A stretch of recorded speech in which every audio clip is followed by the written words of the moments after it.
Interlinked. Did they teach you how to deal finger to finger? Interlinked. Interlinked. Do you long for having your party?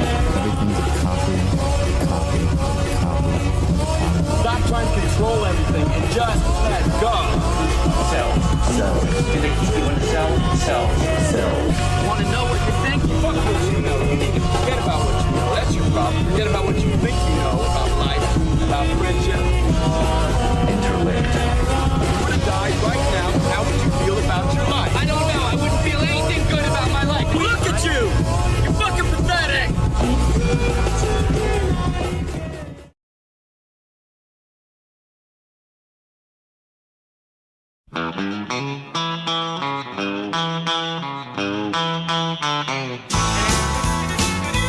Girl, you taught me how to hurt real bad and cry myself to sleep.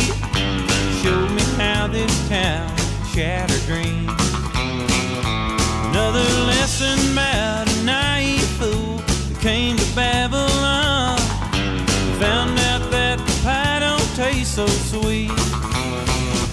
Now his guitar's Cadillacs, hillbilly music, lonely, lonely streets that I call home. Yeah, my guitar's Cadillacs, hillbilly music, the only thing that keeps me hanging on.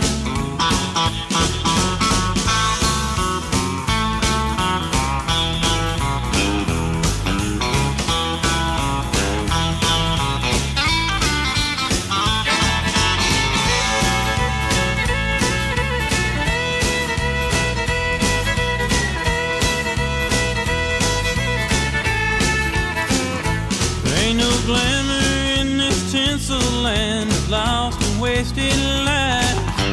Painted scars are all that's left for me. Oh, but thank you, girl, for teaching me brand new ways to be cruel. If I can find my mind now, I guess I'll just leave.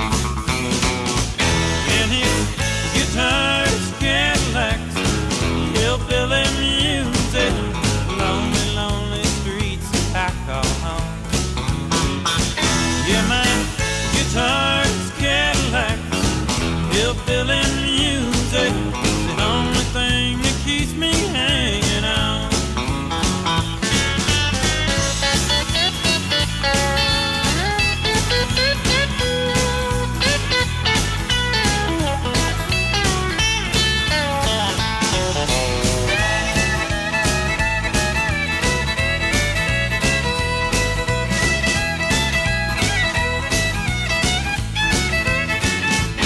All his guitars, Cadillacs, hillbilly music, lonely, lonely streets that I call home.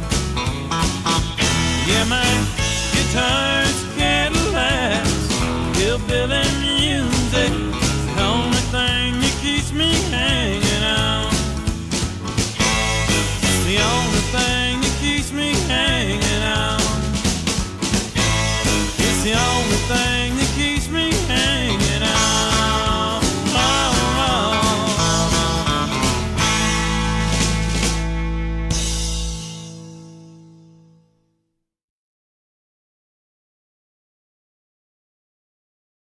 Good morning, dog! You doing good? Wow, nice. You're doing good. Wow. I have something important to announce. Wow. I'm also doing good. Wow. All right. We are back. Yeah. Mark 99 $5. Would you take the deal? Free gun in any maker model from any universe plus ammo, but has the voice and personality of Shota. There are some pretty cool guns out there. I would like Judge Dredd's gun from the 2012 Dredd. That seems like a fucking good one. You're playing a new Junji Ito game? It looks interesting. It kind of looks like it wants to do like what the new Hellraiser game is going to do, and that it's basically just going to be a tribute to everything Junji Ito. Like it has it has the head balloons, it has Tomy, it has, I think I saw the mold as well, so I don't know how they're going to tie that into it, but I think it could be cool if they get it right. Neil Spink, $5. Dang, so make me feel like I'm grabbing a beer at my local country club. Yeah. I watched Sling Blade again recently, so I was kind of in the mood for Dwight Yoakam. You know, a Kentucky native. He's from Pikeville. It's good shit. Here's hoping one day to use Escape from FF14's as an intro song. Omega Raid boss theme. It is pretty good. It is pretty good. Bash's gun is also cool. Yeah. Gonna get Giant Azuma and Masume. I possibly might get myself pulled back into it. I might possibly. It's true they made the Alien Queen Dead by Daylight really fucking thick for no reason. Please look it up and need your reaction. I mean, yeah, that's been well known ever since the collab, because they basically just took a female model and changed it around to make it look like a xenomorph, you know what I mean? I was thinking more Terminator 2. Yeah, Terminator 2 is also there. You know, it plays when Arnold shows up at the bar. Me doing Ryan Gosling segment. I took a DNA test. Turns out I'm 100% Himalayan. Don't know if this is answered in previous stream, but how'd you get into Berserk? I've told the story a few times, but basically there was a guy I knew in high school who was, because at the time when I was in high school, I still wasn't super into anime. I mean, like, I watched Dragon Ball, I watched stuff like Cowboy Bebop, but it was still kind of that period of like, I like the stuff I like, but I'm not going to go out and search for other stuff just yet. You know, still in that in between. Well, this guy I knew told me, like, oh yeah, you probably really like Berserk, because I was like super into comics, and I read a lot of Punisher Max. Like, I fucking love Punisher Max in high school, because that's when I read it. And he compared it to like Punisher Max, like, oh, you probably really like that. Well, I didn't think anything of it, because I'm like, yeah, sure, whatever, yeah, fuck off. Then like a year or two later, I was talking with my brother, because we were just playing video games, and I was like, you ever hear of a thing called Berserk? And he's like, oh yeah, that shit's fucking metal. So I just downloaded a torrent of like all the manga volumes up to, I think, the Ganishka fight. It was like right before the Ganishka fight ends, and I read through it, and I was like, this shit is fucking addicting. Theron Dot for $5. Virgin Punk was really cool, but I'm jonesing for the rest of it. We only have part 1 of, I think, 6. Definitely pick up the BD when it comes out. Yeah. So I'm on stream playing Grand Strategy 4 instead of being at work. Get over there. Yeah, best decision could have made. Yeah. See the Sorcerer's Apprentice starring Nick Cage? I have not. I see America's doctors finally figured out what his condition is. With proper treatment, he might live longer than expected. Yeah, isn't it basically like an autoimmune issue? That's kind of the vibe I got reading it. It sounded like an autoimmune problem. You a fan of King Crimson? I mean, yeah, they got some bangers. I'm not like a super fan of King Crimson, because there's some people who they treat it like Pink Floyd. That is their shit. But I like it. You get 13 working? I did, and it was so easy, it was frustrating. So I reinstalled the game, I reinstalled the patch, I reinstalled everything to get it to where it was like when we played the first time. And fucking all I had to do was start OBS in administrative mode, and that fixed everything. Everything. I don't know why. I don't know why starting in administrator mode is what makes it to where, oh yeah, now you can see the footage, but it worked, and I'm not questioning it. And see Plurbius? I have not. I saw Smashing Machine, and that was actually really good. Yeah, Jim may at least be less physically miserable, yeah. Any Star Pop updates? I do, in fact. I actually have 2. Here, let me move my beverage, because it's kind of getting in the way of my second monitor. Yeah. There we go. What do you get for shooting all the blue medallions in original RE4? You get, like, 2 guns. I think when you get half of them, you get the Punisher, which does the piercing. And if you get all of them, you get Blacktail, which is the one with the highest rate of fire in the game. For pistols, I mean.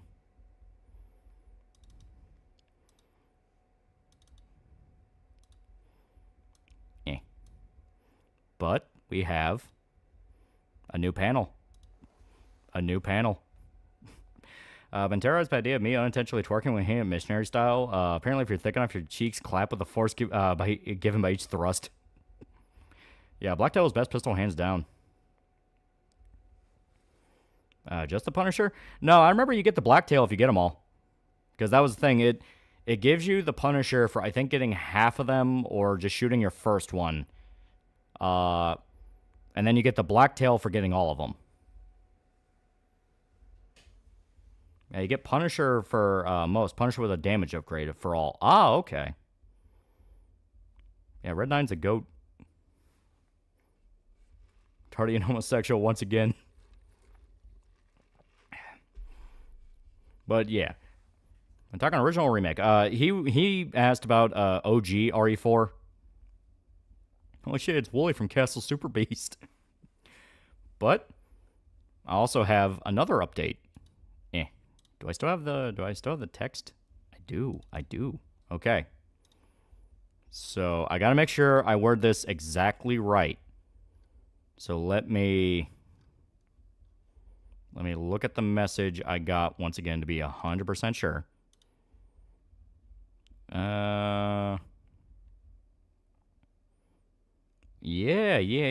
Okay.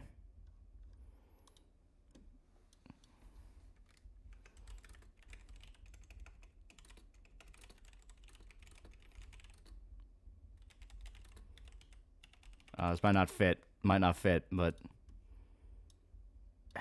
yeah, it might be a little bit scrunched. Here, I'll make it bigger.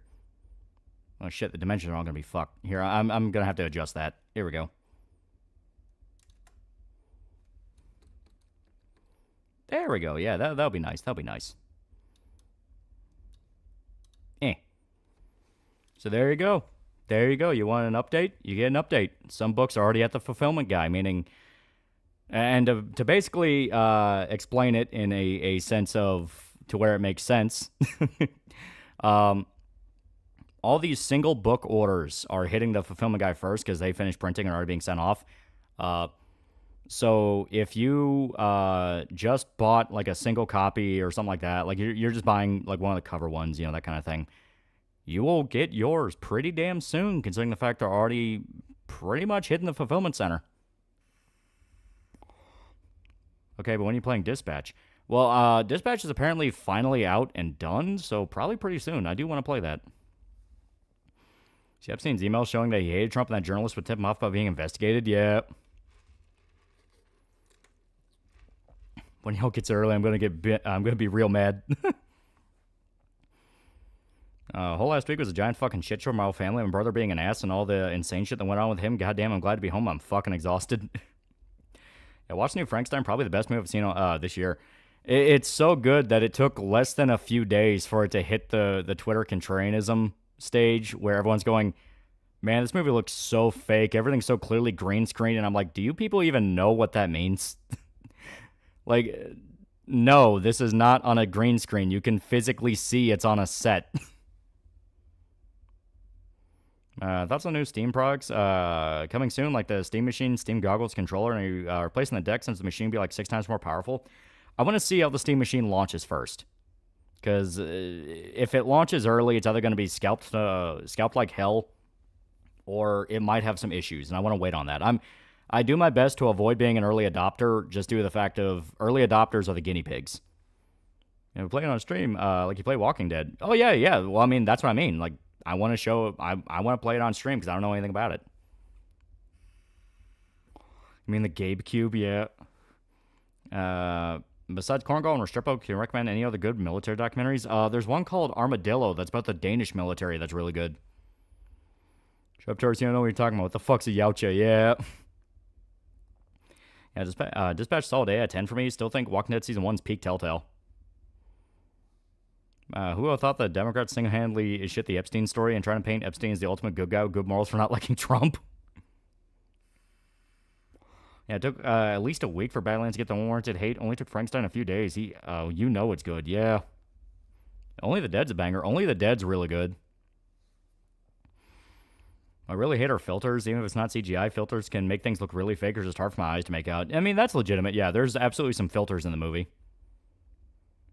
People trying to call the film woke because they changed the detail of story point. Frankenstein, yeah. Because it does do the whole thing of the monster is misunderstood and has a good heart. When if you read the book, the monster in that is a monster. Like, it's a fucking serial killer. Dispatch blows cynical deconstruction shit like the boys in Invincible out of the water. I wouldn't call Invincible cynical deconstruction, and at least clarify it's the boys' show. But yeah. Gabe Station X. Africa Ideal or Africa Blood and Guts, a documentary about mercenaries operating in Africa. Yeah. Watching the Indian political activist go full mask off and shit himself for one documentary video of the poop festival was a bright spot the last few days. Yeah. I'm here to wage war against season 1 Chainsaw Man stands again. I've read the comic Exquisite Corpses. Premise is essentially serial killer battle royale. Pretty sure it's still ongoing. Just started and I'm already hooked. That could be cool. Or a future streamer should play Cliff Lynn for an intro. Do you think you'll do a stream of Spider-Man 2 and Spider-Man 3 comes out? Are you talking about like PS5 Spider-Man 2? Because Shota already streamed it all the way through, and it's one of those games of like Spider-Man PS4, it's very easy to still go back and want to kill a few hours in just because it's genuinely fun. Spider-Man 2 has the, alright, I beat it, I'm done effect where it's like, eh. See the Smashing Machine? I did. I actually watched that earlier today. It is good. It is good. I feel like it rushes over a few details, like the extent of Mark Kerr's actual like opioid addiction, but it gets all the high points right. So I'll definitely safely call it probably the weakest Safdie Brothers movie, which makes sense because there's only one of them, but it's still really damn good. Creature was only that bad in the book because he was rejected by Frankenstein. He still tried to connect people for devoting himself to revenge. Yeah. That's on, I assume you mean Half-Life X, or Half-Life 3 possibly being reviewed on December 11th? I don't know what you mean. How's the misunderstood monster trope now woke? There's multiple adaptations. Frankenstein being portrayed as misunderstood monster. Van Helsing and Hugh Jackman did it. Yeah. Is it the best Dwayne Johnson movie, though? I think it's safe to say it is, because he is really good in the movie, and he actually does work his ass off to embody the character. Steam Machine seems to be a gaming laptop in a box. GPU is discrete and on par with an RTX 4060 and AMD RX 7800, with it mainly using FSR to reach the promised 4K 60 FPS mark. Okay. Half-Life 3? Nah, my man, we're getting Left 4 Dead 3.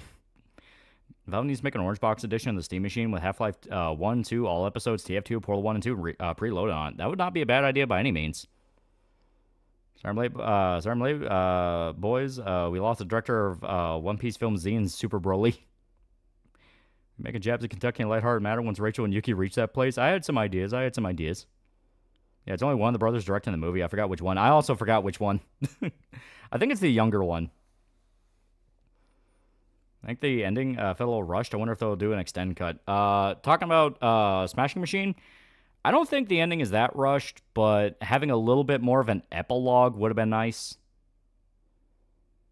Yeah, he's not just The Rock in a sweaty shirt again. Yeah. They kind of go out of their way to be like, he's not just The Rock again. Seeing Badlands, watching all these people say Dell is, I assume, and Deck is a soy boy dad issues and convinces people to not watch the movie they're reviewing. Well, it's becoming a thing more people are calling out in the sense of if you're tackling a movie off of, assumed political intentions, you're not going to like anything unless it agrees with you. So it doesn't matter what the quality of the movie is. You've already decided you didn't like it. And what have I been saying over and over again? You run into that pattern too many times, you get to a situation where you're just fucking wrong. Yuki and Rachel get to go to Disneyland or Cyberpop equivalent? I actually had a few ideas, yeah. Monster at first was misunderstood. When he was rejected, he embodied all the aspects of being the monster, yeah. I didn't like Shape of Water, so I would say Frankenstein's better. However, it's not better than Pan's Labyrinth. To be fair, Pan's Labyrinth was like a 1 in a million movie. You just can't do that shit again. But besides Xenomorph, would you like seeing a new Predator movie? I like having a variety of different alien species, so fleshing out a little bit more of the galaxy would be cool. Sometimes wonder why movie studios don't just make short films or larger films like Hugh Jackman Van Helsing, where it just shows what Frankenstein is doing, or Anna in Heaven. And Res the Ark movie was pretty good. Yeah, 5-10 years ago, it was left-handing stuff for no reason. Horseshoe theory is real. Now, people are saying that Predators having a brotherly bond is woke now. Yeah, exactly. It's to essentially explain where the mindset's coming from. They view it as a form of Marxist subversion, and no, that's not a joke. They view it as a form of Marxist subversion in that this thing you've always known as evil was actually good, and you are in fact wrong for thinking it was evil. Ignoring the fact that, as people brought up, the misunderstood monster trope's been going on for over 100 years. the first few Frankenstein movies did misunderstood monster, where Frankenstein himself is basically a retarded child who just doesn't know any better, and Frankenstein was the mad scientist that was like cruel and evil, that kind of thing. When in the book, the monster was a monster and actually was evil, and Frankenstein was just kind of a guy. Yeah, Paradise Lost anyone? Exactly, So it's this thing where I understand it in the case of stuff like Has Been Hotel, where it's taking very degenerate, legitimately degenerate, and just all around nasty people and going, no, but they have their own side of the story. And it's like, there's a difference between understanding and being complacent in their behavior, you know what I mean? Meanwhile, stuff like Predator Badlands, it's not pretending like the Yautja are a good species and they're just a bunch of wholesome, like, who is that fucking, like, Harasaka Aryan dude on Twitter, the fucking Mexican dude who LARPs as a white guy? He was saying, like, the Yautja were portrayed as, like, a brown immigrant family, and it's like, no, they're not. They're expressly not immigrants. The movie starts on their home planet. They go to other planets to hunt, and then they come back. It's this whole thing. So they never pretend the Yautja are this honorable and like, misunderstood, beautiful culture that's better than mankind. It's like, no, they're fucked up. They have their issues, and they're violent as hell. Yeah, at least you don't expect from a fucking Predator movie. Well, like I said, it's this thing where a lot of people are I think Badlands is another step in the road to people kind of raising an eyebrow at all this shit, where they're going, the minute you had posts going, oh my god, I can't believe they called them the Yautja. Of course they're trying to compare them to natives. And people went, dude, they've been called the Yautja since the fucking 90s. Like, the Yautja has been their canonical species term for a very long time. And the only response you would ever get is like, well, that's all side material stuff and I don't care. It's like, but this is adapting the side material stuff. This is adapting AVP. Dan Trachtenberg is very obviously building up to AVP. What are you talking about? Yeah, how was Pan's Labyrinth a 1 in a million movie? It was basically an Alice in Wonderland historical drama that leaned into dark fantasy. It was just such an out there idea. You cannot get that done twice. It'd be like trying to do the Lord of the Rings movies in modern day. It's not happening the way that it happened. Eco, $5. Marxoids would be against shit like brotherly bonds because they all hate their families. Well, that's going off the approximation in that you believe the predisposed pattern. When the whole point is, a lot of the time those people are hypocrites and they will absolutely break their own standard to make a point. So the idea of the idea of the monsters actually la hecking good is something that has been done. Like, people are bringing up Netflix DMC. That does that. Where out of nowhere the demons have, like, families and are poor Indian refugees, that type of thing. But something like Badlands doesn't do that. It expressly does not do that. And Predators have to actively enforce their code of honor, which they have to actively teach to teenagers who regularly fuck it up, and they're still completely alien culture. Yeah. Let's say Yautja are like Krogans on steroids. Yeah, you can basically view them as Krogan. They're very violent. They have a very warrior-based society. I wouldn't call the creature evil in the book as much as call Frankenstein evil for wanting revenge on the monster. Both are flawed, angry people who could avoid all this. That's a good way to put it, yeah. The entire point is they were monsters to each other. I think guys burned so badly by woke are standoffish to anything now, even if it's good. Critical Drinker will lambast the new Alien show. Well, like I said, it gets to a point where if you can acknowledge that's what's happening with you and that I'm just burned out by all this stuff, you need to turn it off. You need to. Because if you're viewing everything as us versus them, that is not healthy. That's a persecution complex. Or if you want to get into the less, optimistic side of things, it's you're intentionally twisting these details for the sake of clicks and money. I keep calling the predator Yautja because that's their species name. It's the Yautja. Yeah, Frankenstein's monsters are just dicks to each other, yeah. Remember the xenomorphs were named in comics first? People would be saying, what the fuck? What's a xenomorph do? They want to think of xenophobia. Woke garbage, -5 stars. Yeah, woke has lost its meaning at this point. In the end of the book, we're absolutely supposed to feel for the creature when he's crying over Frankenstein's body and choose to immolate them both together. Yeah. Yeah, that was interesting. Deck and Quay had a strong brotherly bond despite Deck being a runt. Yeah. Yeah, Yautja or Krogans, if they're anatomically capable of not looking goofy. Love Krogans as an alien warrior race, but what were they thinking, making them super hunchbacks? Yeah, it takes a Mary Shelley not being the actual author, but her boyfriend, despite her manuscripts being available in her handwriting, also her diary where she wrote about writing. Yeah, it's Mary Shelley wrote Frankenstein with Percy Bysshe Shelley, who, if I remember right, I think they were married by that point. But they got together and had a party where it was like a little writers group that would get together and they were just pitching ideas for a scary story, that kind of thing. And Mary Shelley pitched the idea of Frankenstein, of like resurrecting the dead and having it haunt you, that kind of thing. And her and Percy Bysshe Shelley wrote it over a few months to, I think, a year, if I remember right. And she wrote it. She actually wrote the meat of it, and Percy just kind of edited it for her. Because that was his involvement. He helped edit it. Reminds me of your review of Prey. Credit that video and help me not take movies that seriously nowadays. Are there elements of modern movies I don't like? Of course, but no movie's perfect. 1, 2, 2, 3, 4D. For $2, best head you ever gotten. Your mom. I like Deck and Quay's relationship. Yes, they're savage warriors, but they still love each other's brothers. Yeah. Also, I can't believe it. Oh my God, from the top rope. Yeah, we should probably just ask this question right out from the get-go. So, to make it clear, I'm going to bring it back up again. I'm going to bring it back up. I'm going to bring it back up. Where did I put it? Where did I put it? Some bitch. I just had you up here. Where the hell did you go?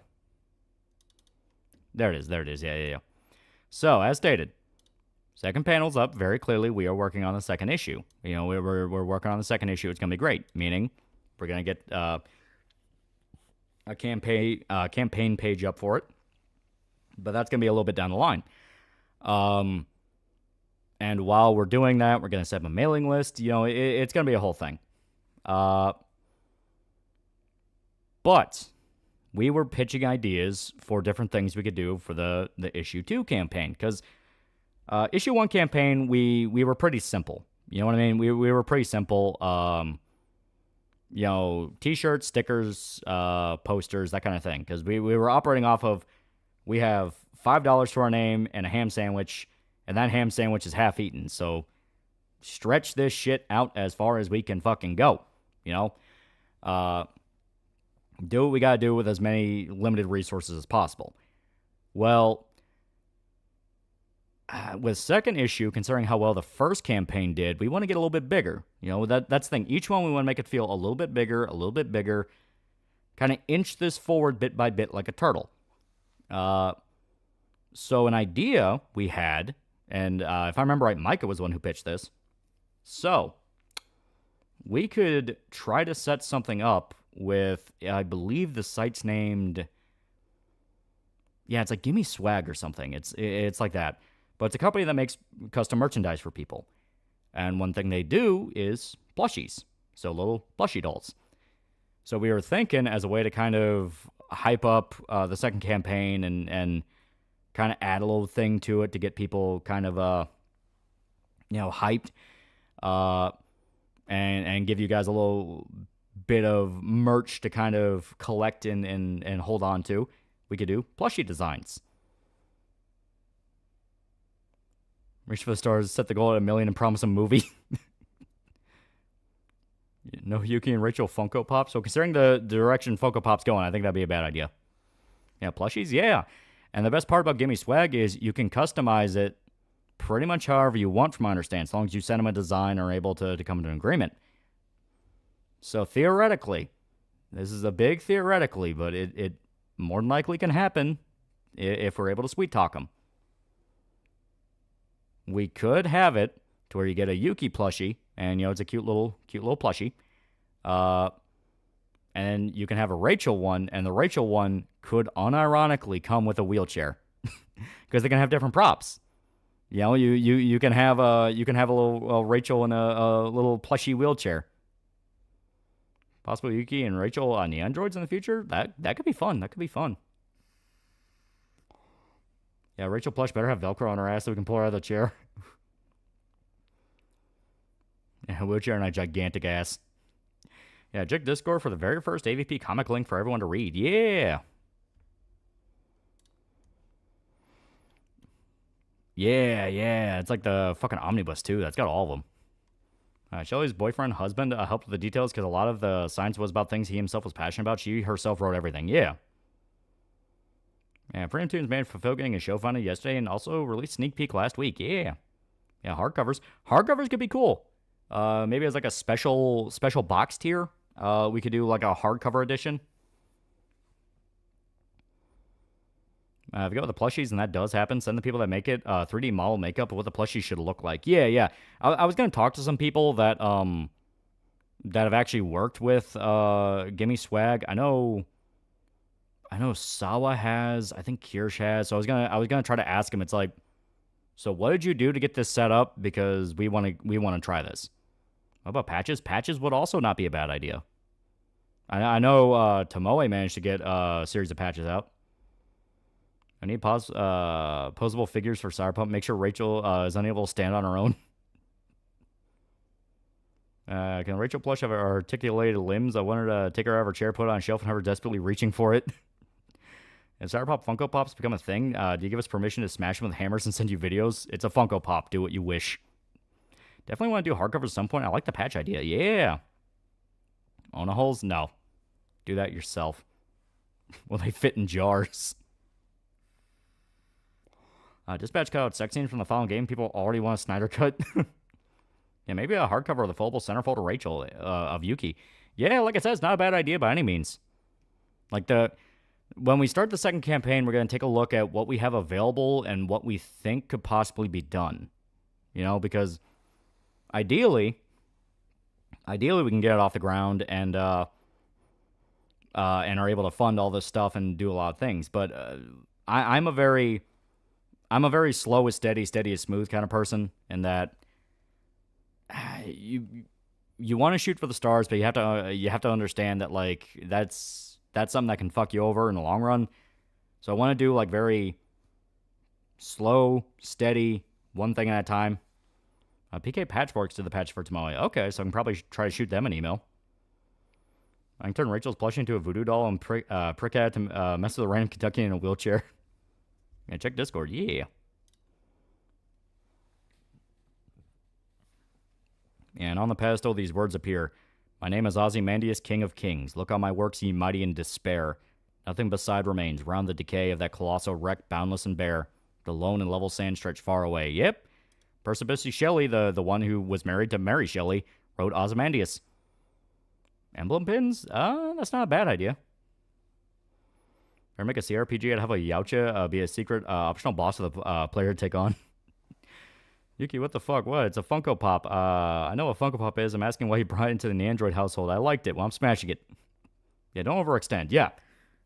Audio drama CDs? Well, I mean, that'd be a whole other thing to set up. You know, Russian Comic Book Geek is kind of operating as our audiobook guy right now. Bish, Lolly's pronounced Bish. What'd you do if I cut open a hole inside the Rachel plushie, had a flashlight inside, and sent you the video of me fucking it? Well, I mean, at that point, it's America, man. Do what you gotta do. Shirts. Well, I mean, shirts are already assumed, you know. The assumption is we have all the stuff that we did before. The posters, the shirts, you know, stickers, things like that. And we just add a little bit more. Rachel's still feeling her legs. She knows if I sneak in and suck on her toes. Would there be plushies of other Cyberpop characters? I definitely have more poster girls in mind I want to introduce, so maybe if they get popular. There's one in particular I'm very like, all right, if we do this right, this could work. We're going to get Dojins. Sweetheart grips? Yeah, please get Russian VAs to do the promo for the plushies. That was actually something that, once again, me and Micah were talking about, where we had an idea. This is kind of our idea. This is the pitch meeting. I even got my hands up like I'm doing the pitch meeting thing. So basically, when we get the second campaign up, we want to make another trailer for it. Because, you know, we did the first trailer, and it's very simple, to the point. It's just kind of splash image, that kind of thing, blah, blah, blah. Splash image text, splash image text. You know the first trailer. Well, the second one, we kind of want to see if we can do like a little almost like 4-coma, 4-panel type thing, and have a little bit where we get the girls who voiced in Russian Comic Book Geeks dub to do a little skit for us to kind of hype up the second issue. That could be fun. So cigarettes like a 1960s corpo sleaze bag. Gave us a tease of the villain lady and given the chat's reaction, you already have a hit. Yeah. I'd like to petition a Cyberpop katana like those Mall Ninja ones or a real one. That'd be baller. Found the newest episode, Beavis and Butthead, last night. Probably the funniest was them making their own Dr. Seuss-like book. Way better than the newest South Park episode. Yeah, Beavis and Butthead's been fucking killer so far. With Yuki plushie try to kill me in my sleep? Probably. Dad, she's a tool. No, she ain't. She's Wayland Yutani Android. Ain't you, Miss Thea? SD, t-shirts be nice. Well, t-shirts are assumed. Because like I said, we're going to do all the ones we did in the first campaign. T-shirts, posters, blah, blah, blah. New designs. Maybe we could bring back some old ones. People really like the old ones. But, new designs along with them. And then, go from there and add on the other stuff. Make 10 life-size Rachel dolls and sell them via auction. Brachagato is now pretty cool guy for a month. How many Cyberpop plushies need to be showed for you to take a break from streaming? What do you think about the Gabe Cube coming out next year? Like I said, I'm not going to get it first wave, because first wave always has to deal with the technical problems first. But I would keep an eye on it. Yuki wouldn't wait for you to go to sleep. It's not as fun. We'd be interested in taking fan art projects to hype up the next campaign. Oh yeah, we have a whole segment at the end of the first issue where we just have a dedicated fan art segment. So yeah, like we're 100% cool with that. Yeah, sure, recover B art would be amazing.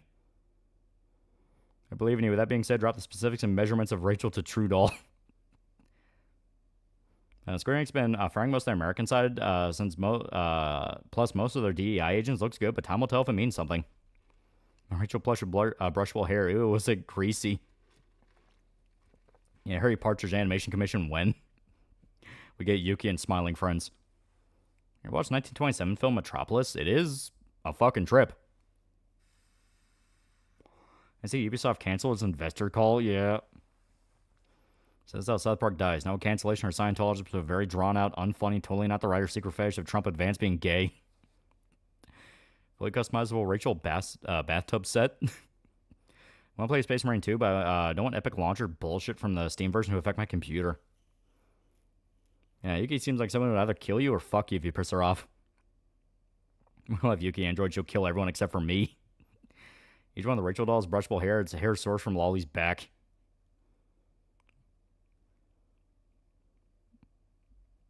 Yuki plush, you protect me in my sleep. What's your favorite Shota quote? Oh, he's had some on Anime Night that are just fucking... He's way more unhinged on Anime Night. It's fucking great. On Necron for $20, I saw Dispatch announced. Liked the idea of this is a police-style superhero game resigned to be a modern comic story. Then the short demo came out and I liked the characters' releases. Feels damn great to have peak. Like I said, I'm hearing nothing but good things beyond it has YouTuber VAs and the humor is not really the best, but the actual main story is good.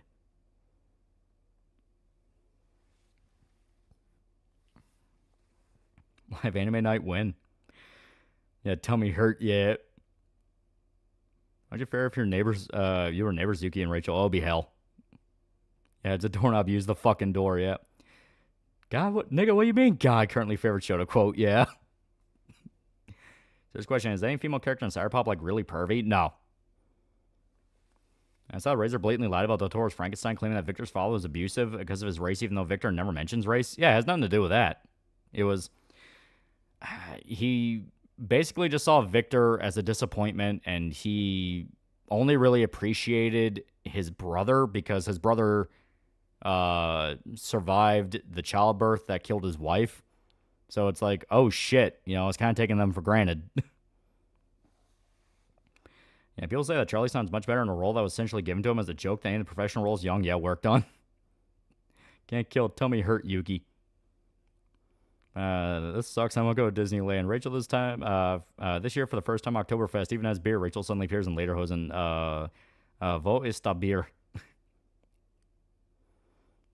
What is that? Oh, my Rachel plushie with customizable, custom-made Ona hole. Ona what?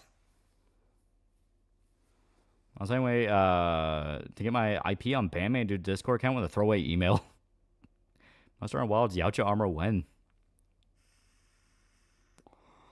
Humor Dispatch overall good with a few misses, and Charlie's only VA I thought didn't fit. Jacksepticeye did a good job. KT, my tummy no feel good. I need warm blanket and a glass of chalky milk. Well, YouTube VA is the god. I'd say Joel Haver and Jacksepticeye the most talent. Would Yuki wear Minnie Mouse shoes around Disneyland? There's no difference between people like Razor and Drinker purposely lying about stuff they review, and in the end, they're not justified for their actions. Plush should be used for head pets only. Victor was outcast the family because of obsession with death after the death of his mother. Yeah.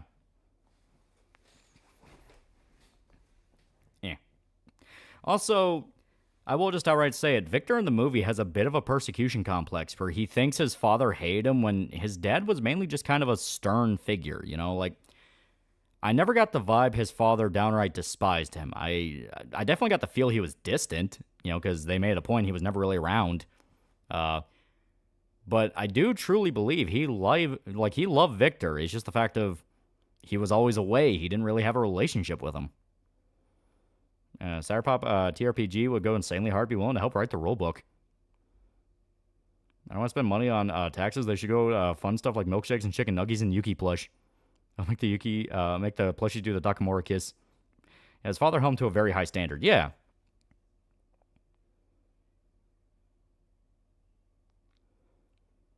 Did a good job making Baron Frankenstein feel distant, but not evil. Yeah.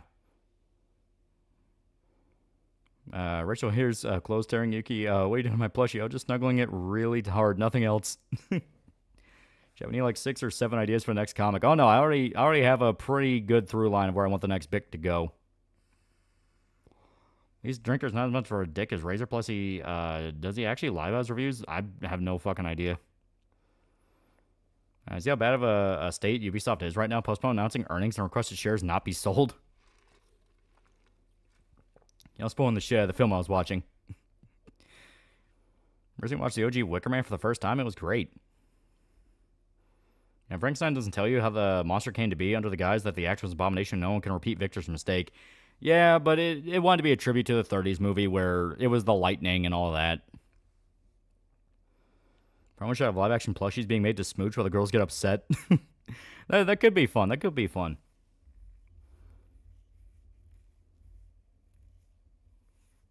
Like I said, there are some ideas we could do. Some ideas. Can't believe Brie Larson would kill the Mario Galaxy movie. Alright, I'll swap us over. So what's with Freight Train Kijio lying about JSG recently on Twitter? From what I understand, that's a reply guy on Twitter who is a massive fucking fanboy of just some guy in SFO, Dev, Short Fat Taku. And if you diss his Oshi in any way, shape, or form, he will not let it go. He still references the JSG video, which is like fucking 3 years old now. Like, it's to the point of like, dude, it's 3 years old and he's had other fuck-ups since. So the Steam box is back. Seems Valve really wants to, really do want to eat Microsoft and Sony's lunch because the deck just wasn't enough. No, don't turn me into a marketable plushie. Yeah, 14's been a while. Yeah, well, October we took a break because we wanted to do horror games. And I was worried whether or not we were going to be able to do it this week because the servers are getting DDoSed. Sorry for that. JSG video still stands above. Clink, clink, clink. I was interrogating the goon going, Yuki, I think I'm wearing them out, getting thirsty though. Excuse me, what? Wait, who's JSG? JSG? Exactly. JSG was a pretty good comic YouTuber who also did like Culture War stuff. And did the typical thing of he would very obviously call out the obvious shit where it's like, hey, Marvel's gone down the shitter. This is not fun anymore. These people are awful. They're ruining the fucking medium. Like, manga is outselling fucking everything. Like, you know, basic Culture War type person. well, past a point, and it was specifically like the Don't Say Gay bill and Cuties coming out. It was like a 1-2 punch of just the absolute worst hills to die on. That he decided that would be his heel turn, and he would go, no, you are wrong for supporting the Don't Say Gay bill and shit like that, even though it's like he got a lot of details in them wrong. Watched Virgin Punk, and actually 35 minutes of anime film was great. Wasn't expecting it was about an hour and a half of behind the scenes for what's basically episode 1. Servers have recovered, but they're congested with a new patch from a few days ago. My prayers out to the Aether Data Center players. Here we go. I started watching because of the JSG video. For some reason, Twitter furry tried to say you're best friends with Nick Ricada and do coke with him. Yeah, it's like just absolute fucking schizo shit. Because like the only connection to Nick is I referenced the fact that he had beef with just some guy. And then Nick reacted to the video because I referenced him. That's about it. You checked out Last Samurai Standing yet? I have not, but I plan to this weekend. Because that's one I kind of had my eye on. That's why people started calling him just some pedo, especially after he lied about that one book that was for kids that straight up showed a blowjob. Yeah. Because he tried to say, oh, there's no proof that was ever actually shown in schools. Then people pulled up the images of parents in a school holding them. Seen Edgar Wright's Running Man yet? I have not, and I'm hearing mixed things, which makes me worried.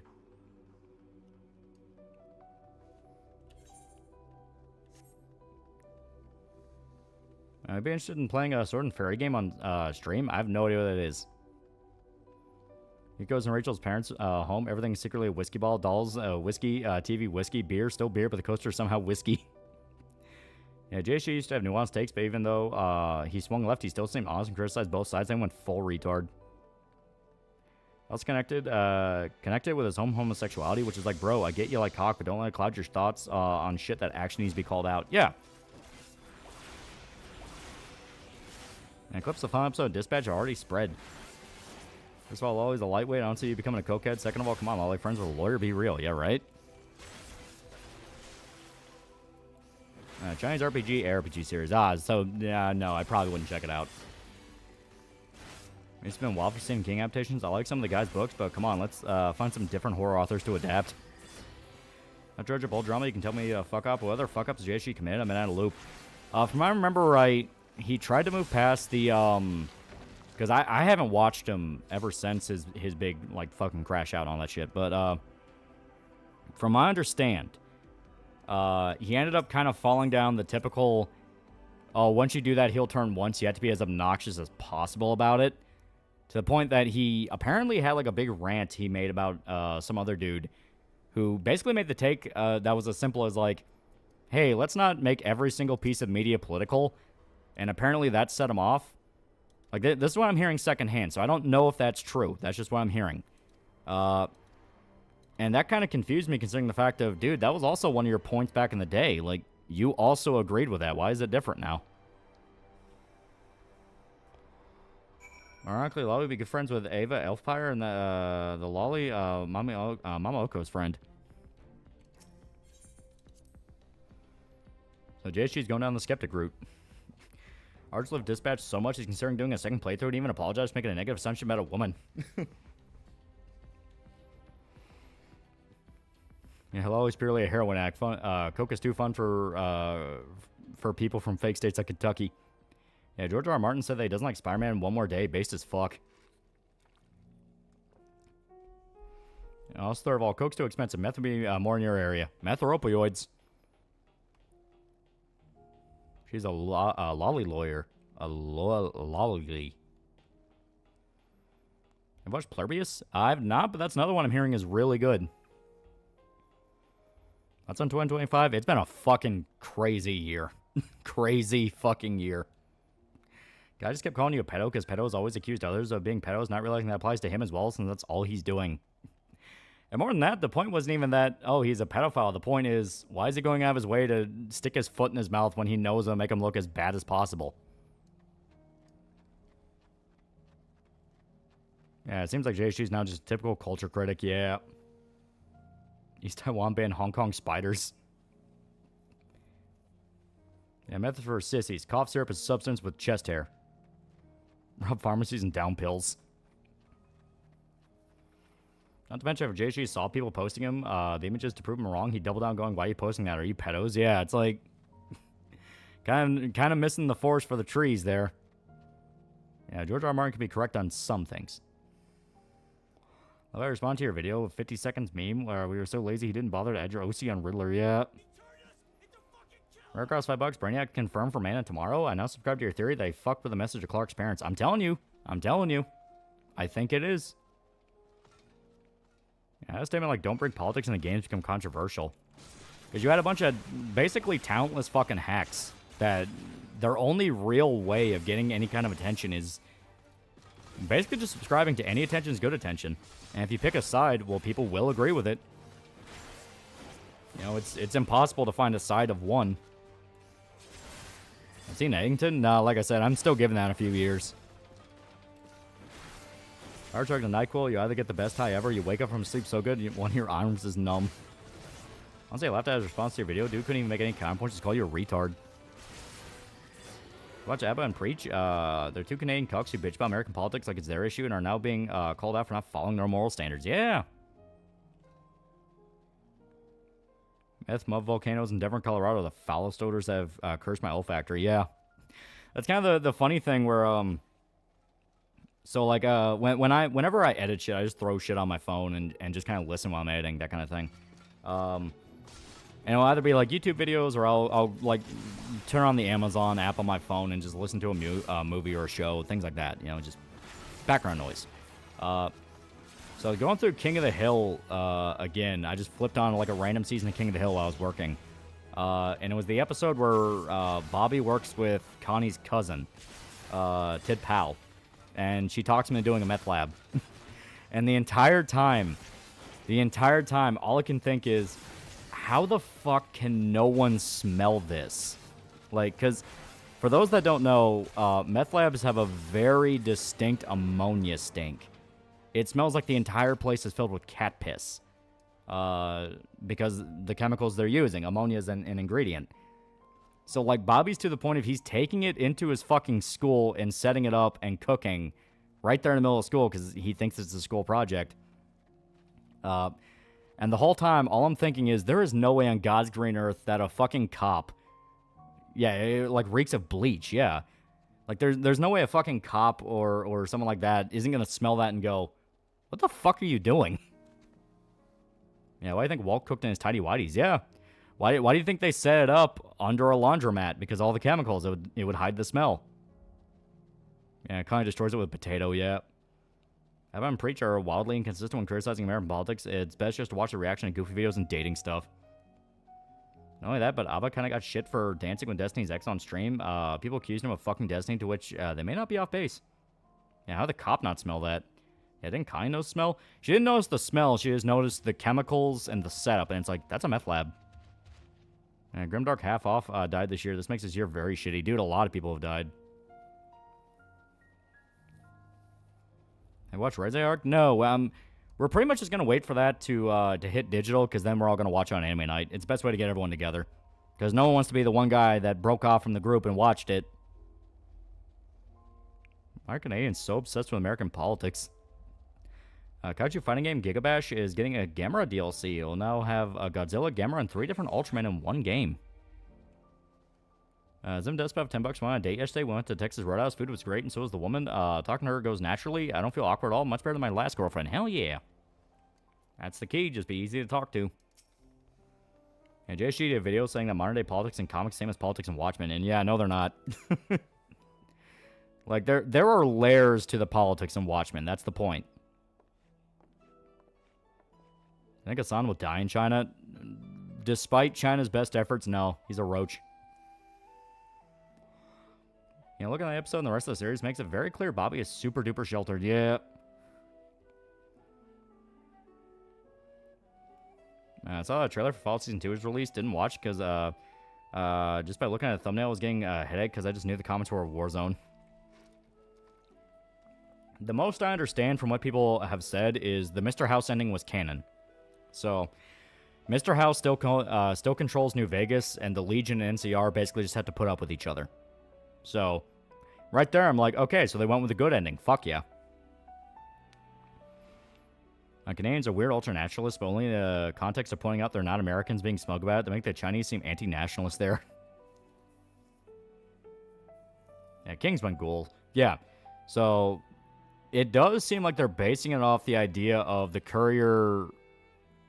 The courier either only did the Mr. House thing and fucked off, or he died. Well, no. If Mr. House, the courier would have had to have shown up. So, basically, yeah, it's someone who only did the main story. Because the Kings being ghouls is due to that quest in Freeside where you find out irradiated water is being filtered into the city. We're across $2. Hassan malding about asthma in China made me laugh. Took a picture of the crackhead on the streets in New York. I got his autograph. Father and I talked about gang infest neighborhood in Nicaragua. It was basically cleaned up by a joint civilian police force, and apparently one of the cities was Sandinista. So rumor Volpez now runs the Legion would be a cool way to take it. Oh. Also, phrase subscribes to the belief of Trump being a pedo that rapes kids. I'm not joking if I'm trying to. Well, everything I've seen of the guy, he's just one of those people where I talk about all the time of political addiction. Like, dude just fucking goes 0 to 100 on everything. Bless you. Thank you. Methinks couriers on Big MT, tard wrangling the brains that were Mobius would be a good excuse not including him or her in the series. Yeah. I'd love it. James Horan comes back as a king. Basically live action Skullface and impersonating Elvis. Should I believe it or not? I hope you lads find happiness, whoever, because I don't know how you swing. Not that there's anything wrong with that. Bye here. I believe in you. Yeah. What's the dumbest thing JSG said for me? It's him saying Frank Castle is the type of guy to rape women in Vietnam. Oh, yeah, that's still hands down. Because that's like... That's not just dumb because that's a fundamental misunderstanding of Frank. That's dumb because, like, dude, you know comics. You know Frank wouldn't do that. Want to make a fan sequel to Watchmen that maintains nuance with his politics, plays heavily into alternate history. Would you go out with Rose? I feel like I would die. Radiate water, a side quest from the Boomers vault being sent to the farms to save some dwellers. Yeah.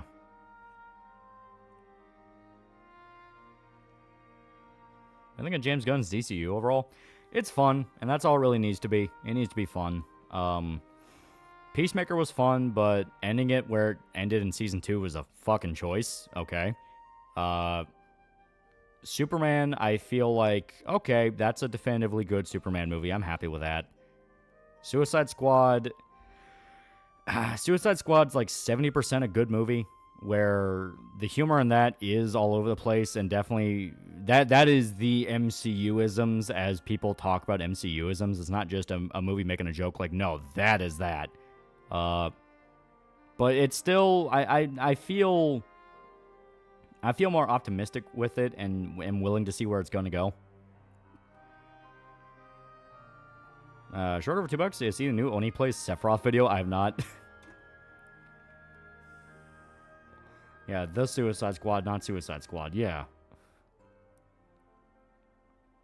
The historical Sandinista is like an evil group, unlike how they're portrayed in Peace Walker. Man, I don't fucking know. COD Black Ops 7 came out, and man, what a wet fart. Yeah, it's kind of what I'm hearing across the board. It's just kind of there.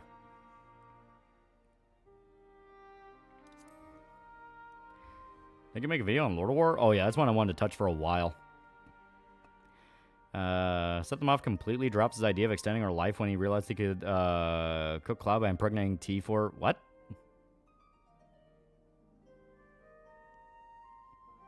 He said, what about Frank? I swear some people just look at something and make up some fantasy in their head and no wonder so many of these fuckers are miserable. Yeah, is it Black Ops 7? JSG popularized the idea Punisher was a villain. I heard people in real life argue about how the cops for Punisher's simple imagery almost exactly the way he described it. No, he was copying them. And like I said, that's one of the moments where he made people go, what the fuck are you talking about? Because originally he was one of the guys to go, no, he's not. But then out of nowhere, it's, oh yeah, Frank would totally do that. If you wear the Punisher symbol and you're an army guy or a cop, you're a bad person. And it's like, what the fuck are you talking about? It's like, what? Are cops not allowed to wear Batman symbols because Batman beats the shit out of criminals? Like, fuck off. It's a comic character. People like comic shit. And the skull looks cool. I mean, biting off your tongue and making out sounds kind of hot. I mean, you are a trooper. Turns out we're getting a sequel for Lord of War. You know, Griffith by Katana dropped his idea to exterminate all life when he realized he could fuck with Cloud by impregnating big titty Asian lady. Now, Frank would kill the Frank that did this shit with his bare hands. We know he would. He did that in Max.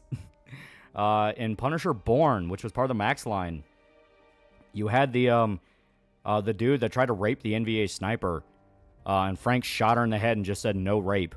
And then he followed the guy when he went to go clean himself off in a river and fucking drowned him.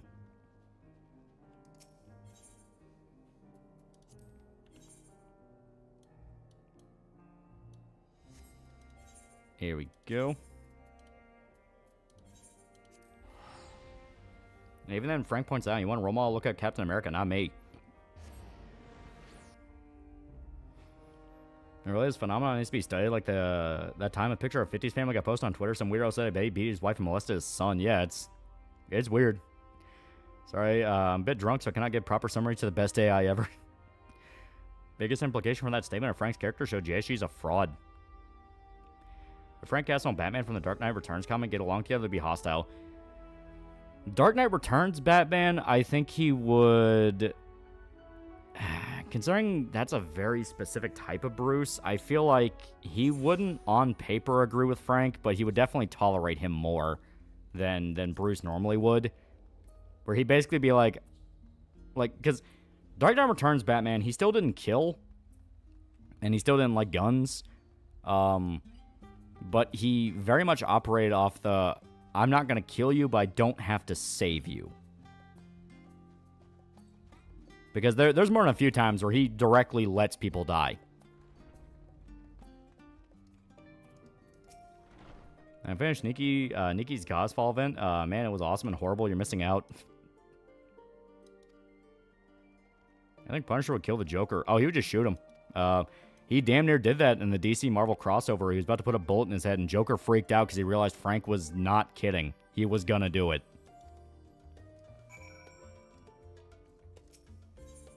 There's a soldier from Vietnam who shot and killed his comrade because he wanted to rape a Vietnamese girl. I mean, that happened, I'm sure that happened more than a few times. DKR Batman flat out calls guns the weapons of the enemy, yeah. Check Schroeder's Dead Rising musical AI shorts in the Discord server. I think Dark Knight Returns Batman probably tried to stop Frank from killing. Also, don't forget, Bruce did kill Joker in active self-defense, yeah. So like I said, it wouldn't be a thing if he'd be agreeing with Frank and cheering him on, but... he would let Frank off the chain knowing what would happen. Basically, it's like, I'm not going to stop you. I just don't want to see it. I just want to warn you, I had a dream last night where you accidentally turned your webcam on and showed your face. Well, I don't have a webcam, so... Imagine Frank sees an army guy that wears the symbol and you realize an old army buddy. Wait, do you Jake Frank? How you going? I mean, that happens a few times. Don't Fall Down in New York was all about... one of his old army buddies losing his mind. Well, Marine buddy, because they were Marines, not Army. Obviously, I have the Punisher show with Curtis, where that was another guy that was with him. Punisher the Platoon, they outright interviewed his old unit. Only absolute Batman Bruce would be seeing eye to eye with Frank on most things. Person subscribes to the theory, Dark Knight Returns Batman did kill the Joker and he hallucinated. And Thomas Wayne would love the Punisher. So you have a condition. I got a treatment here, comedian. Oh, you're really going to do it. Yeah. Right across $5. My favorite Joker intro on MK11 is against Spawn, where he freaks out because he realizes Spawn is going to kill him. Yeah. Kind of sad you didn't get a reference to the Billy Kincaid line. No. But he references Violator. Because Billy Kincaid is still probably like the hardest kill Spawn ever does in the comic, because that one's just fucked. But I do love the intro where Joker goes to shit talk Al and he just goes, I fucking hate clowns. Oh, Jason Todd react to Frank? Jason Todd would like him, because Jason Todd does kill people. You have a camera, then who's the fat guy with glasses on the screen? Oh no. Yeah, Rorschach, I was soft back then, I let them live, yeah. Hell, I think Batman told Azrael to not kill when they became buddies, and Azrael tries to get away with killing if they deserve it. And he's not working with Batman, yeah. I'll do the Honest Brothers. So Sephiroth's first AI chat, Oni and crew are actually cool with, and you know how their humor is? Somehow meshed well and actually got Seth to chuckle. Yeah, I scream, you scream, he screamed and screamed. No, it was boys scream and girls screamed, and then he screamed and screamed and screamed. How Jason Todd react to Spawn? Well, I mean, Jason Todd's fought demons before.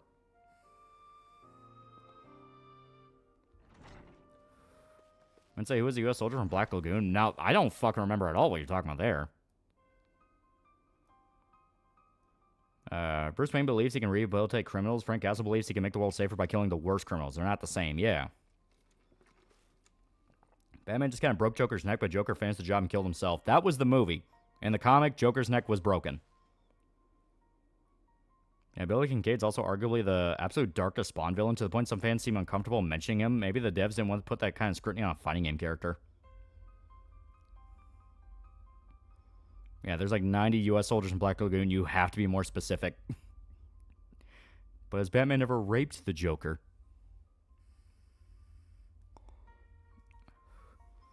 Character in Black Lagoon who leads a U.S. SOF unit who was in Vietnam. I don't remember who you're talking about. What Frank do? The minimum wage jelly worker fucked up a sandwich that had 80 pickles on it. Who's Billy Kincaid and what'd he do? Billy Kincaid was like first, second major villain of a Spawn arc. He was pretty early. But basically he was a child killer. He would kidnap and torture and murder children. And he ends up kidnapping Al's daughter. So Al, who is now Spawn, gets her back and tortures him to death. Like they find his body, and you have that note that's pinned on him that says boys screamed and girls screamed, then he screamed. And he's like wrapped up in chains, and he has like fucking ice cream impaled through his body. Hell then recruits Billy as a Hellspawn too, yeah. Because that was the whole point. Like, whenever Spawn killed someone that was evil, it was a double-edged sword in that he killed them and got rid of them on Earth, but now they're a part of Malbosia's army.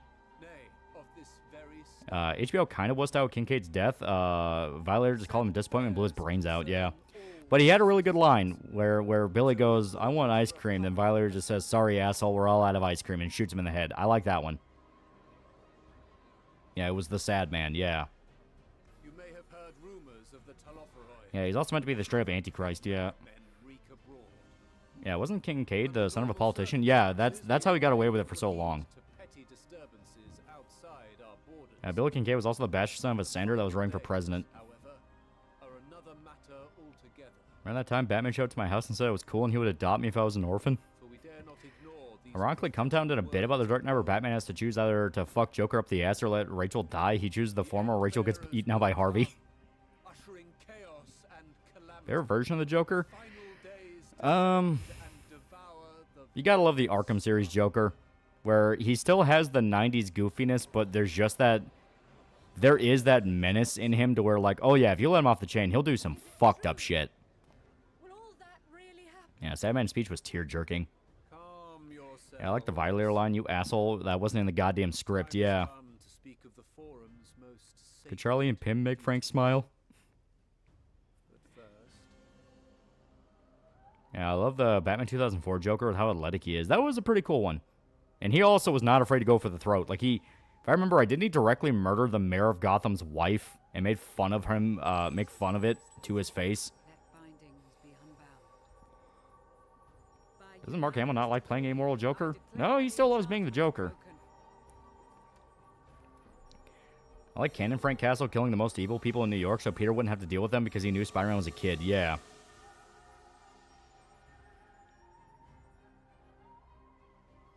Yeah, 2004 Joker can actually put up a fight, which is rare for Joker. Yeah, he literally shipped his infected blood to so many hospitals in Gotham. Some people actually made the Joker a crazy dude that can sometimes be very evil. If you let him, he doesn't have to always be this big thinker. Just let him be fun.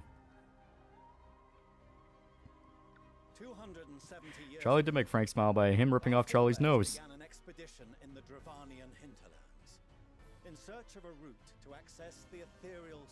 Would you rather look at the park or at Smiling Friends? I think the park. Less people die. They didn't test the blood? No, they did. In Arkham Knight, as a contingency, if Joker died, he had his blood sent out to different hospitals in Gotham because it would fuck with people.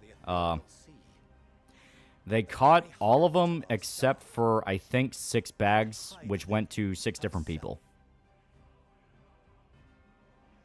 It's just Mark doesn't want to do things without Kevin Conroy anymore because it doesn't feel right. Yeah. You read any new Absolute DC books? They're okay. I only really checked out Wonder Woman, and I like the whole Conan thing they had with her. Conan says Red Sonja. Batman, eh. Martian Manhunter, eh. And Parker skips that can fix anything, and Muscle Man always knows a guy. Yeah, those are the Joker infected from Night, yeah. I'm across $10. I like Batman the Animated Series Joker, goofy and dangerous, but there are instances where they just have him come across a total loser. I like when he got cleaned out at Poker by Bruce, yeah. Imagine a Batman comic where the Joker turns himself into a woman with magic shit and goes, "You must impregnate me, Batman." As if orphanage blows up. It would actually be funny. Yeah, sure, funny. Yeah, yeah. Yeah, wasn't Bane trying to track down the blood in Arkham Knight too? Yeah. Yeah, because it contained traces of Titan, which was the drug he was trying to destroy. Speaking on Absolute Batman, now that they revealed Absolute Joker's design, I now understand why Stewie was afraid of the News of the World album cover. I read about the deal Warner Bros. Making when webtoons turn their popular books into shows. Yeah. While we cannot say with certainty, we believe the hour to be nigh. We received a transmission from the moon suggesting... I look away for a second and I hear that. You agree Kevin Conroy was be the definitive Batman? I mean, he defined it. He defined it. In 2004, Joker as Dredge reminded me a bit of a little bit of Lobo. I feel like this is someone's specific fetish. Best part of 2004 Joker is when he became a vampire in Batman vs. Dracula. Yeah. Batman needed to impregnate Harley. Needed to continue the Quinn line. As read, Dark Knight Returns, Joker killed himself. No. If you notice the dialogue after Batman throws him against the wall, it changes to the same dialogue that Batman has in his inner monologue. And his mouth never moves. Joker's already dead. Blood thing was Arkham City to motivate Batman to find the cure. No. The blood was Arkham Knight. Because Batman was poisoned by it, and it was only that he was dying. It was Arkham Knight that established people were turning into the Joker. Batman 2004 version of Man-Bat's my favorite. It is pretty dope. You ever check out Batman 1919? It's really good. It is pretty cool. Joker becoming a woman named Batman to fuck him sounds really gay, but Joker hiding a bomb detonator up his ass, thus making Batman gay for fucking him, that's comedy. Don't get out of the Batman vs. Dracula movie got past censor scene where Joker drinking all the blood sticks in my head. Yeah, Lobo Joker violently threw me for a loop when I first saw it as a kid, but the show definitely convinced me he was a good Joker. Here's VTuber recommendation, Admiral Trina. She makes educational videos about the Navy. Troy Baker comes a new replacement for Hamill as Joker to be okay with it. I mean, he's not terrible as Joker, but eh. I like the idea of Martian Manhunter being related, connected to John Carter on Mars. So, Batman wasn't going to turn to Joker in Arkham Knight? No, like, Joker was taking over his mind. That's where the whole thing comes. It's just the fact that Batman was able to overpower him. And late fulfillments ago, I explained a little bit earlier. But basically, if you order just the book, you're probably going to get it first because a lot of the book orders are already at our fulfillment guy. So... But all the bigger stuff like posters, t-shirts, the big boxes, that's going to take a little bit longer just because that's physically more stuff to organize. I wish to speak with Father before we leave. I think you should read Batman Imposter, Batman Gargoyle of Gotham. Oh. Yeah, Troy's a fine Joker. I may look daggers at him. Resident Evil style reveal of I'm the Joker, baby. If it's all the same to you, I have a few choice words to share. You sign my book, I'll send you a picture. Yoki Bird searched up Bruce Timm drawing on stream. She saw Harley giving Batman a handy. Batman vs. Dracula managed to do a lot of stuff to it being direct to DVD. It's why they didn't play it as much on Kids WB and Boomerang. And John DiMaggio or Michael Richardson are a good successor to Hamill. Come to call us cowards and John DiMaggio's Joker? Yeah, I actually thought he did pretty good because that was Under the Red Hood. And I like the fact they gave that Joker more subtle moments where, you know, like Black Mask is trying to talk him into helping him kill Batman or / kill the Red Hood who's coming after him. And he just has that little moment where he's just like munching on a snack and he just gives a little cough and it's like, can I have some water? Like, I like that. It's an actual like fun moment where you can tell Joker's planning something, but he wants to fuck around a little bit first. Absolute Martian Manhunter being a more detective noir-based abstract take on the character is really interesting. Yeah, DiMaggio can do subtle to manic very well. I like John's interpretation of Jack before he becomes Joker, yeah. I like Michael Emerson's. That wasn't really Joker, that was basically Batman matching him due to the blood in the Kieran City failing. Yeah, but it's basically Joker. It's kind of one of those, at that point, it's just kind of splitting hairs a little bit. Yeah, which hurts more? A, hurts Robin Crowbar, or B, hits him with Crowbar again, yeah. I think Kevin Michael Richardson and Spawn? Keith David will always be the king. Kevin Michael Richardson, he's a little bit better at doing goofier type characters. Like I said, the Joker, because he's been in a lot of comedy stuff. But Keith David has that menace. Like, you watch HBO Spawn, like, that's Al. That's his fucking voice. It is actually the Joker, his soul. I mean, it's Arkham. They have actual demons and ghosts, so it's probably just him being possessed by Giga Rape Joker. What do you think of Young Justice Joker design? It's been a while since I've seen that. Let me look that up real quick. Would Pim and Charlie be able to handle Yuki and Rachel? They could try. So... we will find it. You see if we don't. Oh yeah, that's the like really lanky one. I'm not against it because I've always imagined Joker's kind of a lanky guy, but I don't like the hair. Yeah, Kevin Michael Richardson voicing Spawn Soul Calibur 2 is what introduced me to him. Yeah, he actually voiced him in Soul Calibur. Yeah, why is it always men with authority abuse their power? Yeah. How old is Keith David now? Oh, he's old. He's an old fucking man. He's like fucking 75, I think. Bold words call for bold action, and there'll be no turning to your father should plans go awry. I had an idea of a female villain storming into Bruce Wayne's funeral and revealing she's his child, only to be told to sit down and join the club. Turns out he knocked out pretty much every female villain at one point in time, yeah. We have to do what we can to help them. Oh, Keith David's 69. Holy shit. He's younger than I thought. And if we're to do that, we'll need to I'm surprised Keith can sing very well like that witch doctor. Kevin Michael Richardson could probably work as Violator. That what I would like to see, yeah. Now, I love the guy who voiced him in the HBO series, because that's, once again, like, he sounds like a fucking... he sounds like just kind of a New York douchebag. Then he gets those moments where he's just fucking menacing. Like the, get with the fucking program. Like, I love that scene. Yuki has a hit on Mr. Frog. Can she complete it? Or Cyberpop end early? It's Mr. Frog. You tell me.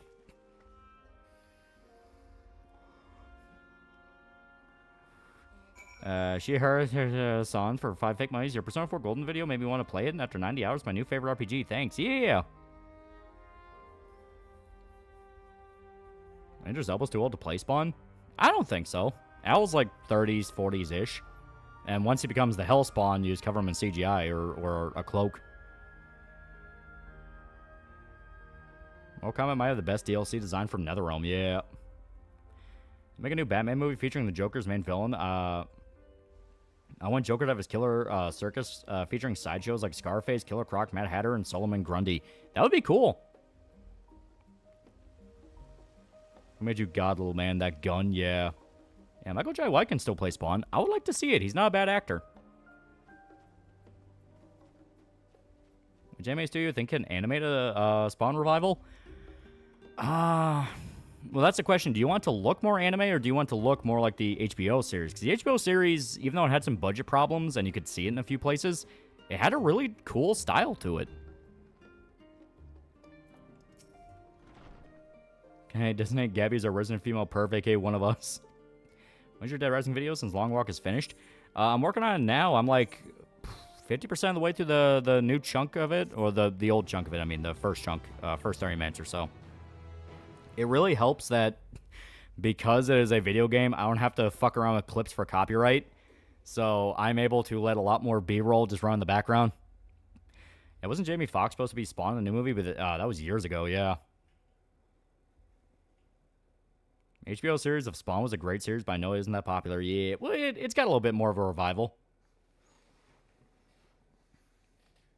Yeah, I wouldn't mind seeing a movie that's more goofier Joker, where he has his gimmick tools and dangerous gag items like the high voltage hand buzzer. Yeah.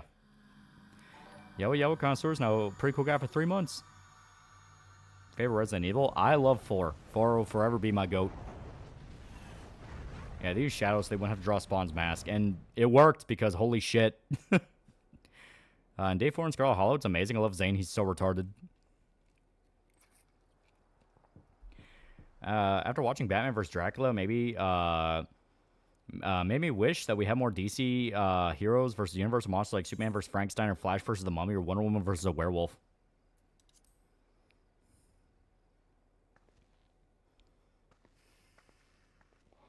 I mean, you can't kill him. It looks like a kid drew him. I saw it eat a baby like a cough drop. I'm scared. Hello.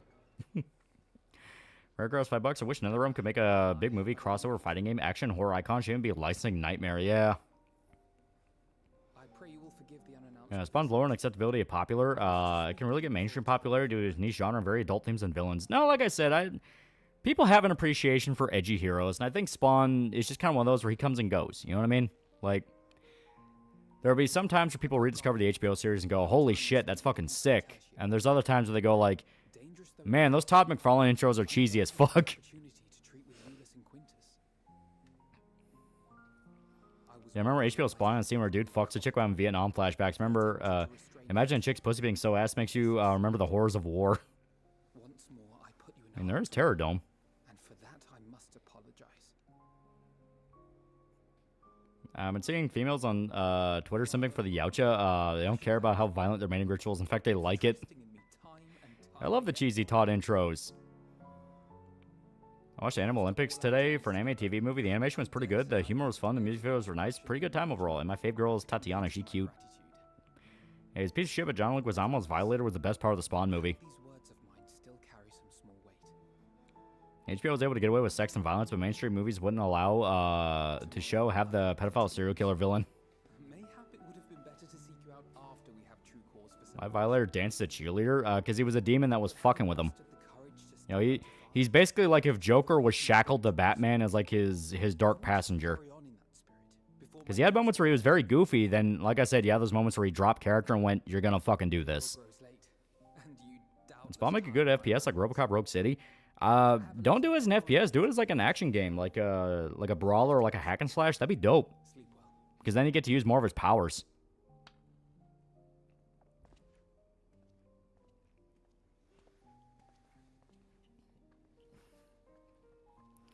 Let's be honest, Spawn movie might be kind of hard to make. It'd be really slow. Pretty sure for a while that's why the Spawn movie is going to be from the point of view of Sam and Twitch. Yeah, and I mean, Sam and Twitch are great characters, but yeah.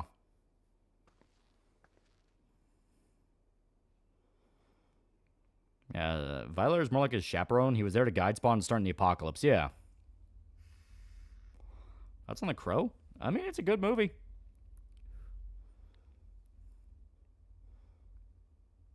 Taking note of the difference between the Dexter books and TV show? Yeah, I'm aware. I'm aware of the psychic battles. You want to scare people? Fine. I need a scarecrow. You're going to be my personal message board. I want everyone to see what happens if they come here uninvited. Yeah. Yeah, wasn't there supposed to be a Sam and Twitch series in development? And was that canceled? Yeah.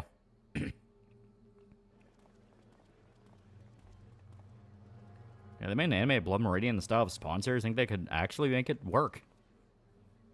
Thank the gods that tower is gone. The sight of it was Yeah, I don't think you understand what a stick here get with a fucking program. Yeah. about contingent, more like. Word is, they fought their way into Garlemald and toppled the bloody thing themselves. Ever played Wanted Dead? No, I have not. How would you like a Telltale style Dexter game? That could be cool. Really like HBO Spawn series. They had blonde bombshell vampire hunt Spawn. She had a damn sexy voice and appearance. Favorite Spawn variant? King Spawn is pretty fucking cool. Commander Aldin tells it, cure. You ever hear about an old comic series called Shadow Man? I have not. You should play the GameCube Spawn game. The title theme is by Marilyn Manson. Use your fist and not your mouth. You ever Top Cow comics? One of my favorites, The Darkness and Witchblade. Yeah, they're both pretty good. Yeah, Episodic Dexter sounds cool. I also had a damn fine Asian waifu ninja for Spawn. She died defending him against the voices of heaven. Yeah, well, she was an angel that went rogue. I think the fear could find other use for his freaky tongue. You gotta keep up with the conversation, man. We're talking about Spawn. Stop bringing it to other shit.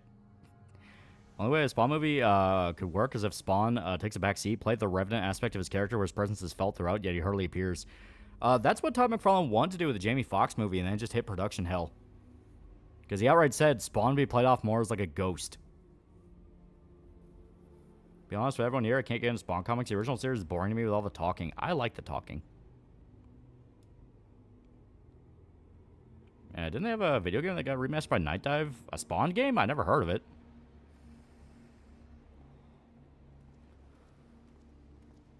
Oh, Spawn game so badly. A Spawn game has all variants. Some of the angels from Spawn and the angels from the Darkness are two different angel species. I mean, to be fair, they've crossed over a few times, but I do think they're kind of in their own little pockets. Isn't there a new female Hellspawn? I mean, maybe. What have we here? Is there a movie that's like what McFarlane wanted to do? Not really, because he wants it to be like a very specific thing.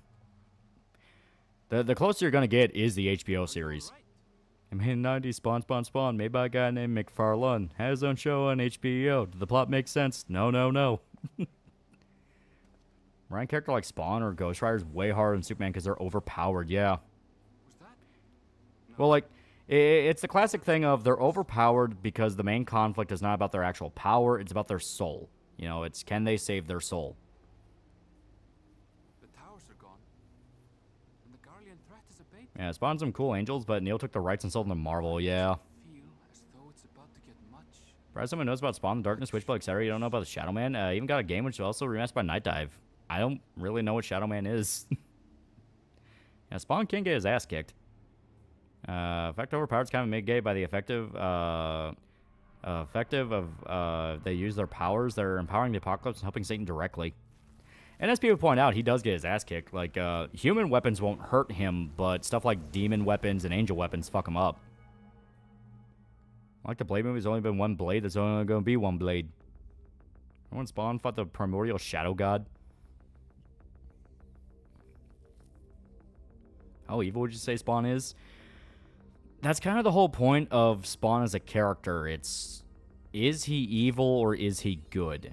Because that's kind of a thing that each story arc kind of revolves around. It's the fact of, because he is directly working for Hell and he was sent to Hell when he died. But he genuinely thought he was doing the right thing. He just thought he had to do bad things to do the right thing. You know, he was a soldier. And it was only after, you know, burning in Hell for like a century and coming back to Earth and his entire life being fucking ruined, did he kind of start realizing, like, okay, I gotta figure out what the hell's going on here. Being on Shoujo Tsubaki Midori? That sounds familiar. Spawn does get into the whole, Spawn becomes God and destroys everything, etc. It does get a little silly power scaling, but hey, it's comics. Yeah. And it was trying to wrap it up for an ending, and it wasn't the best ending. Al Simon's the wife beater. I don't remember him ever beating his wife, but they argued a lot. I thought Spawn was dead for 8 years. Yeah, in human terms, like on Earth, he was there for 8 years, but in Hell, he burned down there for like a century. Because the difference between realms.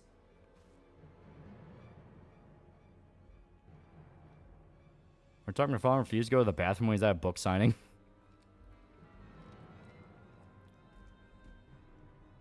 Yeah, wife beater was a retcon.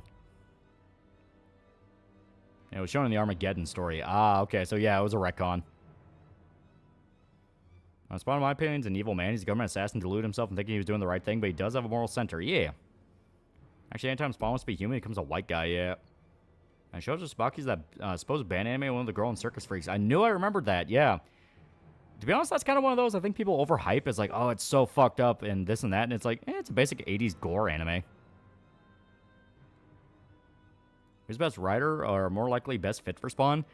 Funny enough, Todd McFarlane, he fucking loves Spawn. It's his baby. And some of the best moments were from when he was writing it. Shadow Man's a comic character with voodoo powers who keeps the balance between the lands of living and dead. The game's kind of like Story River with heavy Metroidvania elements. That's that Vin Diesel game, right? Yeah, he's still trying to get that damn movie out. Yeah.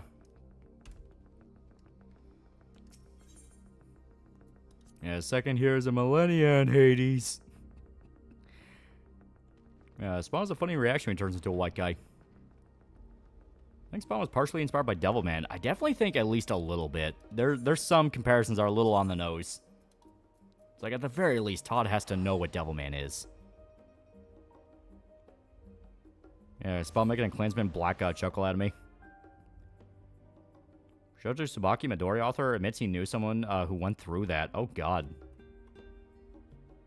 Shadow Man looks and sounds a lot like Vin Diesel in the game, but he wasn't involved. Oh. I always thought Spawn thinking he was right when being a governor, besides that, were just more him being brainwashed by the government. Basically, think no matter what he does is right.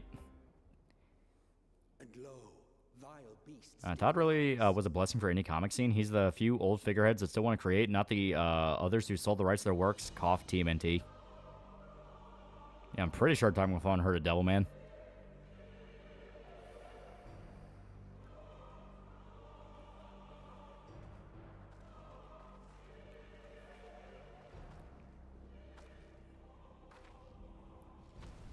Yeah, made the Klansman 2% with a margin of error. It's pretty good, full of grungy 90s edge.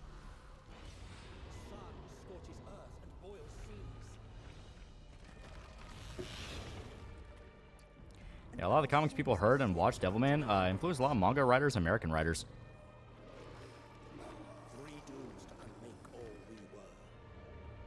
What's Shoujo Tsubaki Midori? Shoujo Tsubaki is an old anime OVA from the 80s. And it was made by a very famous... Like, it was based off, I think, a one-shot manga made by a very famous horror author in Japan. Because back in, like, the 80s and 70s, you had some very psychedelic, out there, and extreme horror manga. Which was actually the influence for, like, Go Nagai and Junji Ito and guys like that. And Shoujo Tsubaki is basically about a girl who's dealing with an abusive family when her mother dies, and she runs off to join a circus. And the circus is full of a bunch of psychopaths. When you say FF14 appeals to people like single-player RPGs, past a certain point, yeah. As the expansions go on, they lean heavier and heavier on single-player. Yeah, Shoujo Tsubaki is the case people are too uncomfortable with any depictions, so they overreact and freak out. Appears too often in those this illegal anime depicts censored. Yeah. Which American comic book characters they have some similarities to Devilman? Well, like we said earlier, Spawn. You know, a guy that's basically possessed by a demon and is being used to bring about the apocalypse. Yeah, there's horror manga before Devilman. Yeah, like I said, Go Nagai got his inspiration from those horror manga. He was a big horror guy. So grungy 90s edge, I swear to God, people have such an awful sense describing things these days. Yeah, this game's okay. It's like the most 80s thing ever 80s. Christ. Let's see Sam Raimi direct a Spawn film. That's a good piece of TMNT storytelling was The Last Ronin. From then to now, it's been the gayest shit on the planet. It's funny, Go Nagai made stuff like Devilman, but in the same breath made Cutie Honey and Mazinger Z. Cutie Honey is fucking hot waifu. Mazinger Z is mecha grandpa. Yeah, Midori's mom is bedridden. The moment she's offered work from the circus, she finds her mother half-eaten by rats and insects. Yeah. I can imagine Spawn would absolutely hate being in Hesman Hotel hell because he's sick and tired of everyone's bullshit and rather live on Earth, seeing his wife be married with someone else. And Spawn's voiced by Childish from The Thing. Yeah, Keith David.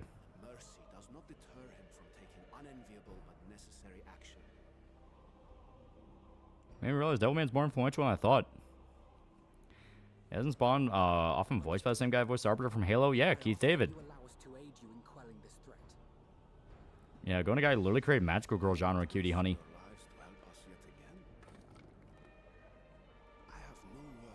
There's that one story about the audience in the first showing of Shoujo Tsubaki storming the projector room, which is kind of funny. Get his ass. Kazuo Umezu was the grandfather of horror manga and a major influence on Junji Ito. Yeah.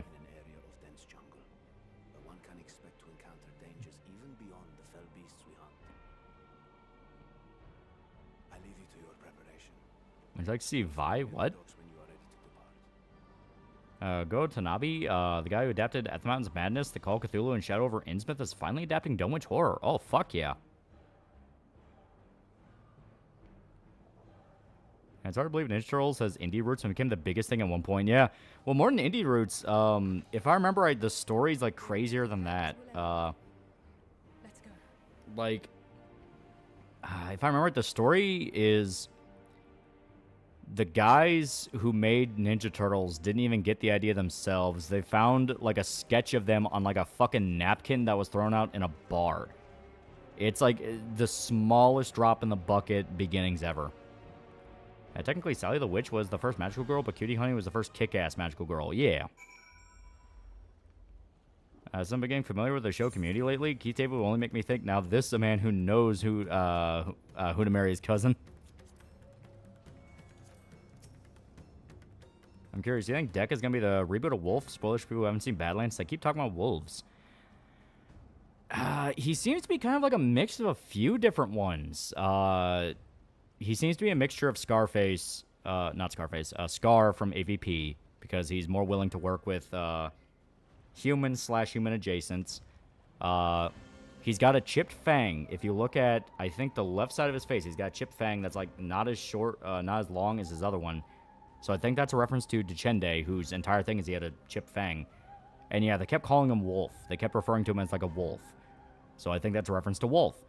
So I think he's a mix of a few different predators from AVP, and they just took elements from each one. Hate to be the guy who wrote that on that napkin. Those fuckers stole my idea. I'd like to see Violence Jack be given the Devilman Crybaby treatment. I'd like to see something done with it. It's literally the ending of Devilman. Think female predators gonna be interested in a Short King Deck? Do you think Deck's gonna survive?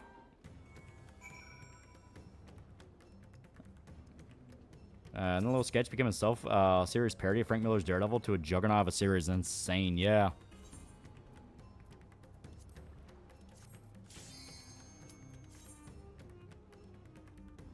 And Twitter keeps translating Deck in Japanese to Deku. Stop making me think of Yautja and My Hero Twitter. Going Guy also adapted Dante's Inferno as a manga.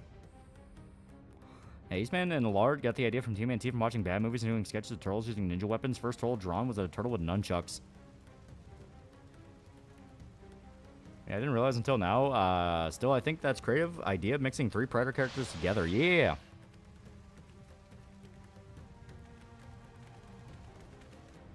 And still the idea from Roger Smith would be American Dad plot, I bet.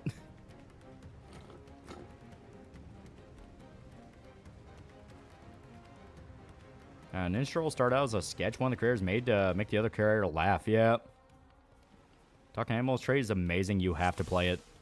But from what I hear, in Scarlet Hollow, if you do Talking Animals, you unlock like another completely different side of the game.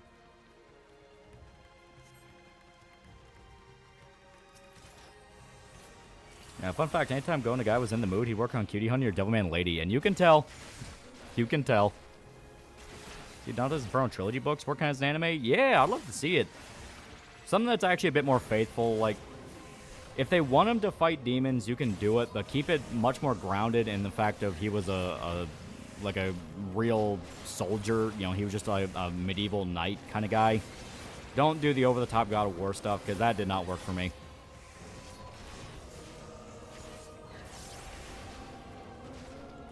God bless Go Nagai.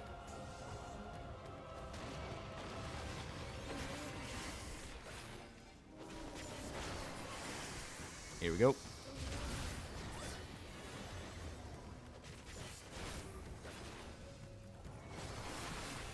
And Go Nagai's so cool. That's on EA Dante's Inferno. I like it.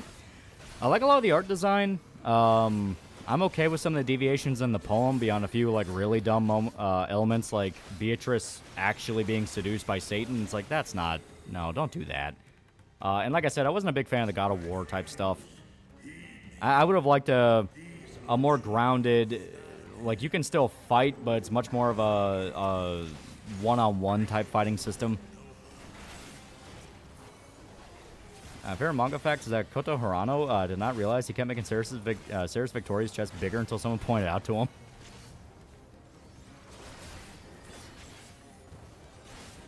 Cross might be one of the edgiest comics Ennis ever wrote, but I still like it weirdly enough. Technically, Devilman was supposed to have sex too, but the original was scaled back because Maki was supposed to be raped and killed, but Go thought it was too fucked up and just killed her.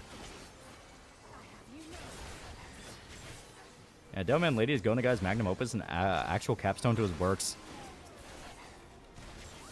Yeah, Dante's Inferno movie, I thought the multiple art styles were cool. It wasn't bad.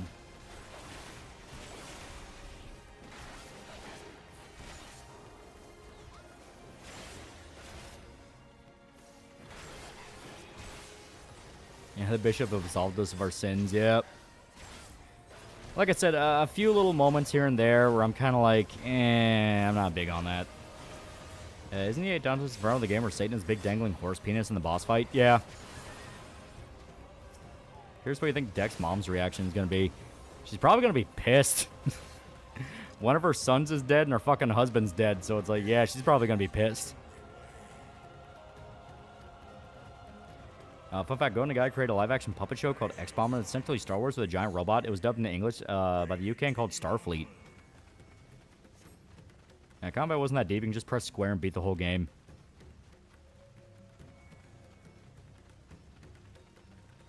I started playing Assassin's Creed 3 again. Oh shit, wrong direction.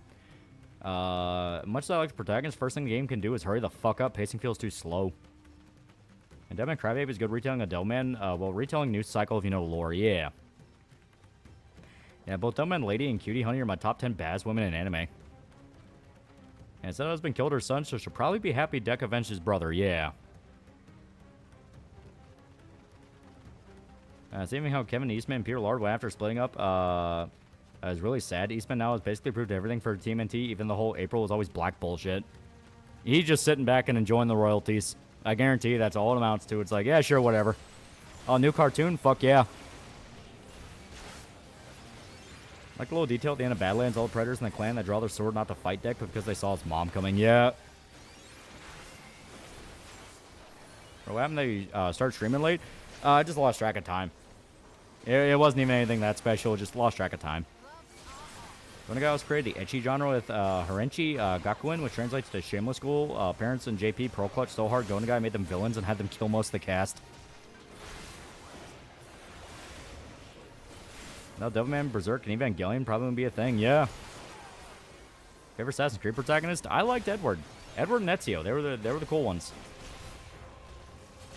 That's and I never read it. How good looking is Devilman Lady? It's pretty good. It's 70s Go Nagai manga art style. If you know that, you know what you're gonna see. Dex getting spanking, probably getting hung up like a pinata. Yeah. Star Wars' entire alien race named after Go Nagai. Scariest thing is Deck's dad was married. Implies the female wanted to marry and had to survive getting fucked every day. Oh, it's the other way around. The man has to, the male Yacha has to survive mating with a female. Altair's best protag. Altair was pretty cool. The only person that remembers anything is Psycho Jenny, and she can tell Lucifer about the cycle, but she remains loyal to him and only try to help him achieve his dreams. Yeah. Yeah, Crybaby has some things I don't like, but it's good to have a somewhat adaptation of Devilman, but I prefer something closer to the 72 manga. Yeah. I don't think God would allow Psycho Jenny to change anything during the cycles, because he's a vindictive dick. Yeah. Yeah, my excitement for AC4 remake died when I heard they're going to do the RPG crap. Yeah, right?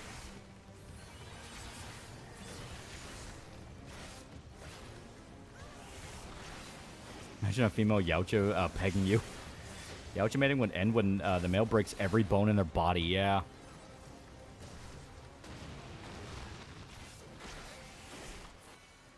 Deck's mom's going to kick his ass, but how hilarious it would be if she was an overprotective mom.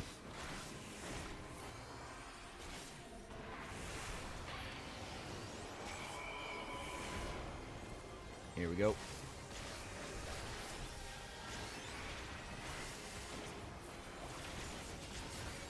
Yeah, hello, he's got the Eclipse Arc of 14. Yeah, it's pretty cool. I like the art style. Seriously, why add RPG bullshit to Assassin's Creed to pad gameplay? That's all that is why they do it. They add RPG bullshit to pad gameplay and add loot boxes and boosters so you can buy them. Yeah, money made 50 years since the Edmund Fitzgerald sinking. Yeah. Started reading IDW's TMNT books. Heard to read the first 100 issues because that's a series drop in quality.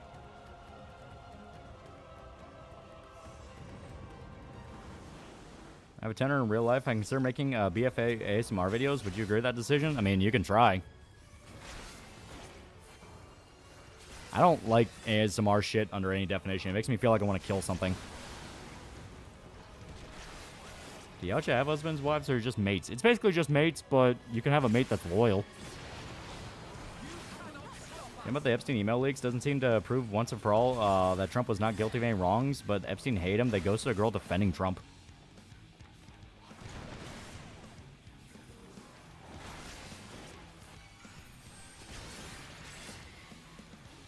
Yeah, you don't know half of it. Major drop in quality. Okay.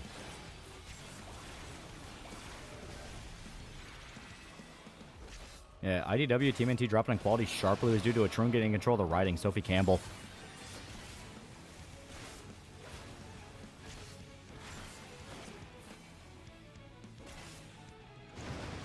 There we go.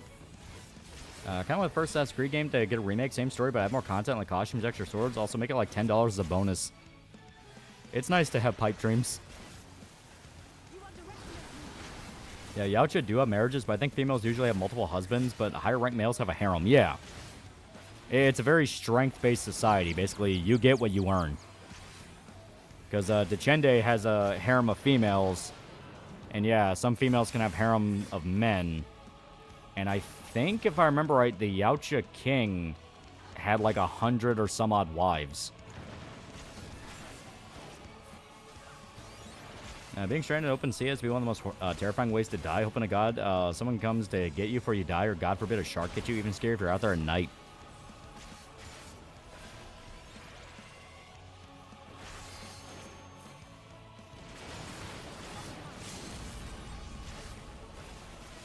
Trump getting in charge of the writing, and Turtles become a little depressed, and I spent, I think, 4 volumes of a Battle of the Bands arc with the Train Riders Pig Mutant OC.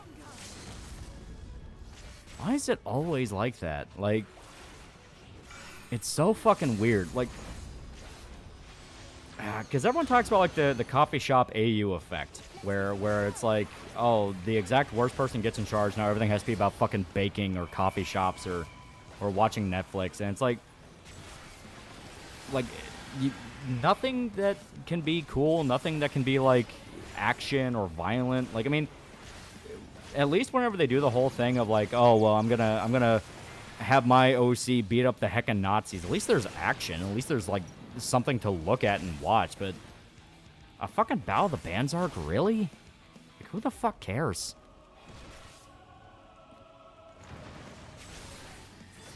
What do you think of Concrete Jungle? I only heard about it because of you. It's fun. It's flawed as hell, but it's fun. I think female Yautja are in general taller than the males. Makes the concept of being another thing for the men to conquer to find a mate. Oh no, that's not even a you think. That's a canon thing. Like, remember Razor talking about it? Right after IDW's TMNT issue 100, it went from being a great adaptation, basically parody of hipster millennial comics. Yeah, that's what millennials consider to be safe. Same thing happened to D&D, dude. Happened to D&D? It fucking happened to the Saints Row reboot, where they're all talking about their fucking you know, college debt and shit like this, and it's like, what the fuck? Choosing not canon and my head canons being the only true way. Well, I'm saying the detail you want is canon.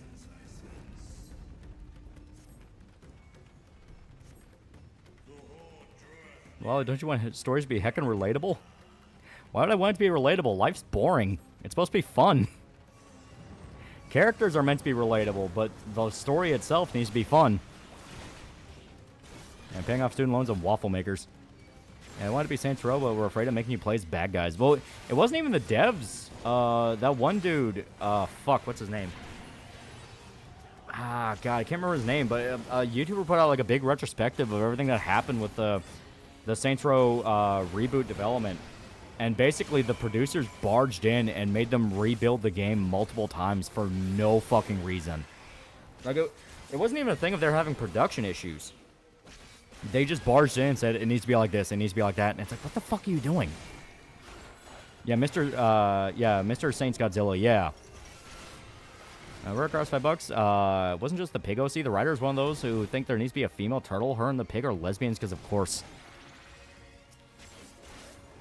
Your thoughts on Tron? I see it's kind of dumb but fun. The original movie is... The original movie is not something I worship or love, but I do think people should watch it because it does legitimately have a place in movie history as, like, this was a big special effects jump. Like, it looks quaint now because of how far we've jumped ahead, but for the time, it was genuinely technically impressive. Tron Legacy is way better than it has any right to be, and pretty much everyone agrees on that, and, like, for some reason, that movie's just fucking good. And Ares, everything I'm hearing is, it's there. Like, it is there. No, make me believe it. To be that way makes it canny. You conform to my ideas. I'm being facetious.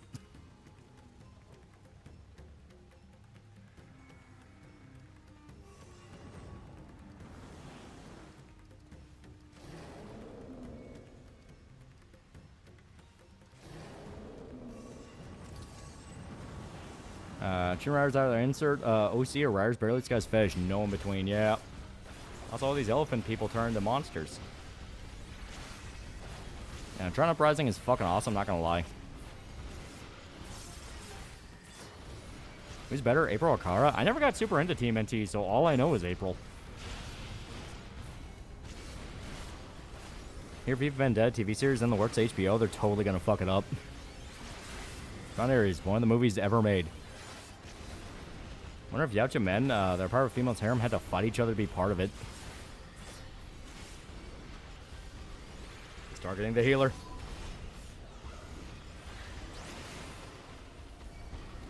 There we go. Damn it. There we go. Caught on Smiling Friends. Yeah. I like to imagine Yautja moms are overly protective of their children like grizzly bears. If another accidentally bumped into her child, she'd rip them to shreds. Tron Uprising had that cool passing of the Tron Torch storyline. I forgot how it ended, though. Tron 1's a decent, if a little boring movie for its time, deserves recognition. Legacy is pretty much a retelling of 1, but much better movie. Ares I hear is boring as fuck.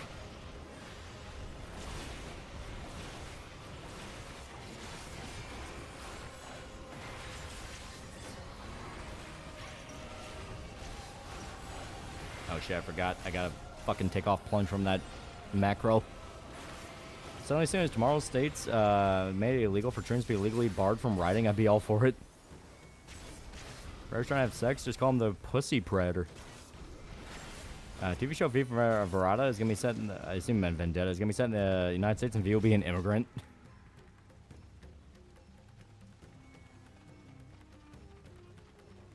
I tried watching Rise of the Teenage Mutant Ninja Turtles. Outside the animation being great, the writing was too cringe and shit to continue.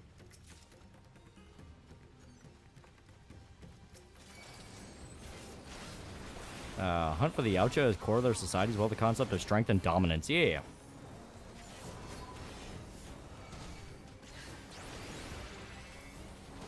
think it's worth it to join the military modern day? Currently in the process of joining the army. I mean, that's up to you.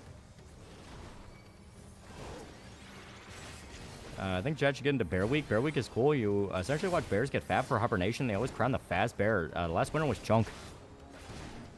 I have been watching more outdoorsy stuff just due to the fact of it's starting to get cold, so I'm kind of in the mood for shit that feels cozy and all that. So I've been watching a lot of Outdoor Boys, and it is a pretty good go-to channel. Chunk, despite having a broken jaw, was over 1,000 pounds. Army can be a good start for your career. Remember that people will shoot you.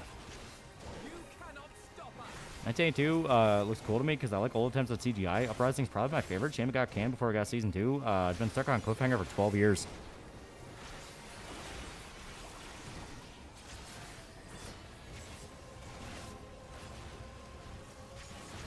Let's go fishing. I would like to. Still feels like spring here. Yeah, didn't Chunk eat the other opponent last year? My god, he's the embodiment of a why doesn't he just eat the smaller one? Based outdoor boys enjoyer. Yeah. Like I said, very cozy shit. Go Kickhawk 45 is the coziest gun channel. Yeah. I think it was 2023 or 2024 where another bear decided to eat another contestant. No, it wasn't Chunk. It was never proven. Chunk's no cannibal.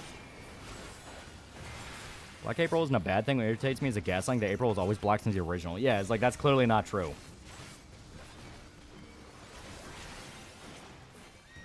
Chunk is honorable bear. Tron 2.0 is one of the best content in Tron series has spawned. It takes the idea of a computer world and goes wild. Later enemies are things called resource hogs that cause slowdown in gameplay. Actually, it's pretty cool. Yeah, the live trail cams you can watch. Getting cold enough for jackets, but hot enough to at least keep the AC on for a while. They made a film called Turtles Forever, the Spider-Verse, before the Spider-Verse. The finale takes place in the original comic with the art style. Chunk deserves all the picnic baskets he can get. Yeah, I used to watch Paul Harrell, the gun instruction channel, before he died. Yeah. Yeah, Chunk won even with a broken jaw. Wouldn't mind Big Booty Latina April. It wasn't Outdoor Boys the channel that retired and pissed a lot of people off? Yeah, the guy, I think his name is Cliff. I can never remember the actual fucking guy's name. I was always calling him Outdoor Boys guy. But, yeah, he retired for a little while because he wanted to spend more time with his family, because every time he would go on those trips and those expeditions, like, he would have to be away from his family. So he wanted to spend more time with them, and it was about a year or so. It's been a few months, like 9 months, I think, coming up. He came back, and he's back to doing videos. Doesn't help that several people worked on the first TMNT show due to the message, are now lying why Baxter Stockholm was made white. No, they claim it's racism, but was actually, and then later. Luke? I thought Luke was the name of his son. It could be a Luke Jr. situation. Yautja do have bad bloods. The Yautja broken their society's laws and are killed on sites. They do have criminals, yeah. Oh, God. He's not back, just uploading the last 3 episodes. Yeah, in the pipe. Oh, okay. You know what? That makes sense. Yeah, clear out the ones he was already working on. I mean, he did more than enough to the point that he can just kind of coast on that channel for the rest of his life. He did very well with it. And that was on top of him being a lawyer.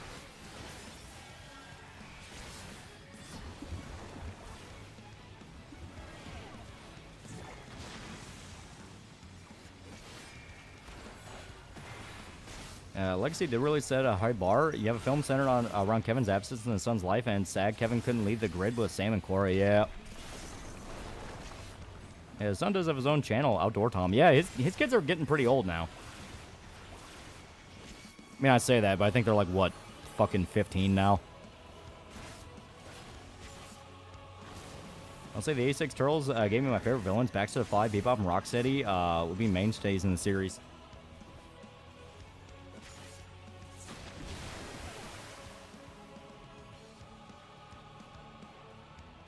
Outdoor Boys go down as the most wholesome survivalist channel. Yeah. Actual reason why Baxter was made white was executives were worried that Shredder were treating Baxter like shit. They thought the audience found it uncomfortable if he was black.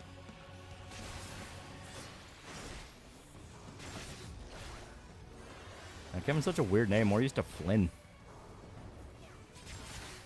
Well, an FF9 remake should just look like cutscenes but better textures. I like to imagine they do bring back Shane Black Predators. They're going to immediately kill them off by blowing up their planet. It says, take care of those train fanatics for good, like Godzilla. Have it be like that joke in Space King where everyone drops what they're doing to go to this singular planet to blow it up. Why is Chunk the largest bear, not simply eat the other 5?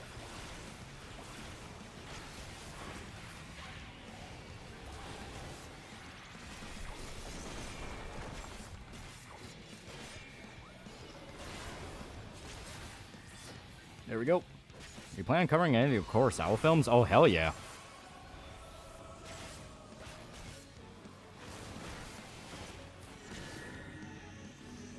Did you hear the new Hit Smash Flung Fu Fighting? Someone made an AI parody of Kung Fu Fighting.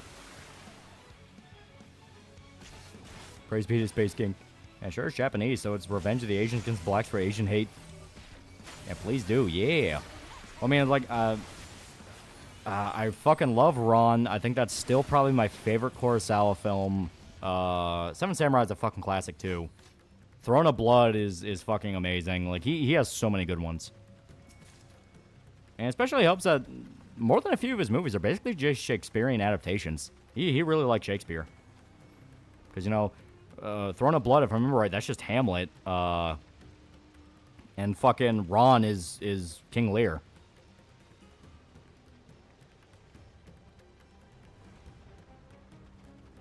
It was very important that the Psycho had destroyed that plant to kill that one guy in his creation, yeah.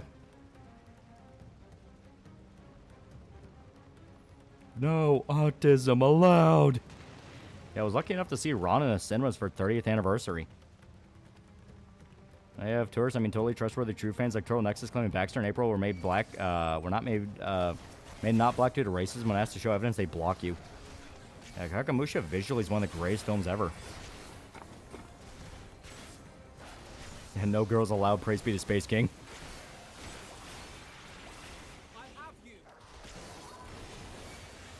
There we go.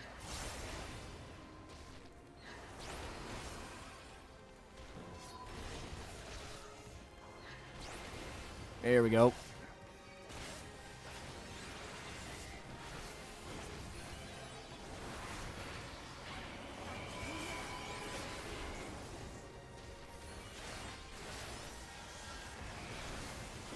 What games are you looking forward to most in 2025? Well, I mean, year's pretty much already almost over. I assume you mean next year. Next year, I really don't know what's coming out. Like that's kind of the big thing. I'm not sure what's still coming out next year because fuck, Metro Prime 4 comes out this year. GTA 6 is like way down the line in November, so I really don't know. Is Pragmata still coming out next year, or is that like one of those where they're just not giving a date? Yeah, Ninja Gaiden 40 came out, so nothing. New Fire Emblem, Resident Evil 9? Oh, that is true, Resident Evil 9, yeah. Yeah, Onimusha, well, shit, yeah. I thought Onimusha was like 2027.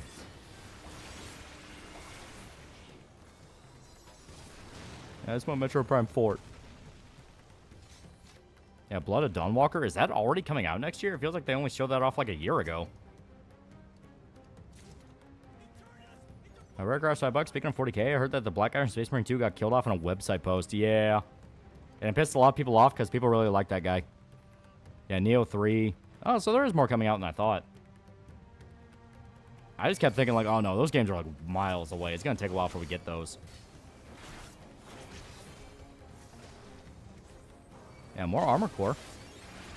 And replaced him with a more well-known black guy from 40k.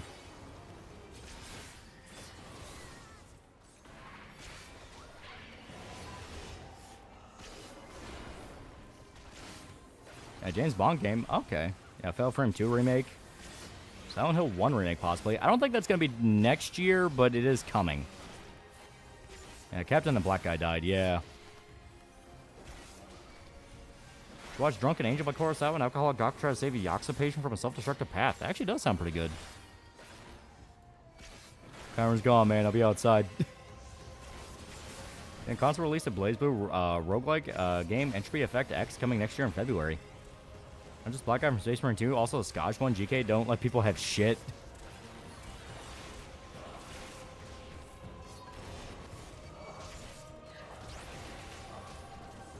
Metro Prime 4 going to be on the regular Switch? If so, there's more reason not to own Switch 2. From my understanding, it is. Controversial opinion, aside from a few things like Shockman people dying, I don't think 2025 was that crazy. Yeah, Okami 2, yeah. Is Okami 2 really coming out next year? Holy fuck, I thought that was another one where they just kind of went vague on that. Yeah, Blood Dawnwalker released new gameplay hours ago. Yeah, Elden Ring Night Rain DLC, I think, has or is coming out. Yeah, Valve's going to release a new hardware, then there must be a new Valve game, Half-Life 3 confirmed.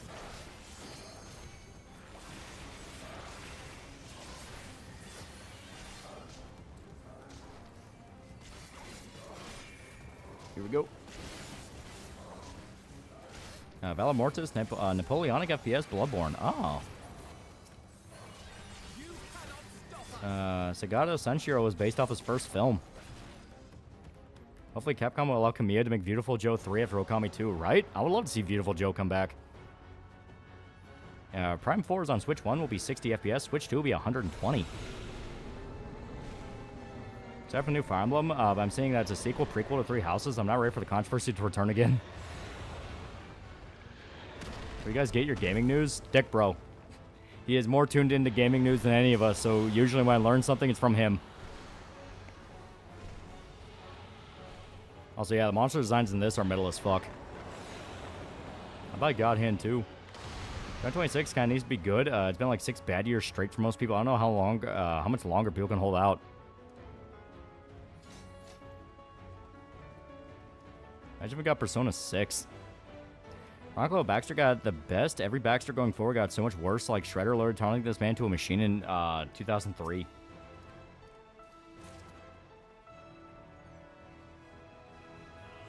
Dick Bro, if I recall, watches Asmongold. That's probably what he's parroting. I mean, maybe. What controversy did Three Houses cause?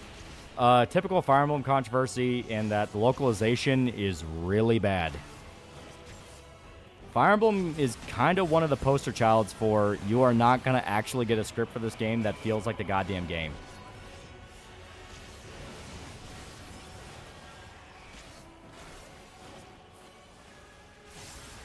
That about replaying Dead or Alive 6. I remember I still have to grind for Tina and Ayane cosmetics. Back should become a brain in a jar by the end of the series. So is Dick Bro because he's a dick or he's just well endowed? We call him Dick Bro because how he got introduced to everyone is that he got super drunk during one of the streams and threatened to show his dick. And it's like, you're in the fucking chat. No one's going to see your dick. Stuff that Shredder does to Baxter in 2003 series is so messed up, it's hysterical.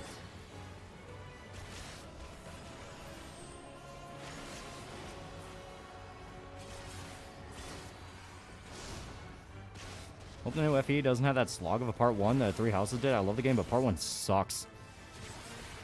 Plus side, Three Houses had the Haas cast because my bias was struggling who to pick. Oh yeah, it was genuinely pretty good. It's just one of those of, yeah, it definitely had some stumbles. But I think that was too crazy for Fire Emblem. It definitely felt like a breath of fresh air after, like, Fates. Still waiting for the genealogy of the Holy War remaster. Dick Bro sounds like a fun guy to be around. Oh, yeah. He's a good guy. He's a good guy. I was on Tumblr and everyone on that website subscribed to the idea of wanting a proper translation made you a date rapist and a pedophile. Yeah. Why does Fire Emblem always get the short end of the stick? And so it reminded me of the 1,000 milligram of muscle relaxer guy in the Discord. Yeah. It's like, yeah, it took like, 2 of the 500 milligram of magnesium and now I'm shitting everywhere. It's like, yeah, because it's a fucking muscle relaxer.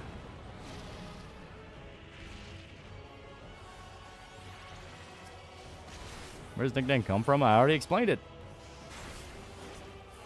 If Half-Life 3 actually comes out on whatever system Valve has planned, it will come on the catch. Want to play Alex? Gotta use VR. Want to play Half-Life 3? Gotta let an advisor's tongue rape your brain. Yeah, didn't know. Dick Bro the one that's married, or is that Weed Bro? Dick Bro is the one that's married, yeah. He has a kid. And they're actually very happy. They went down to Gatlinburg. They wanted to celebrate.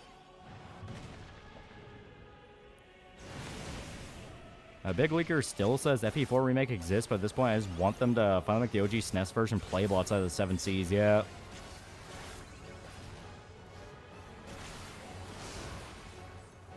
And I'm pretty sure, yeah, we died.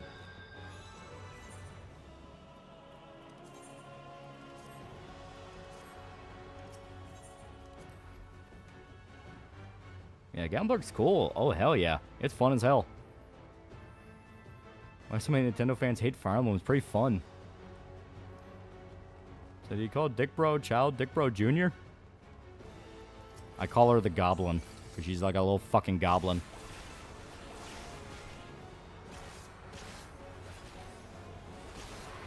Don't forget, chat, that wife also thought Loli was a pedophile when she first met him. Yeah. I will never forget that story. We were all drinking at Irishman's house. And this was like right when Dick Bro got married. So he was introducing her to us, his friends and all that. And like he had shown her pictures before and all that, and when she kind of like cut loose and got pretty fucked up because she drank a little bit too much strong liquor pretty fast. She, while drunkenly rambling, just looked at me and said, "You know, I always thought you were a pedophile when I looked at you, but now I realize you're a pretty good person."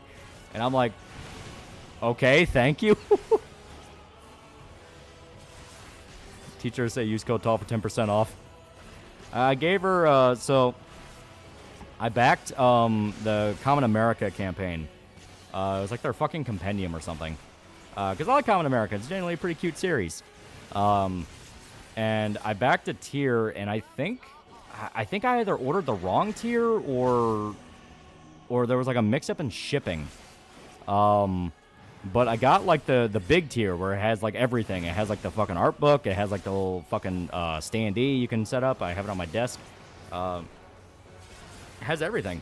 And one of the things it sent was like a little plushie. It has a little plushie of you know, Carmen. So I'm sitting here like, I'm a fucking grown-ass man about to hit 30. What the fuck am I going to do with a plushie? So I thought, like, I don't know, maybe I can give it to Winston. Maybe, but that'd feel like kind of a dick move because he slobber all over it and rip it apart. You know, I don't want to, like, mess it up.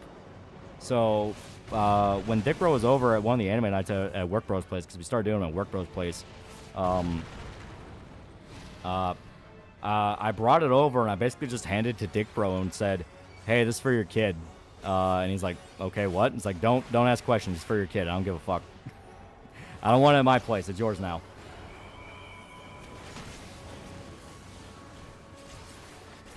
Yeah, real child fucker vibe. Fortunately, I don't speak English very well, and I'm using a translator. I don't look like Quentin reviews. I don't blame her for thinking you're a ped.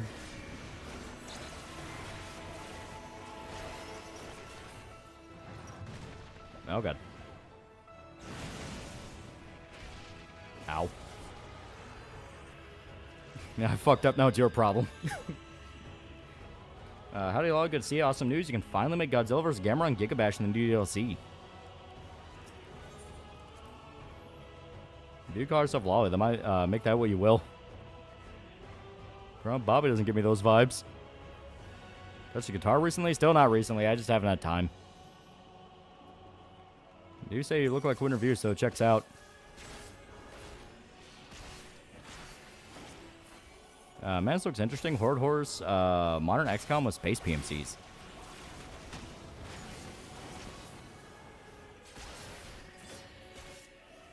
I like the haircuts for the time skip girls in 3 houses. They got rid of Bernie's hair, goddammit.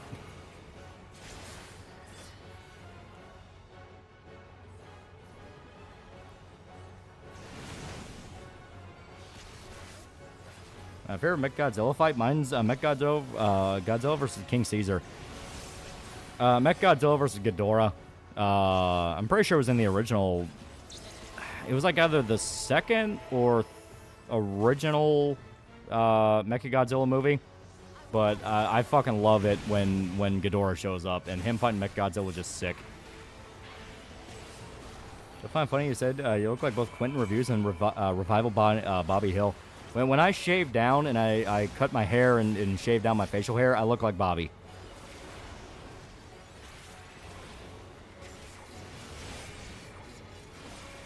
Say look like twins. Does that mean you have a mile between space between your eyes too? No. My eyes aren't like that. That Godzilla never fought Ghidorah. Are you high? No, I'm pretty sure he did. In fact, you know what? Fuck you. I'm gonna Google that right now. I'm gonna Google that right now. Yeah.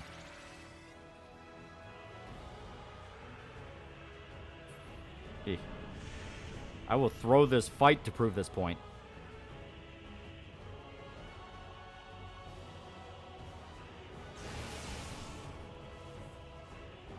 Mechagodzilla literally never fought Ghidorah? I don't fucking believe you.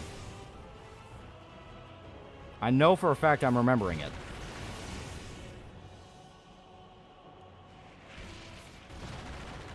Yeah.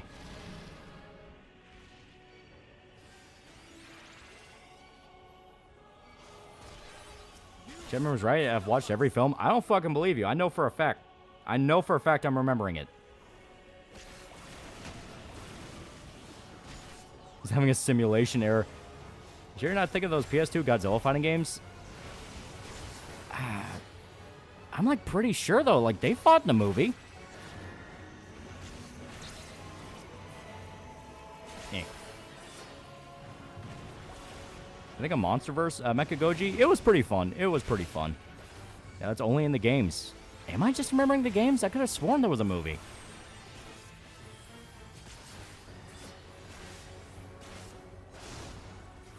Keep finding them, guys. Gotta look up online for this Godzilla noob.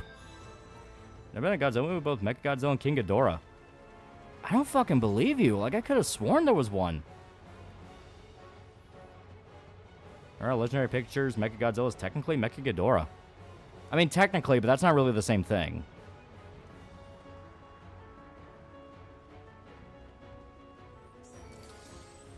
There is Mecha King Ghidorah. Between Elgard, Rhea, Dimitri, Mercedes, Claude, Dorothea, I don't know who to choose. That whole game is a bi-menace's struggle. One day, Walmart saw a disabled shopper. It seemed to lack a forehead. Do you know what disabilities relate to that? I have no fucking idea. Probably just skull deformation. SI Mechagodzilla is built from Mecha King Ghidorah. There was a random bit of stock footage in the original movie Ghidorah, but they're two monsters that have never actually fought each other in the movie.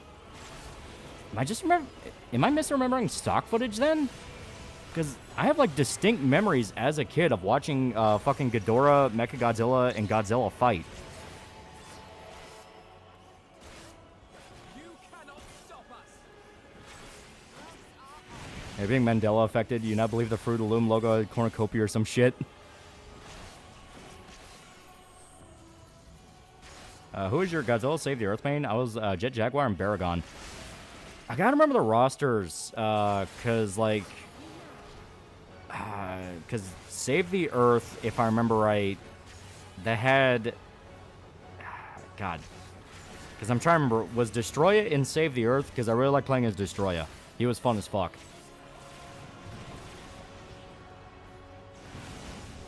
Lolly pauses Kaiju fight to look up Kaiju trivia. Ghidorah was in Godzilla vs. Gigan, though. Yeah, he was, yeah. I could never remember if if Destroya was in Save the Earth or Destroy All Monsters. Because you had Save the Earth, Destroy All Monsters, and there was like a third one. There was a third one that came out pretty late into the PS2, but was genuinely actually pretty damn fun. It had like the weird crystals.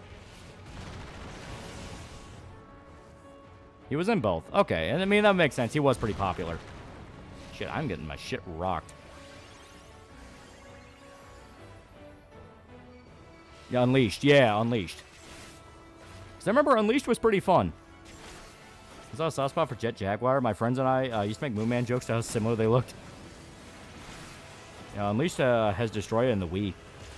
I have all these memories editing 3 different movies at once. Isn't there a 1991 movie called Godzilla vs. King Ghidorah? Yeah, because that was the 90s era.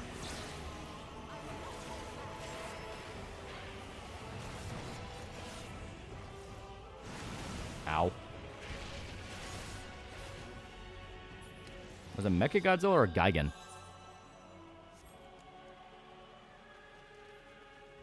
Was Eldritch God, who was fucking with all of us, most likely we were from that universe, so there's a Godzilla or Mechagodzilla fights Ghidorah but teleports us to fuck with us. Remember the 1998 Godzilla movie? Yeah, Destroyer was also in the PS2 version of Unleashed. Yeah, I remember that because I played the PS2 version. I miss my boy Angerus. You ever watch the animes Kite and Mezzoforte? Yeah. That's the one where the director had to work with a hentai studio, so they contractually obligated him to put in sex scenes when he actually cared more about the action. Yeah, Heisei era is what it's called. Yeah.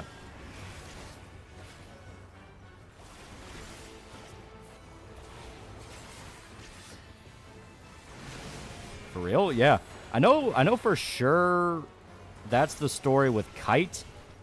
If I remember right, Mezzoforte was a little bit different.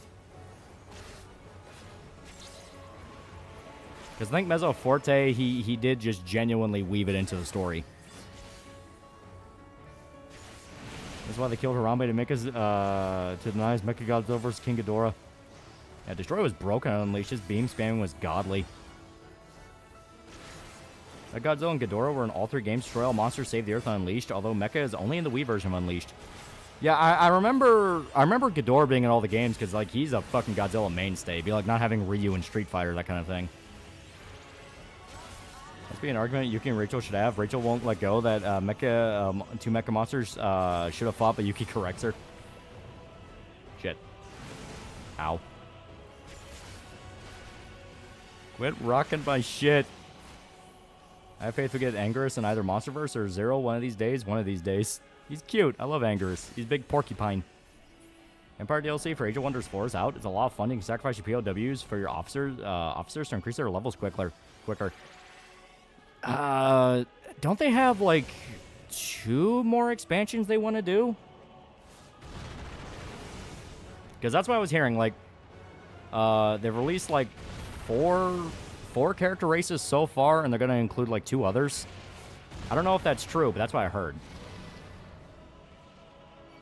Let's play the shit out of Destroy All Monsters and Save the Earth with my PS2. 60s Godzilla is my favorite. 60s Godzilla was sick. That Mezzo Forte was the one with the sex scenes, rather dreams or robot clones things. Yeah.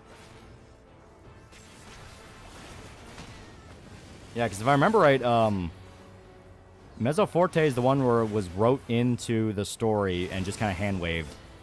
Kite's the one where it just flat out has an edited version that doesn't even include the sex scenes because it's like it's not part of the story. They just made me do it. True, I can make Kane's clan from Blood Omen with Age of Wonders now. Zilla sucks, but Zilla Jr., that was pretty cool.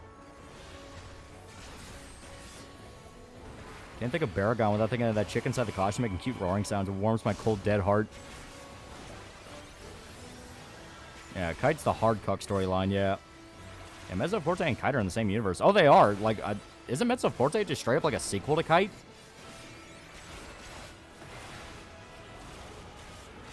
I thought Kite's case was considered hentai because of a short rape scene. No, there's like full-on like graphic sex in it. Because that day the director worked with a hentai studio, but he only worked with them because they were the ones who were willing to do it.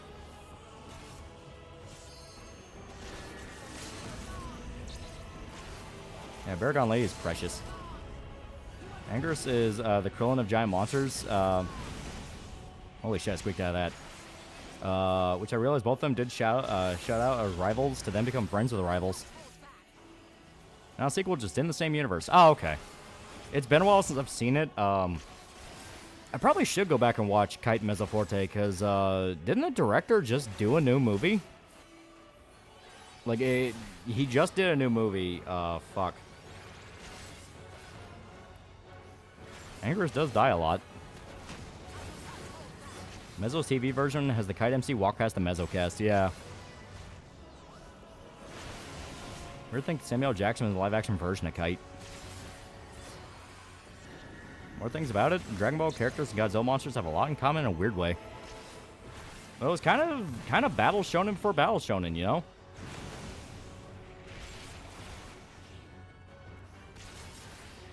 Yeah, only Zilla was CGI in Final Wars yet. Yeah, director of both Kite and Mezzo Forte have sex scenes because that was the only way he could get funding to make them, yeah. Current season for Age of Wonders 4 has 2 more expansions planned. Vampire add a new ruler type. Next expansion will include a type of expansion be like Fantasy Mad Max. Oh, that's actually sounds like that could be kind of dope.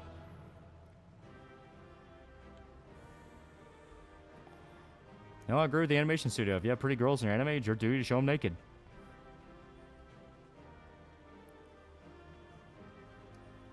Doo-doo. And Zilla was awful CG on purpose, yeah. That dear bro was cut out of Dragon's Dogma and Dragon's Dogma 2, yeah. Godzilla and Angerus was the dynamic duo of my childhood. Love them being best dino buds, yeah. That's like Godzilla animated series from the 90s. I remember watching it. I don't remember a lot about it beyond the weird mind swap thing they did where the guy that was supposed to be Matthew Broderick's character could like enter the mind of the tiny Godzilla. I say tiny, but he was still pretty big.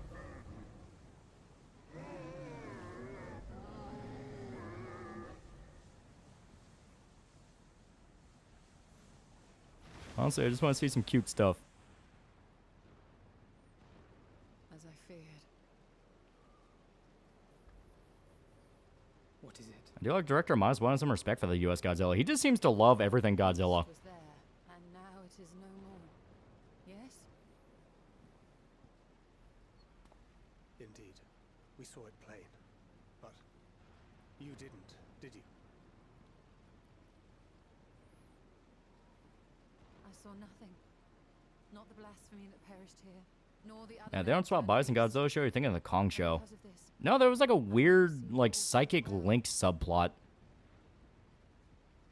There is no ether. I kind of would like another Godzilla trilogy from Japan to use suits. I find the whole practical effects are cool and CG argument old and lame, but Godzilla's the one exception. Emptiness. That would mean. It wasn't some German that fucked up Godzilla 1998, not the American director. Words of the Watcher. 'Twas a Well, strange Godzilla 1998 was Roland motion Emmerich. of flow leading to decay and absence that led the Yeah, it brought ages back to Zilla's the Cyberzilla 90 show. dying. This is the same Yeah, I feel like the animated series fixed Zilla Jr. Image a little bit. Yeah, the movie was awful, but people who made the animated series actually seemed like they love giant monster movies. crumble away like dry Yeah, wine Tiny Godzilla, would you mind swap him?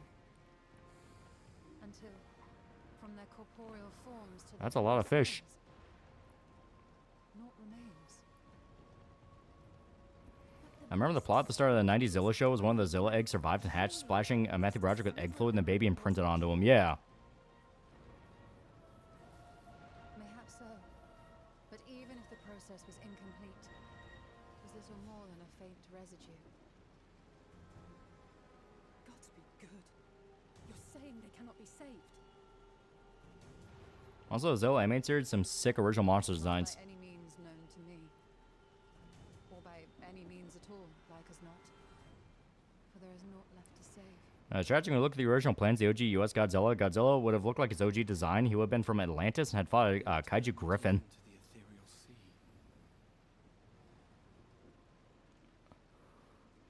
Kind of wish Shin Godzilla pushed more into the idea of Godzilla being this unintentional eldritch god that's in constant pain. Pretty sure Zilla and the other monsters from the animated series got a reference from the new Godzilla animated piles. Director of Godzilla Minus One actually likes Godzilla 98 as a giant monster flick. Yeah, just not a Godzilla movie. Rather have a psychic connection with a kaiju or a giant mech. Giant mech, he has guns. Even deprived of their master, they perpetuate his legacy of hate.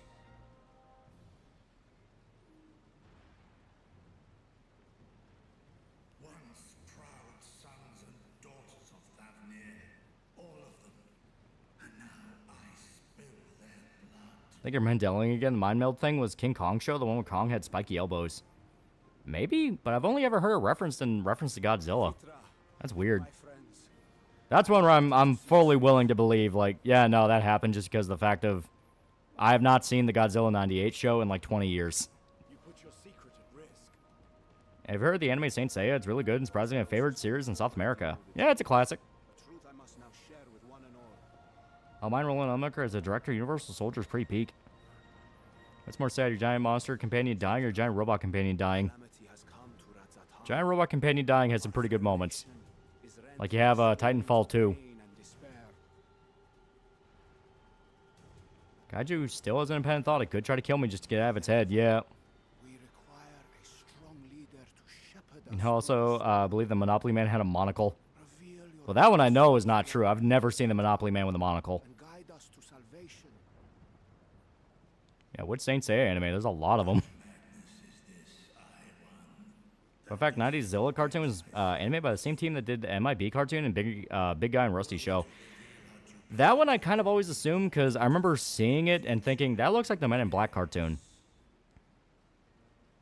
Another thing to add in for Zilla Jr. is he finds a female monster who already has a child and becomes a proud stepdad. She agree with you, but not this time. Kaiju are way cooler than Mecha. Apologize and repent for your idiot statement. Technically, BT didn't die in Titanfall 2. He stole Cooper's helmet and showed at the end. Yeah, no, but he still has a death scene. Yeah, Monopoly Man only had the monocle during the anniversary version of the instructions. Yeah. Iron Giant dying still hits hard. Hit maximum Brazilian numbers in the chat. They start recommending Saint Seiya.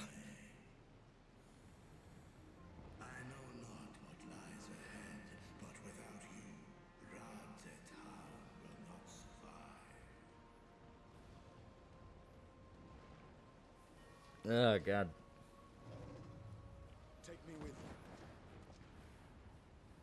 I am as at home fighting. Yeah, Sensei is genuinely good. Yeah. Take me with you. Have you played Dispatch? No. All the episodes are outside. I planned on playing it.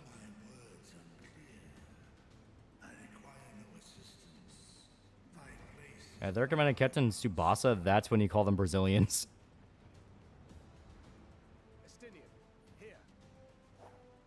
Yeah, I still remember the Seiya Sailor Moon rivalry both shows had. Yeah. I've seen long believed to be lost American cartoon adaptation of Saint Seiya pilot. I have not. Will you stream it? Maybe. Can I get the Steam Tendo Gabe Cube? Like I said, I'm not going to be an early adopter. My parents get weirdly passionate about Mandela effect shit. I don't get it at all. To them, it's like there's a mysterious force fucking with them. To me, it's like, oh, I misremembered. Okay.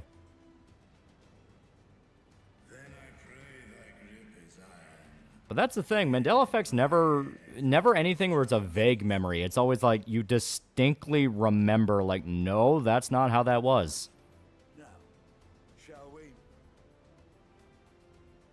Fuck, I drove to work with my handbrake on. 4Kids had the absolute worst localization. Hell, they added episodes of Yu-Gi-Oh! 5Ds to cut out the entire final arc. Is why they got sued. Yeah, all I know about the dispatch that the bad guy does your tax and you can cuck Superman. With the understanding, H-Studios are scientifically speaking ain't shit and will produce animations that move at 15 seconds per frame. That's not a typo. Oh yeah, no. Like you're right.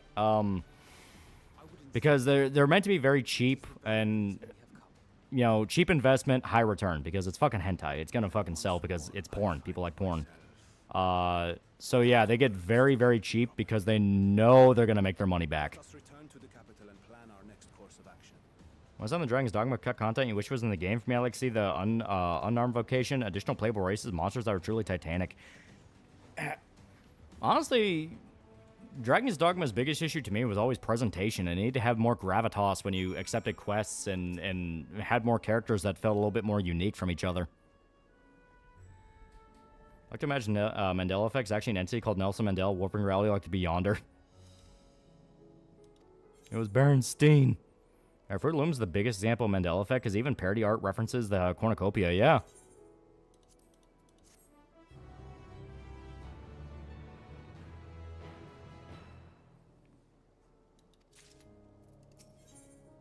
There we go. And Dispatch, you can turn the most powerful female in the setting into trad wife. It's Fate Stay Night all over again. I always thought hentai went cheap on everything except jiggle physics. I just remember the Netflix had a Saint Seiya live action movie. I'm sure no one watched it because it pulled Dragon Ball Evolution.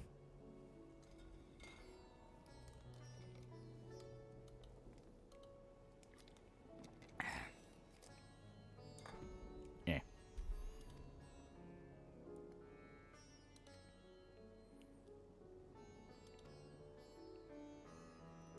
Ugh.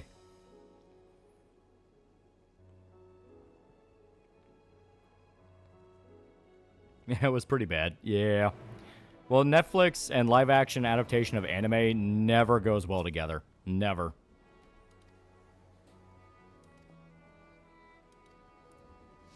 There we go. We now have a party member.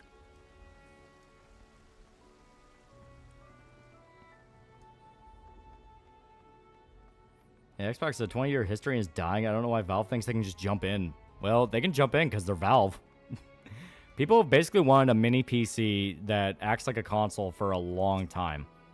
And I mean, if Valve can get it off the ground, which they've been trying to do for a long while, yeah, they can corner the market in a lot of ways. Didn't even know that was a thing, yeah. You tell me you don't like how people live action? Also, PC guys are doing some weird mind jumps. I thought consoles were dying, yeah.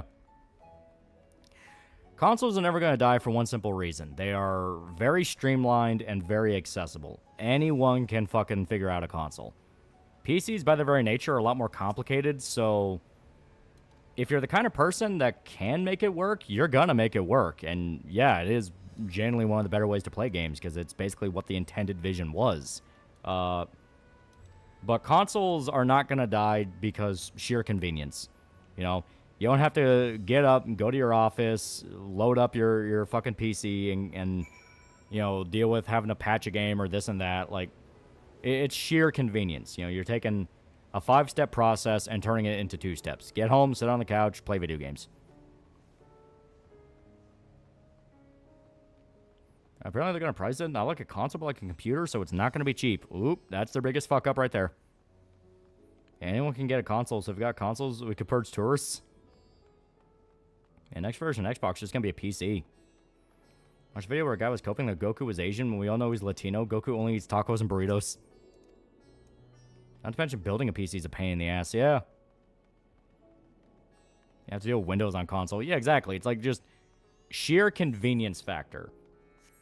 Are people who play PC right when they say, well, you get more power out of it, it can last longer? Yeah, they're not wrong. But sheer convenience. Favorite Saint Seiya character? Mine's Dragon Shiryu. He was also pretty dope. I did think he was pretty fucking dope. There's a rub. It's going to cost much of the PC. Yep. There's always a catch. You can game on Linux and suffer. Goku's Space Monkey, and that's not racist. He is a Space Monkey. Goku only married Chi-Chi because it reminded him of Chi-Lai. Well, it's just easier with PC. You have to check the specs, deal with upgrades, etc. Consoles already go to, yeah. And really, a lot of the talk of how it just looks better on PC to me is kind of bullshit. It only looks better in the sense that you can fuck with the settings in a more direct way. Like you can turn off you can turn off motion blur, you can turn off this setting, you can turn off that setting, and boost up anti-aliasing. Like you have the ability to customize the graphics, you know, that kind of thing. But in truth, everything about how a game looks comes down to how they optimized it and the art direction. Like it's stuff that's kind of out of your hands.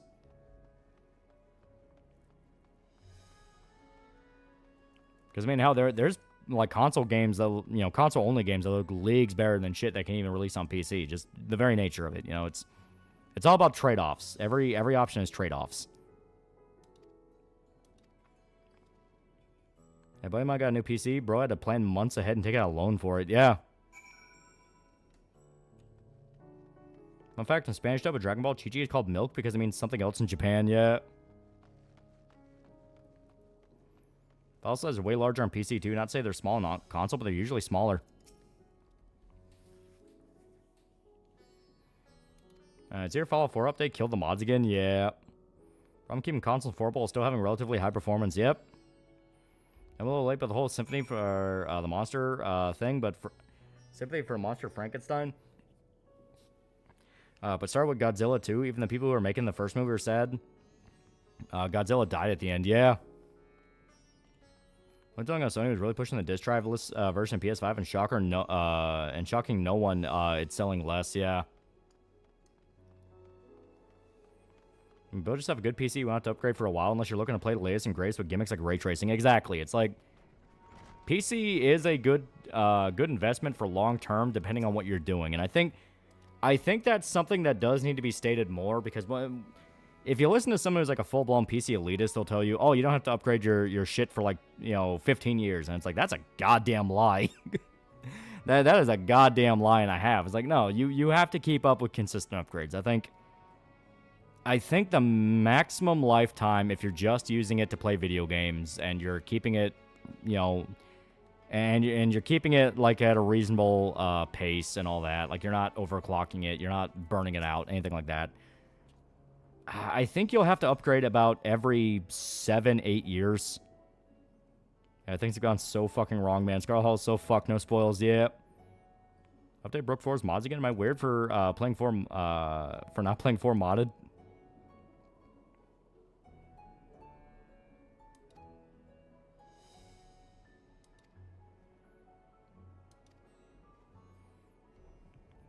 Blair White found Jesus. Oh, how convenient. Yeah, 5-7 years the average. Yeah, and like I said, that's assuming you're not doing anything crazy with it. Because if you edit on it, like you edit videos or things like that, that's going to shorten the lifespan because that's more pressure you're putting on it. Being able to download updates with the consoles and sleep mode's a godsend. So many times I turn on my PC, only sit for 30 minutes updating. I know my PS5 will have done when I'm at work. Generally speaking, the whole PC has better graphics, has lost touch, mainly because graphic whores have been enslaved by tech companies and neglected art as a consequence. Yeah. I'm a romance raccoon. My media priorities are narrow. Remember somebody made an edit of Frieza with Mark Hamill's Joker? I'm surprised how well they go together. I can't even play Fallout 4 now. It keeps crashing the menu with no mods. Problem for PCs, you're very limited on OS, and boy, Windows 11 is fucking terrible, yeah. Did Blair White really find Jesus or a Hispanic dude named Jesus?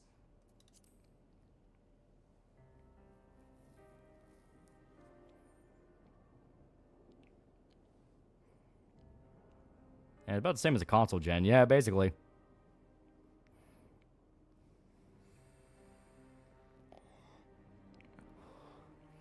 So yeah, it's basically, if you're doing PC, you're still following the same trajectory as a console generation. It's just you might be able to squeak a little bit longer without having to upgrade. If you're like me and you only play emulated games, old PC games, and once in a blue moon AAA game like Doom 4, you won't have to upgrade at all. I just don't get the latest graphics card. The AI try and hit it bad. Yeah, and that's what I'm across the board. Like, them shoving in all these fucking AI gimmicks into GPUs is just making the GPUs worse. Like, there is no upside to it. It's not helping. As long as Blair doesn't reach Razor levels of cringe, good on her. I was pretty clear about not doing stuff to your body.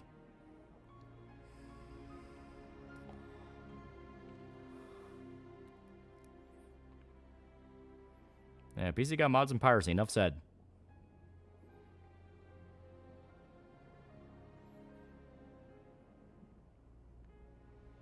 Maybe the AI thing is on purpose.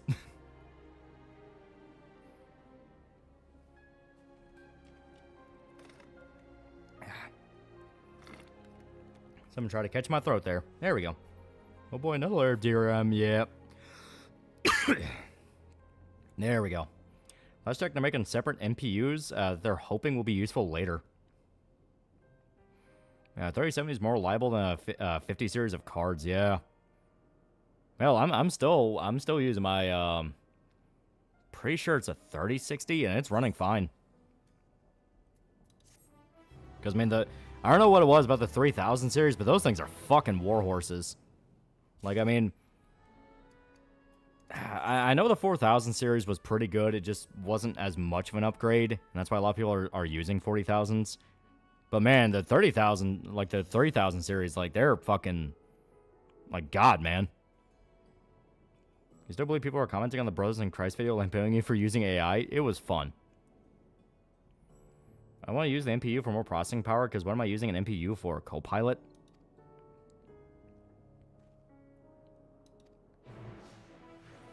Yeah, 4090 was a big upgrade with slight chance of fire, yeah.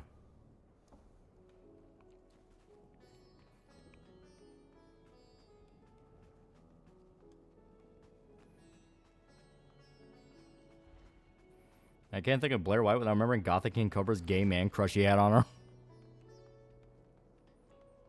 I'm using an AMD 790 XTX. Are you Christian? Eh.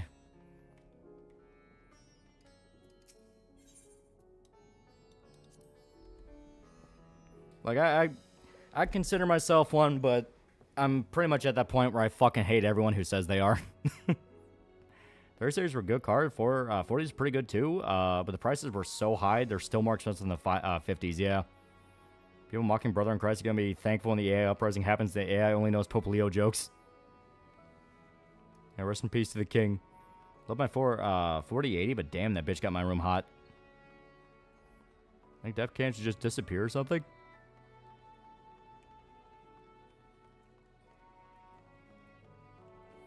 Your new Sound Hill F added journalism mode and update? Yeah, I'm not shocked. Which is amazing, because, like, the easy mode's already pretty fucking easy. Shlomo the Hammer, my king. For myself, somewhat spiritual, but by no means religious. Yeah, Brothers in Christ convert me. I'm not devout Muslim. Again, NVIDIA 1066 gigabyte AMD Radeon R5 480. Ladder is supposed to be used for CRT shit, but I didn't know what I was doing at the time. Now it just gives me extra FPS.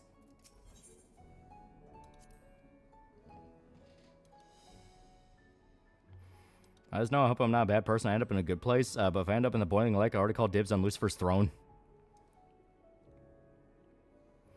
People want to rant about the bullshit and the graphics tech side of things on PC, and I completely agree with her because it's coming to where it's degenerate to just consume like Funko. Yeah.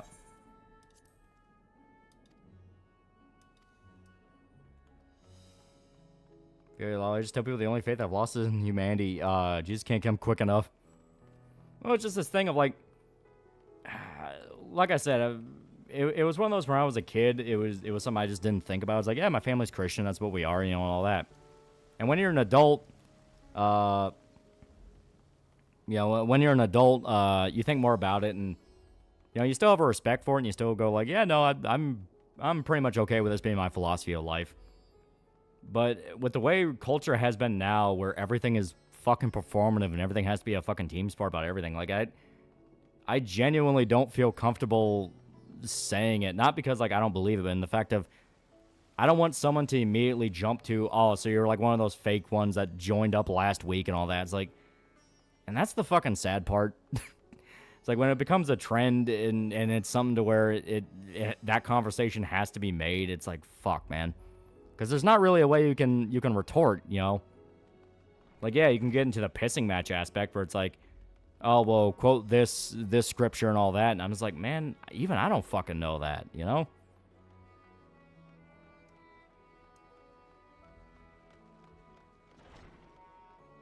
I think Satan would get mad if he found out I played Doom.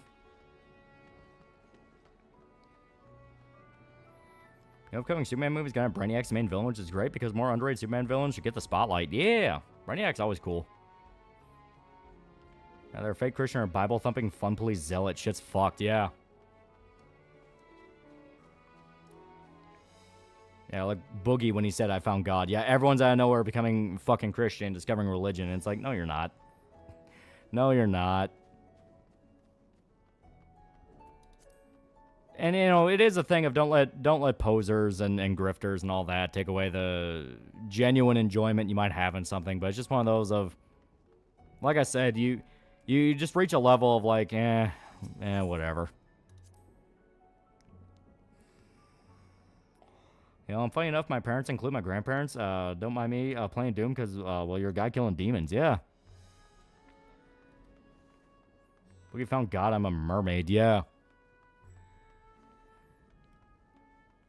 I think it's reasonable that a lot of people's reaction to dictate your belief like that. If you believe it, believe it. If you don't, then you don't. Well, that's my point. It's like I said, I don't let them dictate my belief on it. It's more the fact of there's not a point in publicizing it, you know? Mainly because the way I kind of view things is you either talk the talk or walk the walk. So you either live by it or you talk about living by it. And there is a big difference. So, you know, I don't go on big speeches. We don't have, like, you know, Bible reading hour because, to me, that's performative as fuck. That's just me trying to convince you I believe in this stuff. And it's like, there's no point to that. I can quote scripture more than the Jesus freaks, yeah. I'd be proud of my kids playing Doom like true warriors of God.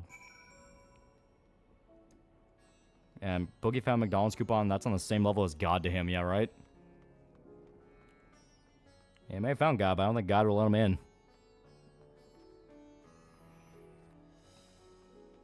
In my opinion, religion is going through a transitionary period where all religions are rife with fakes and likely serve as unintentional crucible that would lead to actual true believers. Maybe. That's the hope. You know, that's the hope for it.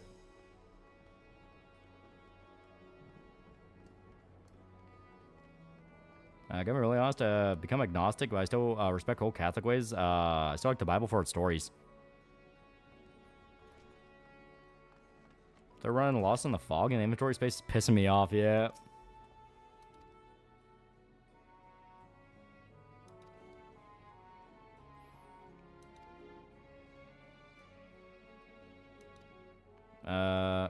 And being a true Christian doesn't need a priest for the Bible all the time, only for their stories or helping someone out, not in a fake way.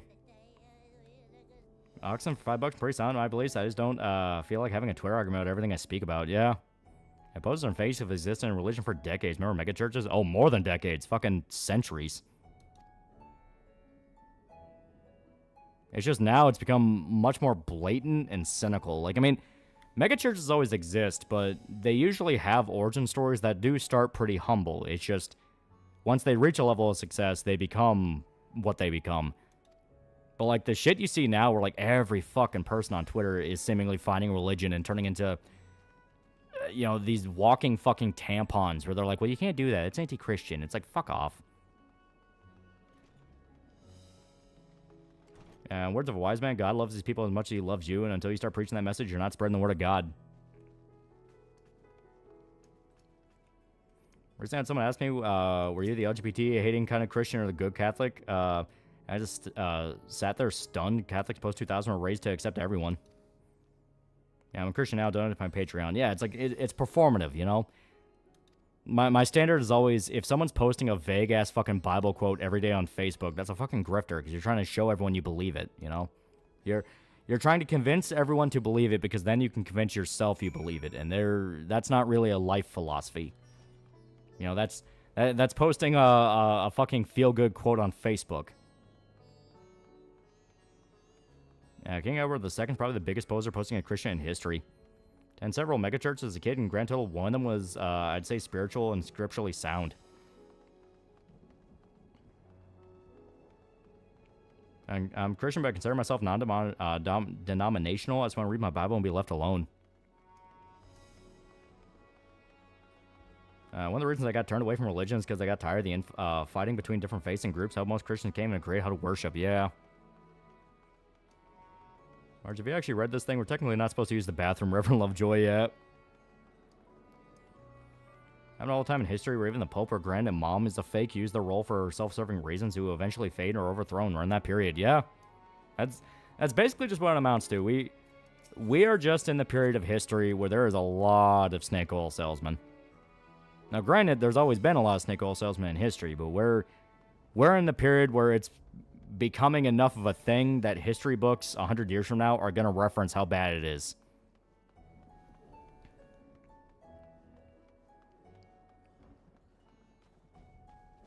What's worse, right? Atheist or religious poser? To me, they're kind of the same thing.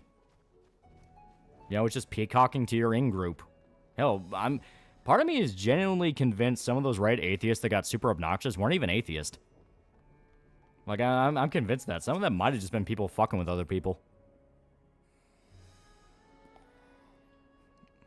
The mainstream Islam rejects crucifixion because they don't want to believe humanity would be capable of such a thing or to stave off misanthropy.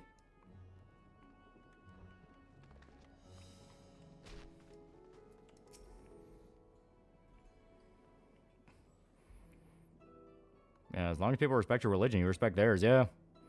As monetization of small internet was inevitably going to create a ton of hucksters. Oh, yeah.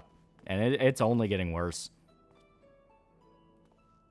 Because, I mean, like I said, I'm not against somebody that has to make a living. You know, you gotta feed your family, you gotta pay your mortgage, you gotta put gas in the car. I get it. But there's always a line. And once the line reaches a point, it does just straight up turn into parasitic grifting. You know? Like, avarice is one of the 7 for a reason, because it is something that will poison you. You know, it's not... The point of the 7 deadly sins is you avoid the actions whatsoever. It's the fact of you can fall into them because they can apply to any aspect of human behavior. You know, lust, everyone feels lust at some point. Greed, everyone feels greed at some point. Envy, wrath, you know, there are aspects of human behavior, it's just the negatives, you know. That's why you have the virtues to counter it, where it's charitability and all that. And the whole point is, everyone can have those tiny moments where they're like, ooh, I got an extra $10 in my paycheck? That's fucking awesome, you know, that kind of thing. It's when you start fucking people over for money, because that's a big aspect of it. It's Dante's Inferno was not canon to Scripture, but it does make a really good point about what the belief of why this is a sin is a thing. It's not just you engaged in it, it's that you hurt someone else to do it. Like, I'm a bisexual Catholic woman, I know I'm going to be answering for a lot of stuff when my time comes, yeah. Gnosticism is, if God's real, then prove it. Okay, God's real. I won't grift or shit. I respect religion. Just don't let extremists be extremists and fuck with you. Yeah. Like when I was watching Game with a dog PFP talk about politics and a game review.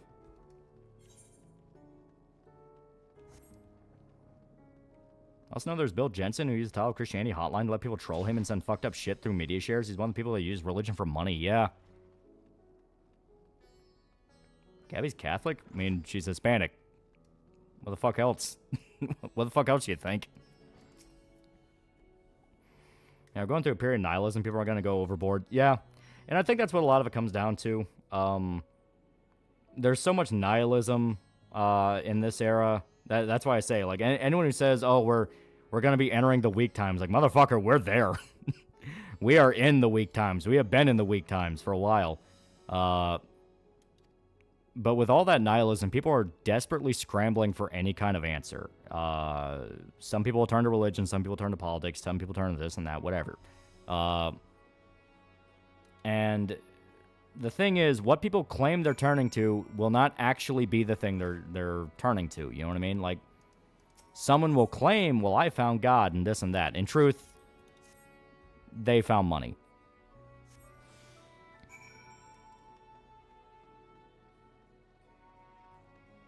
Yeah.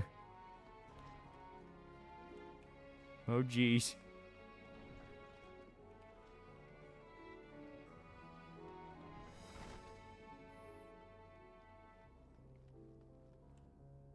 Like this case, Jesus stood up for a woman who was throwing rocks at her because she sinned and asked whoever didn't sin throw a rock at him, and yeah.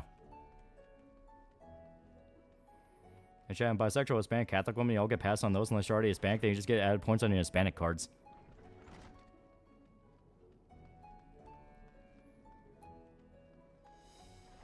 Hey, deliver this pizza. Found God last week. I was at Walmart where God and his wives asked me to go to his compound. It was really weird and he wouldn't let go until I threatened to call the cops.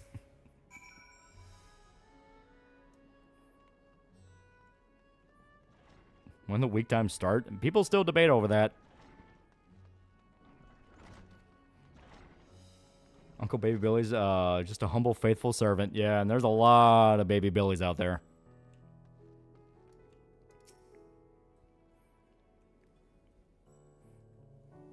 Remember, chat, everything on the internet's fake and gay, yeah. And like I said, if you gotta make a living, you gotta make a living, you know, and there's nothing against that, but it's about balance. You know, life is about balance. You gotta make sure you're not letting it control you. Sure, the Chinese version of the woman getting stoned story is Jesus throwing the first rock saying he's a sinner as well.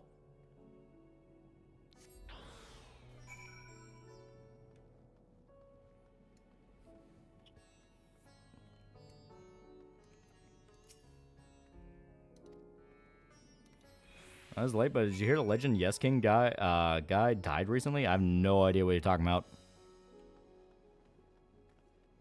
Coming from a person who took a years to become semi-religious, found anyone who have advertised their faith very recently is likely fake and gay, yeah.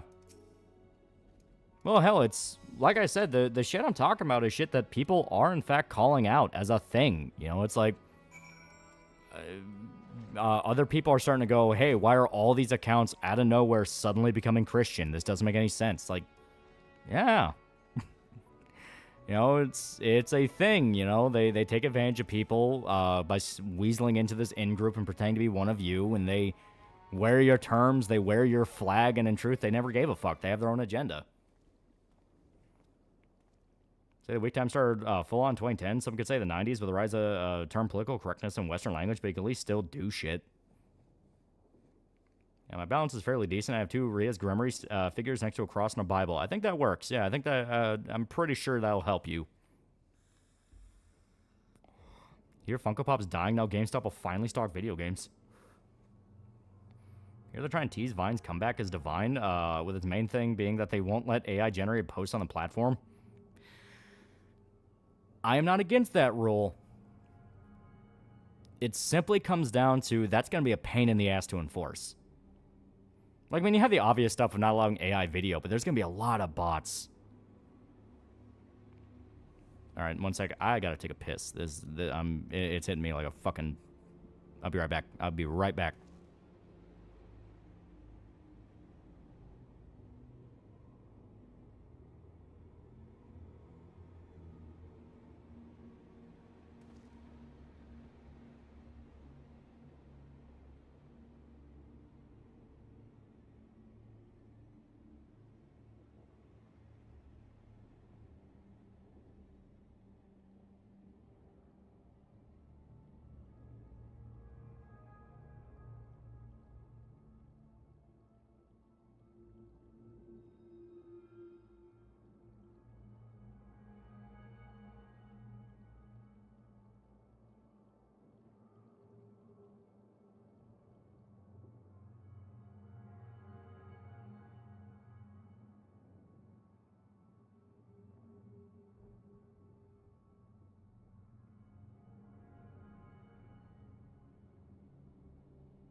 Alright, I'm back. I'm back.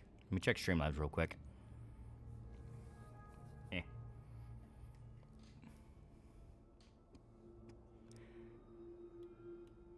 Alrighty. Want to make sure we're all caught up. Yes King's an old meme where this black dude just destroying this woman's pussy hard, and he says to her, "Is that dick good?" And she replies saying the line, "Yeah, yes King." I'd argue it's the 80s. That's when a lot of really progressive movements started forming, getting support from the Soviets. Before Antifa, we had the ARA, anti-racist action.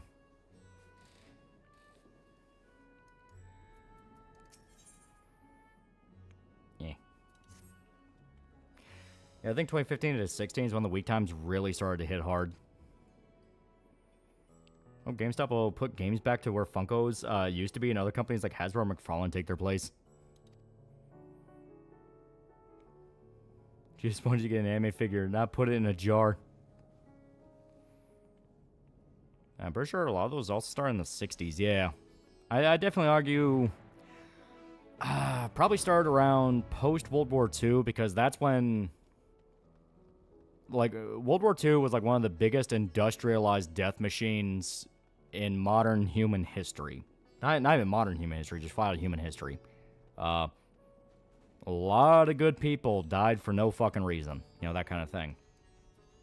And because of that, you know, what is a very common thing that can happen to a country that suddenly loses a shitload of people? You have brain drain. So you have a mixture of brain drain, and on top of that, you have a kind of moral drain, in that a lot of good people are dead, and those good people are not there to guide the rest of the world into not slowly inching back towards shit. So essentially, you had kind of a normalization of the by any means necessary mentality. You know, the so long as we win, it'll be okay, which is where you had a lot of really stupid shit get normalized. You know, the CIA shadow war crap that never actually fucking worked, and seemed to only have drastic consequences anytime they fucking did anything, that started because of post-World War II, because the OSS. Yeah, it was like 65 million people died in that war, yeah.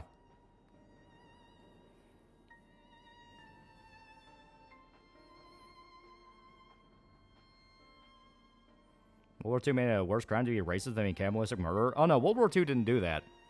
That's expressly what I'm talking about. It's you had a sort of moral drain where you had the strong-chinned kind of person that was willing to look someone in the eye and go, "You're a fucking retard, get the hell out of here." You had millions of those guys sent into a goddamn wood chipper. Torn to pieces, blown up, any kind of manner of horrific fate awaited them, that kind of thing. And because of that, well, that's all that's how many less of those guys there to essentially manage the ones that didn't go to war. Excuse me, what Shadow War? Cold War. Cold War mentality. Because America did fucked up shit leading up, you know, in our history. We had shit like slavery, Civil War, natives, all that shit. You know, America did some bad things. But around the era of the World Wars, America was trying to push itself as kind of a moral foundation. Like, we have our problems, but we have our problems, but we truly believe in what we're doing, and we truly believe in this nation, that kind of thing. And in particular, we stayed out of everyone's business, that kind of thing, where it's like, we're America, we focus on American interests, it's our people, that's who we care about, that kind of thing. Well, post-World War II, because now the rest of the world is terrified by two major wars that affected several different countries in several different ways, you had a little whispering temptation in everyone's mind of, but what if we didn't leave people alone? What if we did get up in your business? What if we did fuck with your nation for the sake of our political interests? That kind of thing. Well, everyone was conscripted people into war. All segregation was still regular until the 60s. But that's what I mean. It's like everyone was conscripted into war. I'm not talking about just America. This is like a worldwide phenomenon. A worldwide phenomenon where millions of people across multiple nations all sent people to die. Yeah, progressive mentality took its whole post-World War II in the 50s and 60s and then got bigger in the 70s, yeah. I mean, hell, Do you want to know what a common tactic was for Stalin, for his political enemies? You now got drafted into the Soviet army and sent to the front lines. They literally used the war as an execution method to get rid of political enemies. And someone said the only reason Akbar could maintain religious tolerance because he was strong enough to keep everyone in line, yeah. I want to think about what America was. Even the basic-ass farmers lived like the European gentry, yeah. All this happened because some jerk-ass got a sandwich for assassinating Archduke Ferdinand, yeah. You go hard enough in Southeast Asia, now do the communist-funded anti-war movement. Laos, Vietnam, and Cambodia committed genocide. Vietnam and Laos are still doing it. I mean, there's a lot of people, all kinds of people ended up active duty.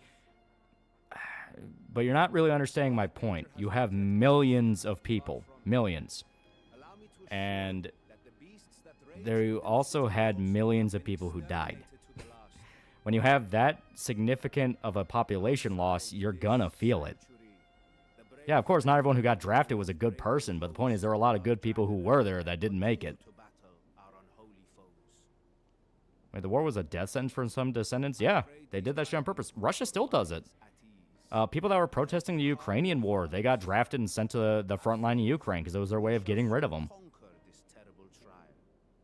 By the way, you gonna play Dispatch with Shoto? Like I said, I would like to try it out. Your Excellency, is there any word from Balaga's stand? Yeah, I've had people call me isolationist because I still want to trade, tourism, cultural exchange, etc. Yeah. Had an argument with someone who had ironically believed the legalization of interracial marriage is one of the things that started the woke stuff cropping up. Yeah, it's not that. I'm a firm believer in the idea of if you care that much about interracial marriage, you are way too drunk off the sauce. It does not mean anything. America during World War II wasn't just an army. That shit was a manufacturing base that happened to be an army. They were building huge ships every 3 months, yeah. Yeah, it wasn't just Stalin. During the Roman expansion, they would send political opponents on the front lines in Gaul and Oblivion, yeah. And look how Rome fell. All the foreign mercenaries they wanted to use just said, well, what if we just kill you? You are punished by the sins you commit. That's a big thing of history. There'll be some alternative TradCons like, hey, I don't want to Matt Walsh out, but I also don't want to backslide into whatever the hell 2016, 2020 thought policing was. If I saw one of those elephant people running towards me, I would shit my fucking pants.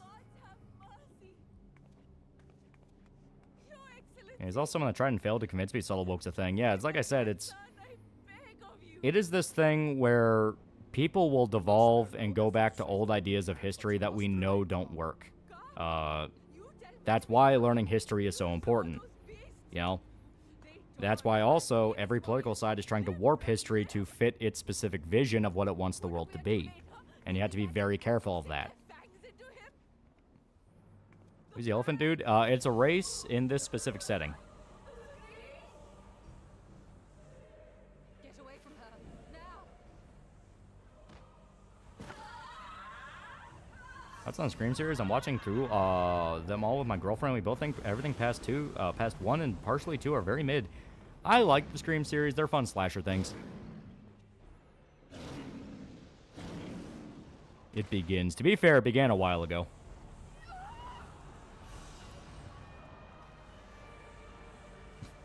Also, is everyone crashing out all at the same time because they see a monster?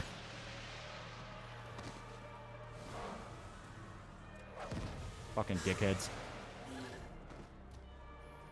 Learned history and realized everyone's lying to me in some way. Most of these things don't actually matter, yeah. We'll handle this. See the townspeople to safety. Oh, it gets worse. Can't prove it, but Sweden becoming a paradise to full Muslims starting gang wars was God-punching Swedes for supporting Ho Chi Minh and Pol Pot. I can't prove it, but I know it. Like I said, you're punished by the sins you commit.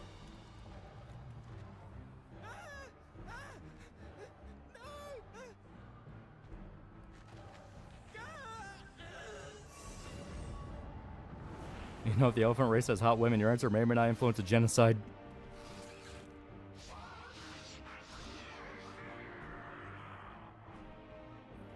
Should we go back to things we know won't work? Yep, it's gotten annoying with Nat Socks recently, yeah.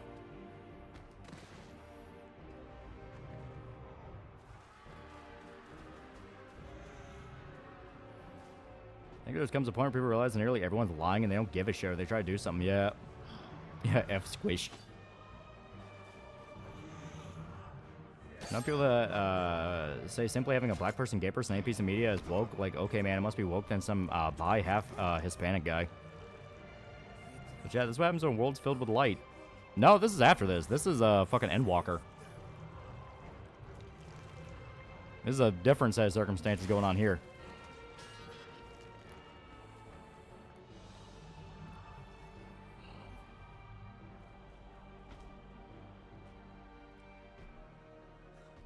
World War I and II occurring a few decades apart, being the largest number of lives lost in a short span of time is not surprising, has been net negative for the human race. Yeah. You must run. For their sake and your own. Love the fact that when George R. R. Martin says he's frustrated with the Spider-Man one more day, and many people are saying finish your damn book. Will survive. You must. When you say the socialist communists, you say it wasn't real socialism and communism. I mean, there's nothing to say. It's like, we've had the conversation over and over and over again. It's like, you just want to go back to being a fucking troglodyte. Damn, nigga, see one elephant, all hell breaks loose. At that point, I only care if a character is pushed in my face. I don't care if they're gay or lesbian, black, or whatever. Yeah. As eye-opening when I realized most people have no idea what they're doing. Yeah. Our story about a German captain during World War II capturing a truck full of mail. In it was a fresh chocolate cake. He knew the war was over. Yeah.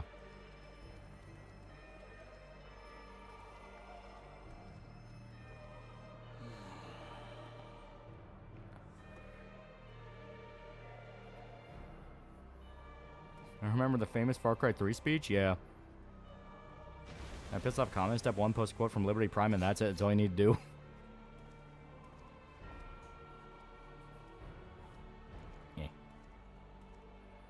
Once the style changed, but I would like it to be peaceful. I don't want people to have to kill each other for things to get better. Like I said, we've been having this over and over and over again. There's really nothing else you can do beyond just accept everything's a fucking lie. Fear not, for we will defeat. Like how whenever I see a new political influencer pop up, my first thought isn't, oh, I wonder what they have to say. It's, oh, I wonder how long it would take until he's outed for stealing money or some shit like that. Brave men and women of the radiant host. I think there's a point now where everybody goes where X ideology hasn't been tried. The rest of you, flee this place. Carry the wounded if you must. The only thing I care if someone licks twat or sucks dick would be my boyfriend or girlfriend. Yeah, a bunch of stories like that, like Germans capturing a train car full of luxury goods like toilet paper intended for American troops. Yeah.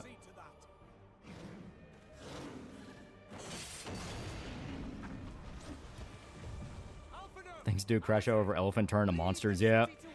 So to basically explain a little bit more of what's going on here is the world has some kind of strange cataclysm going on because gods are once again fucking around. And if you reach like a... I don't even know if it's like a certain level, but basically if you're consumed with despair or anything like that, you turn into a monster. I just want not to be addicted to politics anymore. Autism makes it impossible. Just don't be. That's literally the only thing that can be said. It's like, just don't. Yeah, we had ice cream chips for Christ's sakes. Yeah. Consider Churchill, Roosevelt, and Truman cowards for letting Stalin take control of Eastern Europe? Because I do. Yeah. Learning history is very beneficial in general. Helps you understand how things came to be, inspires you. It also helps you avoid killing millions of people.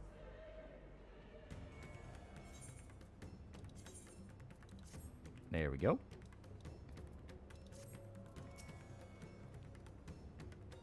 Just don't I know, but I have poor self-control. Well, you just have to. Alright, sorry. I thought you were still in Shadowbringers. No, we're in Endwalker. Because this is about the despair thing. And in Shadowbringer, it was... You had to be killed by them to turn into one of them. Yeah, it's a recreation of the final days, yeah. I don't get my things done, live my life. I don't give a damn about all this politics and internet fake shit. Yeah. Well, like I said, there's a reason I emphasize so much. Pay attention to the fact people get paid for this. You know, pay attention to the fact this brings in a lot of money. And it's not because, you know, I'm trying to think of like the cynical way of spinning it, but like, you know, it's not because of like a nefarious reason or envy or something like, oh, I can't believe they're making money off this. No, it's the fact of if there's financial motivation involved in an industry, they want to keep that industry alive as long as humanly possible. There can never be downtime, because downtime means that the money's not coming in. So when you acknowledge that and you think about what the industry at large is, and you do have to think of it as industries. You can't do this thing of thinking of it as movements or beliefs or anything like that. These are fucking industries. You know, there's a reason I started calling it the outrage industrial complex, because that's what it is, you know? Because there always reaches a point where they need to keep it going forever, and they will do whatever it takes to keep it going forever. That's why I describe it whenever a new culture movement begins, is then it will start off with the true believers who go, what the fuck's going on here? We need to fix this. Then it's taken over by the guys who are in it to make it about themselves. And then the rules start getting more vague, shit gets way off topic, and it's not even recognizable to how it started. Because that's what happens. Explain this. All sentient races are filled with two energies, Aether and Dynamis. Yeah. I think you can say the U.S. military excels in its logistics. It's why even today we can wage war on multiple continents, bring truckloads of Burger King to our boys. Yeah. I'm just tired of it all. Yeah. At least Raytheon's more honest than a lot of grifters. Yeah. They just kill people. Tensor stability can only be reached is when there's enough tar wranglers for fakes and the gerontocracy finally fades away. Hard part is creating tar wranglers. Kills and Scream are fun, just take me out of it when the main cast are dead to rights, just then be able to walk, run away just fine. Past 4, the meta commentary is eye-rolling. Yeah, one with Dynamis, which is all people as Aether is only special, people can use it, is filled with despair during the final days, you get monsters. Politics is like a hurricane of a tornado, you need to be aware of where it's actually going, but not much you can do. People are pissed they don't think, when people don't think they spend money more easily, so it's easy to sell someone. Yeah, you know, it's like... And it is something to where if you pay attention to that pattern, you're just going to run into very uncomfortable subjects and acknowledgments that you don't want to make, but you have to, you know? Because pretending it's only your enemies doing it is your first mistake. It is non-discriminatory. You will get taken advantage of.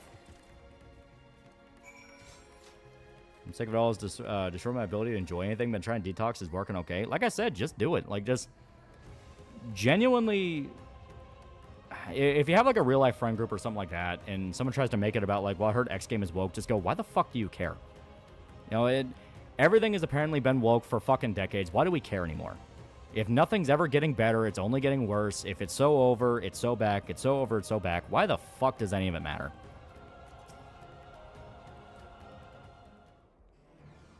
I have a friend who's been trying to stop being addicted to politics, and he generally says that I may not care about politics. Politics care about me.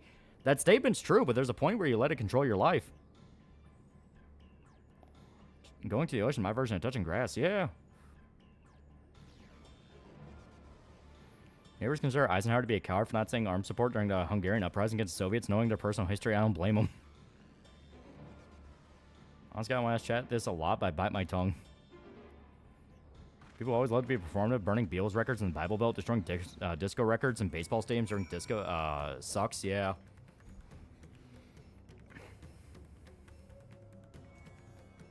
I don't have IRL friends, but I do take walks in the park. Yeah, see, there you go. This sounds mean, but unironically, make friends in real life. That's how you get your grounding. That's how you realize, oh, all of this shit is just fucking stupid. No, I don't want that. There we go. Keep an ear to the ground, but don't let it consume you. Yeah. Touch grass, paying 40k figurines, raise a chicken. I found a theory about was Deck created with Dutch's DNA? No, let's change Black Predator ideal die. It was a stupid idea from the beginning and a stupid idea now. Yeah. Told FDR, oh no, I can do it for you. And FDR likes Stalin, so he agreed to invade through France rather than the Balkans. And don't go full taxi driver. Don't go full taxi driver. Well, it's like, it's a thing of you need to have that ability to step back and really think about that. The most, like, someone who's politically addicted is someone who doesn't have a lot of outlets to actually get a view on what normal people think and talk like, you know, that kind of thing. And because of that, you are seeing a completely warped version of the world that is being made specifically to piss you off and keep you miserable. And that's the problem. It's there to piss you off and keep you miserable. Like, Look at the ways other people who are perpetuating this crap live. They're always going on vacation. They're always going to these different areas that they claim they hate. They're always doing the exact thing they're saying they would never do because they're trying to be like you. They're trying to be relatable. They're trying to be like, oh no, this place is fucking awful. I would never go there. And the next thing you know, they're going to a fucking conference or some shit like that. And it's like, they're taking advantage of people. They're using you for money. A lot of people need to understand your misery is commodity to politics, and identity politics is a new oil rush. Yeah, quite literally. Why the fuck do you care about what some random faggot on the internet says? Just consume the media you want to consume. Yeah. Consume the media you want to consume, and remember that every single person who has gotten involved with the culture war has had their big, explosive, falling apart moment. It's just always happened. And otherwise, I'm getting away from politics, just enjoy my hobbies like gaming, especially games I never got to play as a kid, like Dragon's Dogma, Dragon Quest, and so on. Yeah. I'm taking boxing classes. Everyone there is awesome. Yeah. Remember when I was trying to get into politics, and I realized politics fucking suck, and I'd rather be doing other things than this shit. Yeah. I saw him taking his private jet to a vacation in China. Yeah, like, shining example.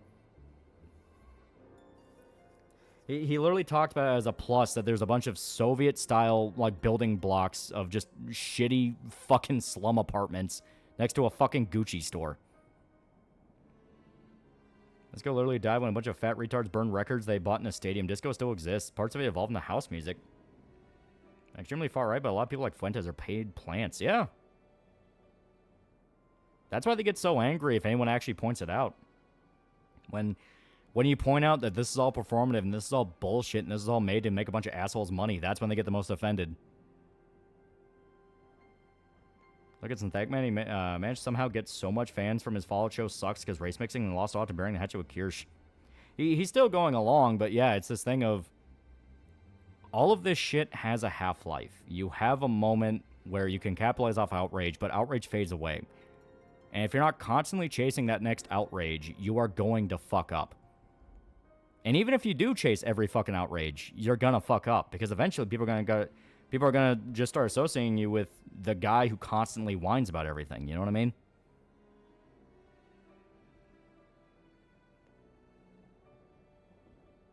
Every plus the song talks about China sounds like South Park parodies. Yeah. Fucking pronouns. I will say I've been trying to spend more time on my hobbies. Been working on some Doom wads I haven't touched in a year and learning 3D modeling, at least trying. Sans openly praised Hamas that he's currently glazing a country with Uyghur death camps. It's all fake. Exactly. It's all bullshit. And that's the big lesson. Big lesson is all this is bullshit. Yeah, or the guy who shocks his dog. Yeah. Fucking pronouns. So was the 14 streams. Goddamn. Yeah, right?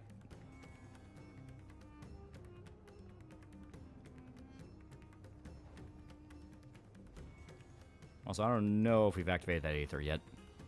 Went to China and probably a nerd about communism only to find out they love his mortal enemy, Asmund. Yeah.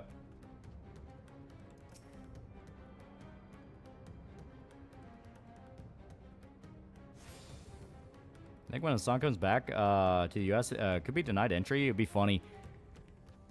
The smart thing would be just let him through, because if they deny him entry, he'll grift off that for fucking years.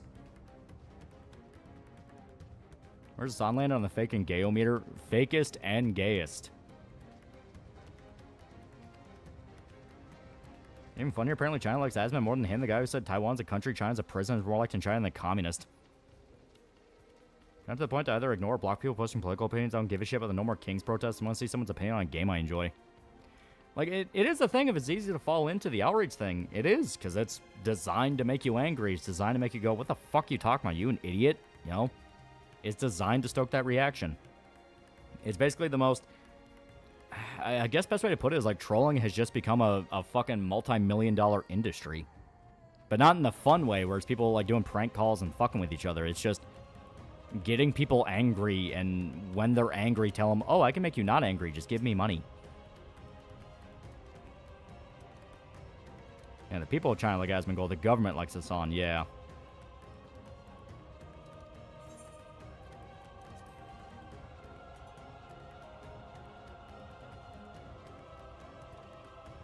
That's why I get mad when people try to project their ideals on Sydney Sweeney. Poor girl is not secret white supremacy. She's not right-wing hero sticking up for a white race. Yeah.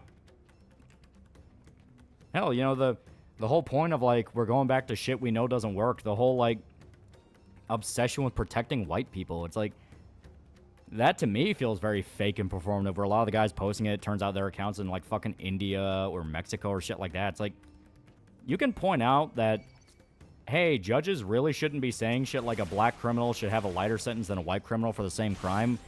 Because, I mean, that's just flat out, like, no, that's discrimination. We're not doing that. You know, it's like, you tackle it from that. Of, like, the dejected, like, no, we're not fucking doing that. Are you an idiot? But the problem is, it's now just two massive extremes of it now. And that's always the issue.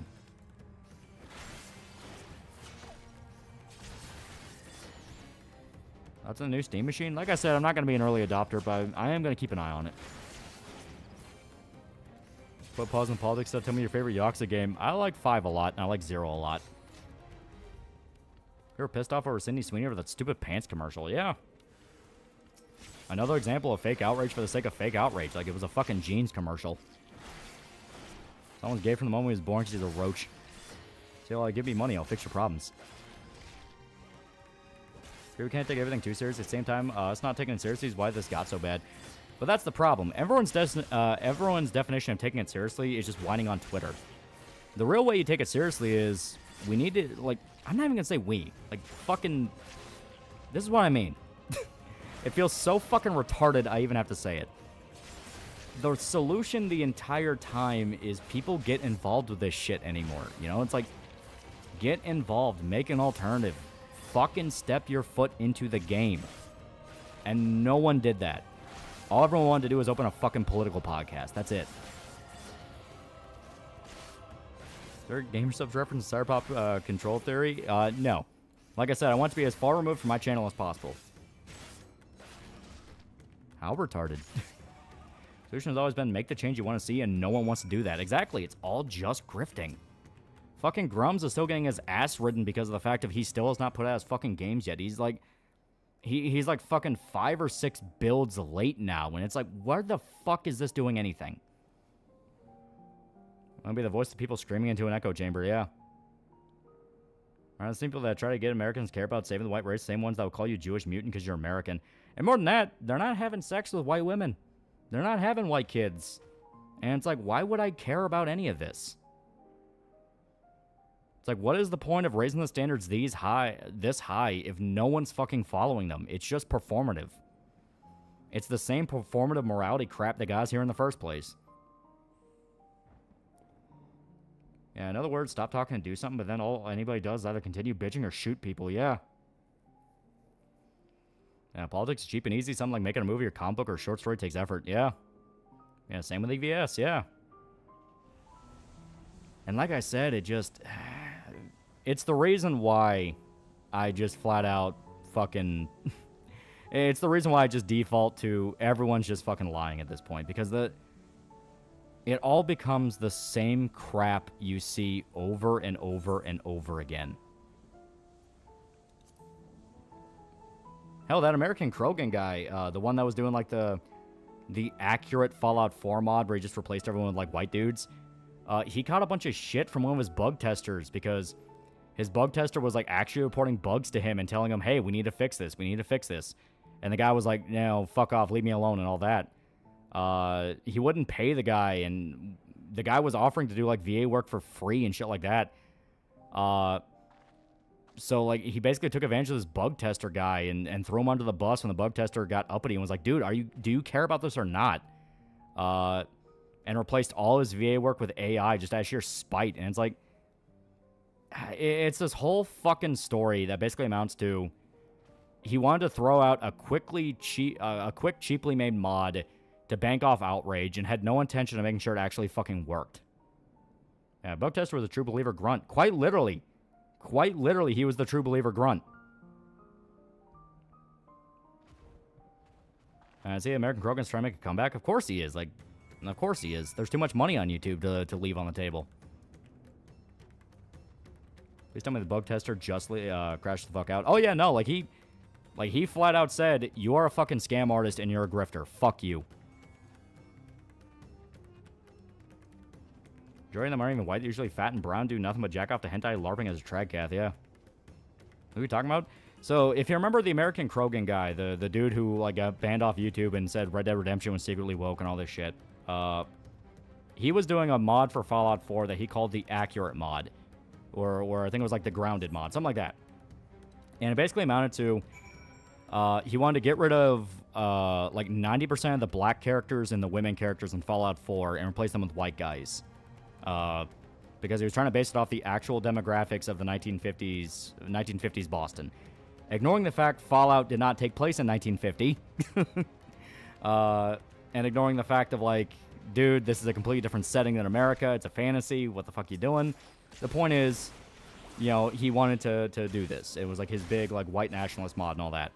And that's not even, like, that's not even, like, a cynical descriptor. He just flat out describes himself as that. And there was stories coming out of, like, his bug tester, like, one of his bug testers coming out and saying, yeah, this guy barely wanted this mod to fucking work. He would get angry anytime I would tell him about bugs. And he wouldn't pay me, and he fucked me over, and all this other shit. And it's like, every time, man, every time, it's some cheaply made fucking product. And was he the guy that fed a feminist to a crocodile in Red Dead 2? No, that was a completely different guy who just did that for fun. Because that was actually funny.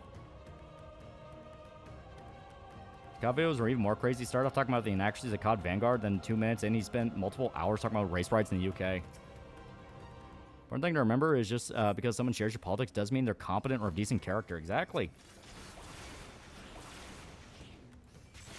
Yeah, that gender demographic isn't right.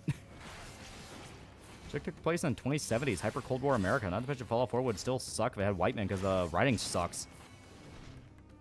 Yeah, that was a guy by the name of Shirako. Yeah, Shirako was the guy who fed the feminist to a crocodile because that was just a shitpost. And like I said, that was actually funny. And people need to actually start making stuff in any form of media instead of whining, complaining, and bitching for crying out loud. I'm tired of hearing people just being fake and gay. Yeah. That's one of the reasons I keep saying over and over again. I don't want to make Sour Pop a self-referential thing. I don't want it to just be about it's me and my channel, because that's fucking stupid and gay. That's fucking stupid and gay, and people aren't going to care beyond this specific niche circle that are aware of it from this channel. It's like, you know, it's got to be good, and in order for it to be good, we have to see if it can, you know, sink or swim on its own. Isn't that like a perfect metaphor for OIC in general? A bunch of believers being led by insincere grifter? Yeah. And don't make it glorified merch. Exactly. The point of diversifying your portfolio is that things are different.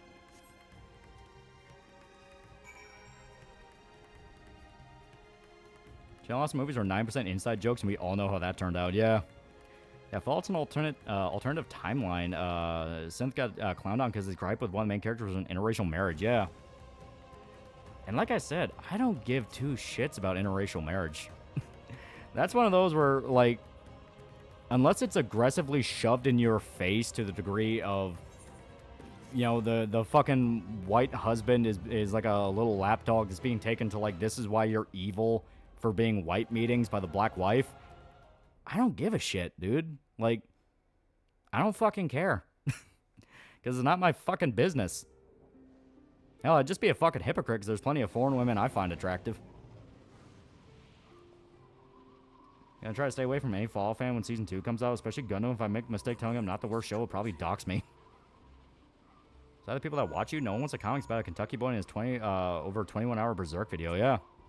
How fare you below?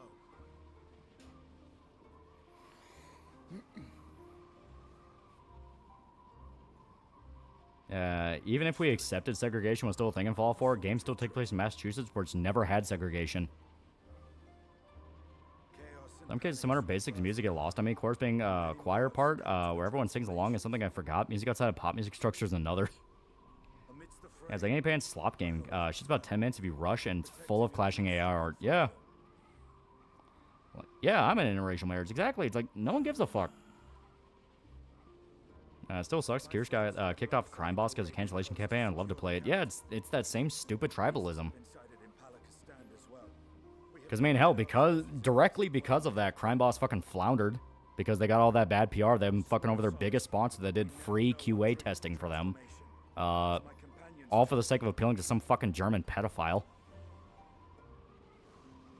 Well, I want Cyberpop to be gay, riding some dork that looks like Quentin Reviews getting blown by Rachel and Yuki, and say Yuki and Rachel having their lesbian road trip. Maybe hilarious the white husband got taken to your evil meeting, but he just goes full clanman. So let's fall for it. More of a persecution of Chinese Americans due to anti-communists. Yeah. Well, you could put one inside joke in Cyberpop, just one. Like, do the doorknob bit, be funny on its own, please.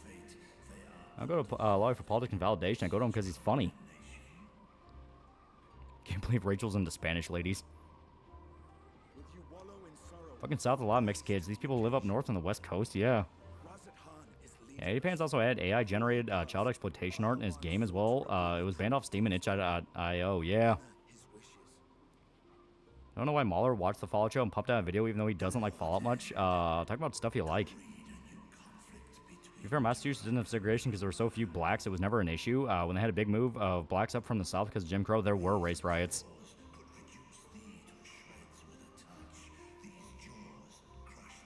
Insert Bazinga Jockey somewhere in the Cyberpop. Beloved fan or pedophile? Which one should I choose? And apparently Crime Boss chose wrong. Is a new Face Connect cover a thriller? It's actually really fun. That could be fun. So every time someone complains about interracial marriage, it's a fucking leaf. Anytime I have a problem with interracial marriage, either it's someone's cuck fetish politics or genuine evil like Muslims' Wahhabism. Yeah, I mean, yeah, that's a different situation. Very sure people would keep playing as long as people kept dancing, and sometimes people would just play for hours. Go live, validate my politics. Now validate my politics, funny berserk man. Tell everyone that Europe is gay. I always have an internal love for my dark-skinned ladies and Asian beauties, and I'll never be ashamed of it. Basically, most people want to stay a mobster rather than be a legitimate creator, yeah. And it never works. It never works. That's the fucked up part.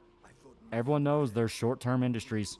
They can go on for, like, upwards of, like, 10 years, and if you know what you're doing, you can solidify yourself, but they fall apart. People are saying Badlands is a Disney movie because, well, Disney owns Fox with, maybe if you see it that way, but overall, it really isn't, yeah. There's some interracial dynamics I don't really like, but I do my best to make it not my problem, find solution for what I don't like about it. Like I said, to me, it's just like, I couldn't give a shit less. It's not my fucking business. Put in the buy chickens, make things better joke as a billboard in Cyberpop. So being of Nux talk is a grifter Fed posting become legit insane. Like I said, it's just, it's all noise. It's just noise.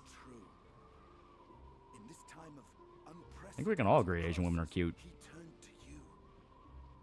How the fuck are you going to solve interracial dynamics in the first place? Nothing to fix. It all basically just amounts to don't be a piece of shit. Race isn't a natural plus to potential partner unless your partner's into that. Most people don't care. It depends. Like you're making Anne Boleyn, Cleopatra, Alexander Hamilton black, then you're just changing history for an agenda. Exactly. That's cynical exploitation. Interracial marriage is done now. What's your view on interspecies marriage? What I like about Cyberpop control theory is the world and characters you created is not even out yet. You don't know anything about them. But I get what you mean. Thank you.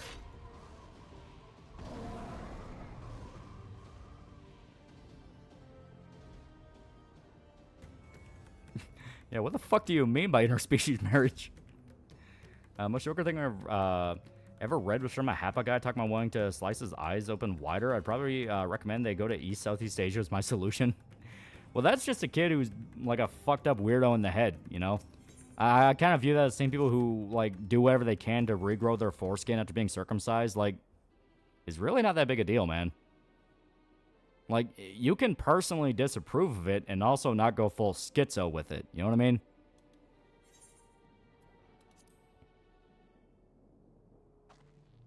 I think this guy's working for the Lizard Men. Yeah, Game Dude comes to mind. Exactly. It's like, you know, there's always going to be negatives to anything you look at in the world because that's what the world is, a combination of positive and negative. But if you let that drive you crazy, you're just fucking crazy. And what you showed on stream, the comic strips look amazing. Yeah. How do I have a membership? You probably got caught in a member. I really don't get anti-circumcision stuff anyway. I understand from the perspective of, hey, you know, this could go very wrong if something goes wrong in the surgery and you could, like, mutilate this kid for life. It's like, you're not wrong. There's medical issues. There can be developmental issues. I understand that perfectly. But like I said, when it gets to, like, foreskin removal support groups, that's where I'm like, motherfucker, come on.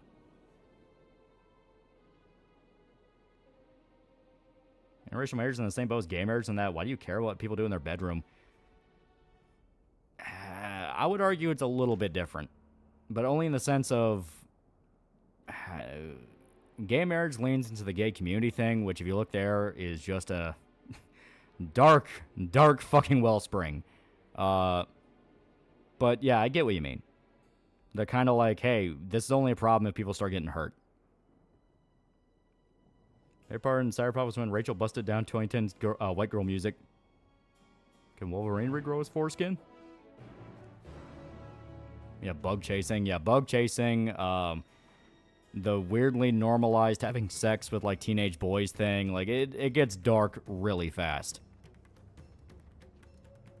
But like I said, that's usually when it enters the territory of, this is not just some personal choice lifestyle, but full-blown not understanding their limits. You know what I mean? Like, support group from circumcised people or people that group to support circumcision? The former. Because famously, that's what Game Dude was a part of. Game Dude, the angry video game nerd knockoff from Canada, he got circumcised and was like a weirdly big detail of his life that he obsessed over. And it's like, dude, who cares? Bug chasing, intentionally spreading and catching STDs. You're upset about circumcision, just remember the Game Dude was upset too. Do you really want to be like Game Dude? Yeah, shout out to the Sound Hill schizo, yeah. Wolverine can regrow his foreskin. Does that mean Laura Kinney regularly regrows her hymen? I took my turtleneck away and I want it back. Of course, Game Dude was anti-circumcision. Think that had anything to do with being a stalker? There's people who claim they remember the trauma of being circumcised because they didn't use anesthetic on the babies, even though that's literally physically impossible. Babies don't develop like a... Fuck, I don't think babies remember anything up until, like, 2 to 3 years.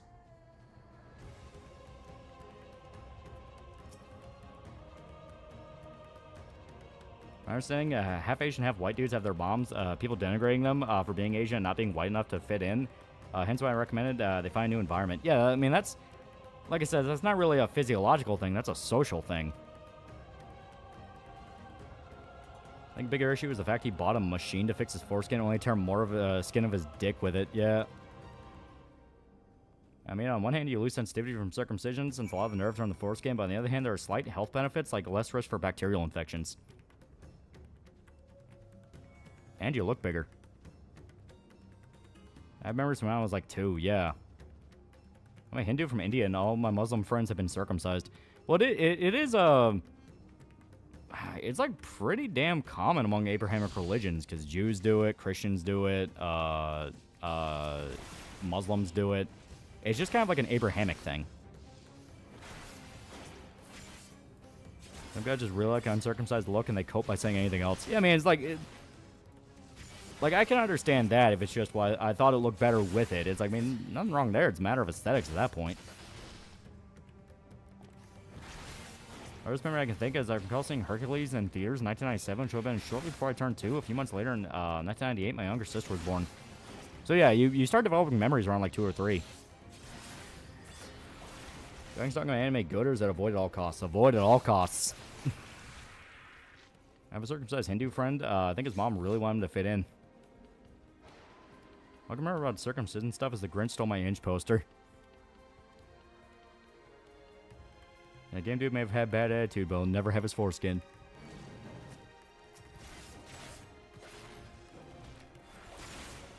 Anyone ever find Game Dude ever since he ran off? I know he was like fucking 10 years ago now, I think. Maybe around 10 years ago. When Medicare made his video on him, he mentioned that Game Dude was caught, I say caught, but he did like a short film up in Canada So he went to Canada at some point, but yeah. And he's still on the run, right? Also, don't the Japs do it for some reason? I think so. How bad is Dragon's Dogma anime? A friend of mine said he watched 3 episodes and stopped due to boredom. Yeah, like I said, it's bad. It's shitty and it looks like shit. Yeah, I think it's in Mexico. So circumcision black market big in Sire Pop?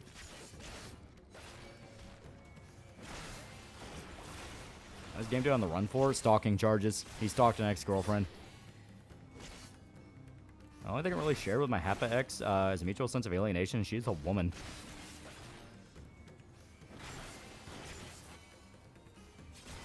Hey, he's in Mexico or Hong Kong? Yeah.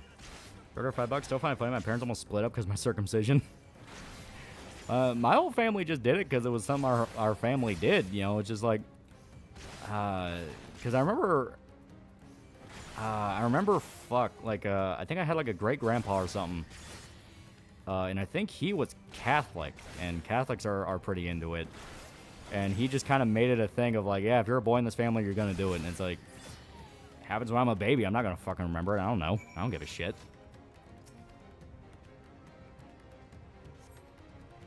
What was AVGN knockoff that killed his girlfriend or mixing up true crime stories? He didn't kill his girlfriend. It was a guy by the name of Game Dude. He stalked her. Like early heavy metal, I recommend Sir Lord Baltimore review of their first album. Contained a first documented use of the term heavy metal. Oh.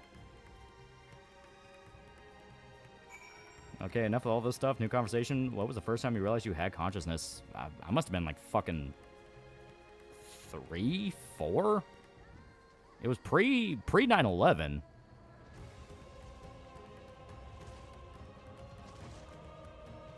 What's the 3 Game Dude manifestos? Yeah, it's fucking schizo as shit. Yeah, Japanese heard all the Nazi anti-Jewish propaganda and thought, that is cool. We should get Jews and have them make money for us. Yeah, Bray doesn't have that culture practice. The fuck they doing over there?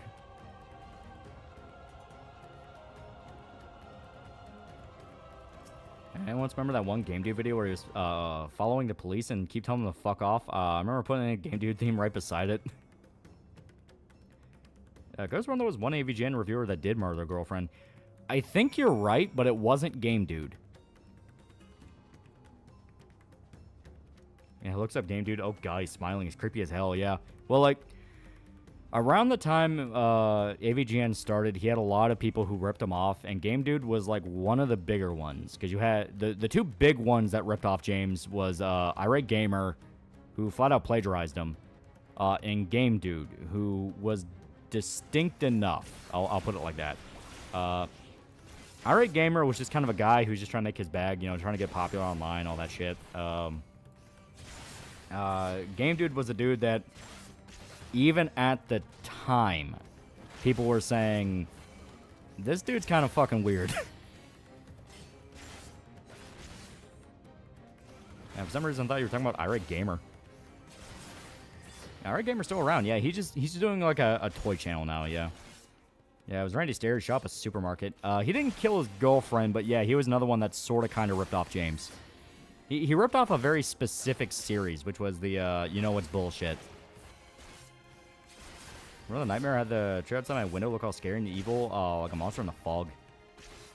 Don't forget about Angry, Pissed Off Gamer's legendary shit cube video, yeah.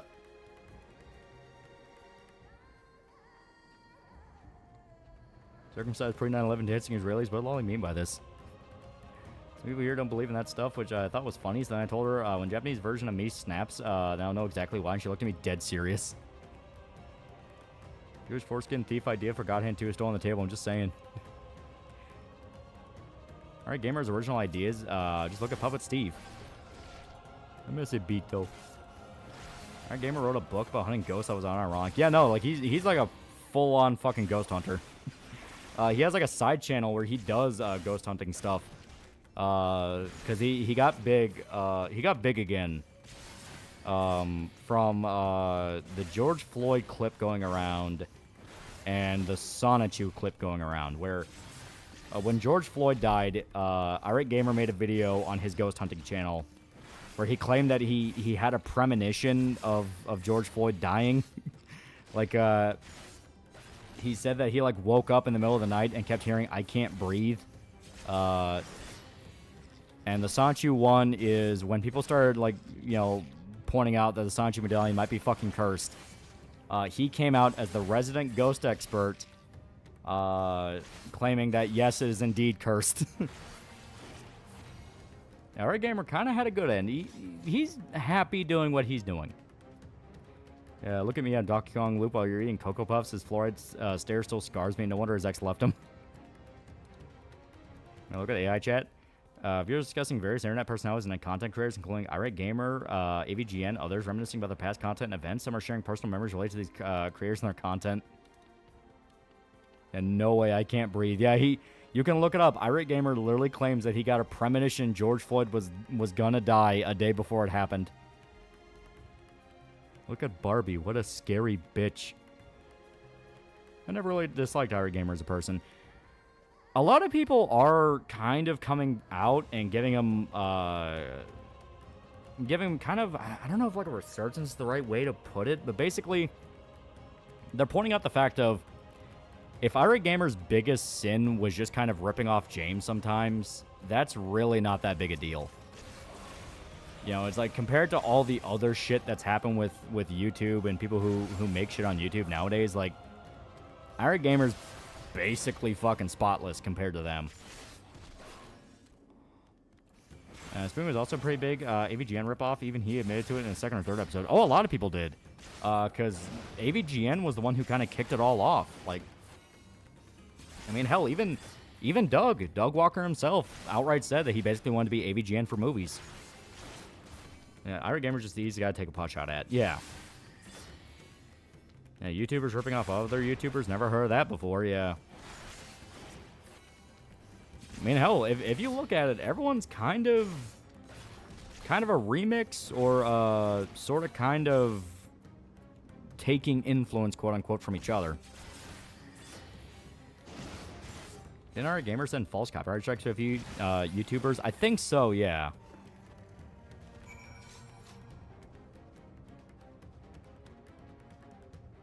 I watched one of the Irate Gamer's ghost hunting videos back in the day. It's funny hearing people only learn about it now, yeah.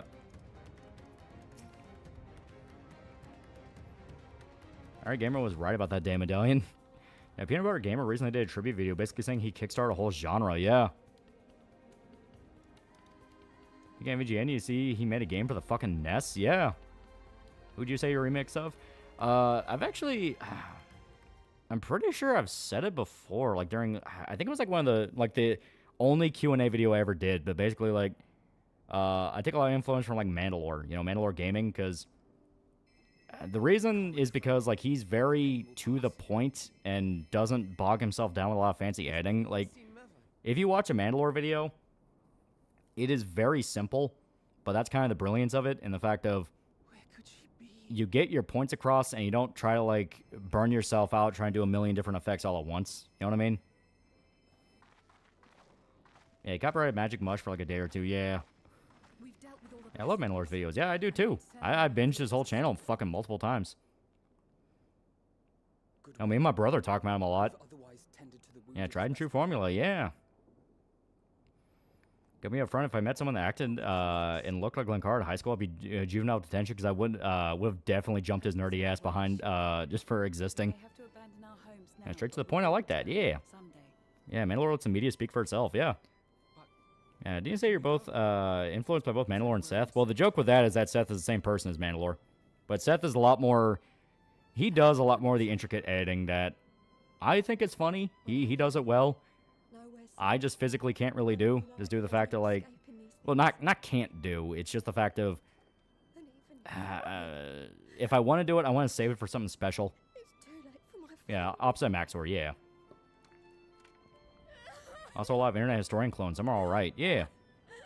On the other end of the spectrum is Maxor, where he's trying to kill epileptics in every video, yeah. Hell, Fleek has some moments where he tries to fucking murder an epileptic every now and then. Wait, are they the same person? The running joke between the two is they're the same person.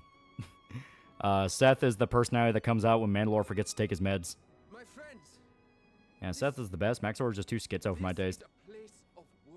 Urinating Tree was a AVGN ripoff who rebranded became a funny and huge sports YouTuber. Cast your minds to the heavens Again, alright, gamer's a vet when it comes to being a flaggot. Yeah. Remember the teachings of the old gods.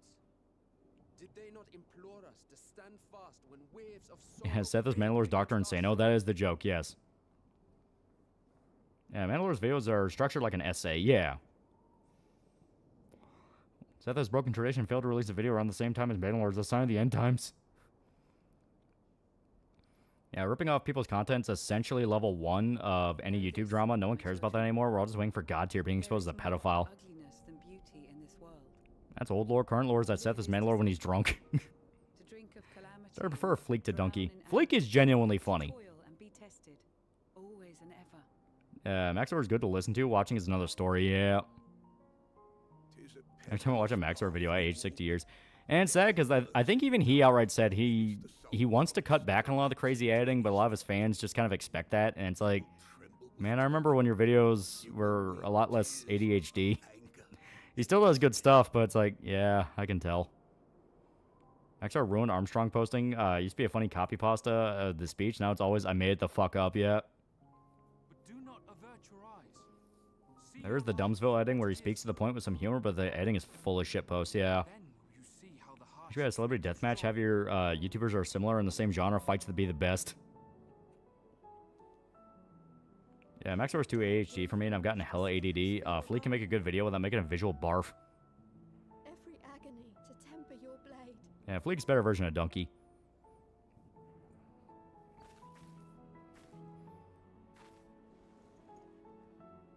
Yeah, the yahaha and away we go. I'll kill again and again for this virtual hoe ace combat bit was pretty good, yeah.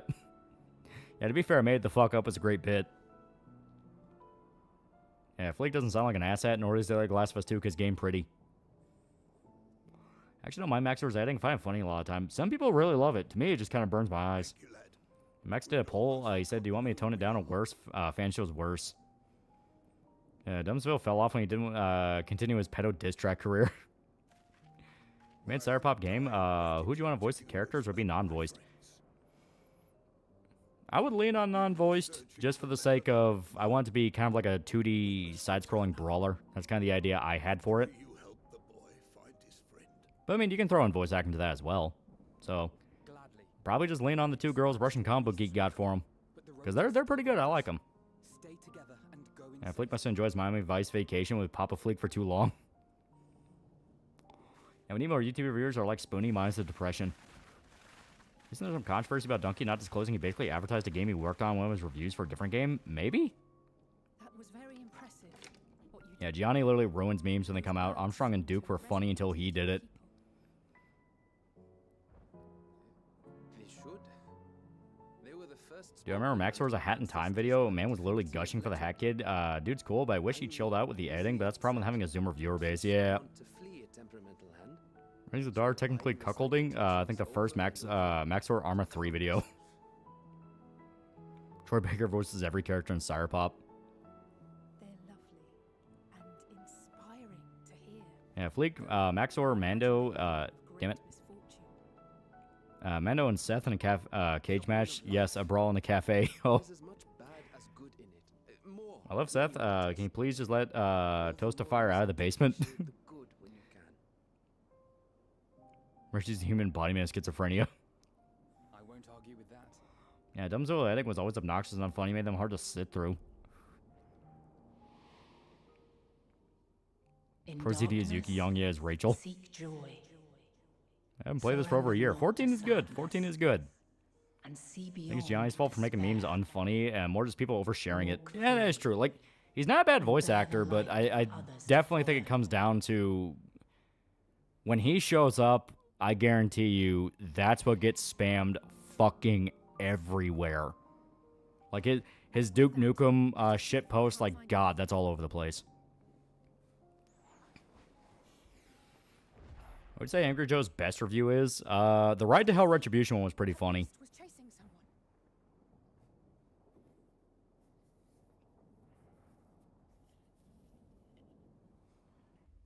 Johnny was funny at first, though his entire gimmick was Boomer Shooter MCs saying trans rights, yeah.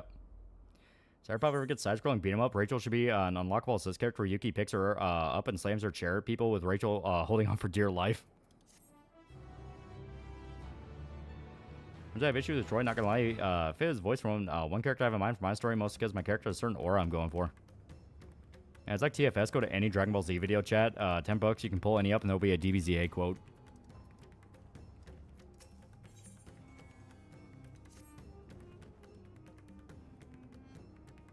Yeah, what ruins is when Gianni's training audience spams his shit all over social media, yeah. Angry Joe's Battlefield 5 defense vid was his worst. I wrote Better Man to a song called Gone Again from my girl while channeling some residual bitterness. It's basically about a girl making herself miserable, making it your problem.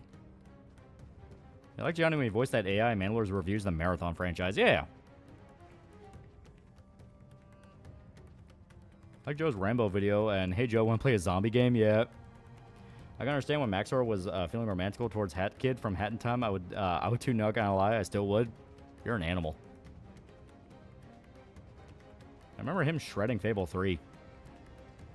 Angry Joe's review Order 1886 is pretty good. Yeah, Blue's gonna be in a South Park video, South Park episode. Would Disney also make this canon? Well, obviously they got the rights to use it, you know, because that's actual, like, you know, mainstream television.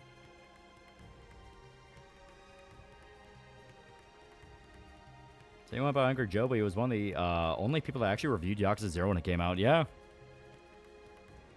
Isn't Hat Kid like 10? No, I don't want to play a zombie game. I'm tired of fucking zombies.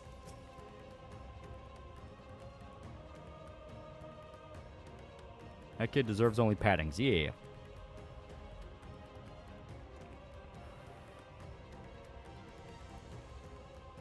That kid. She's still a kid.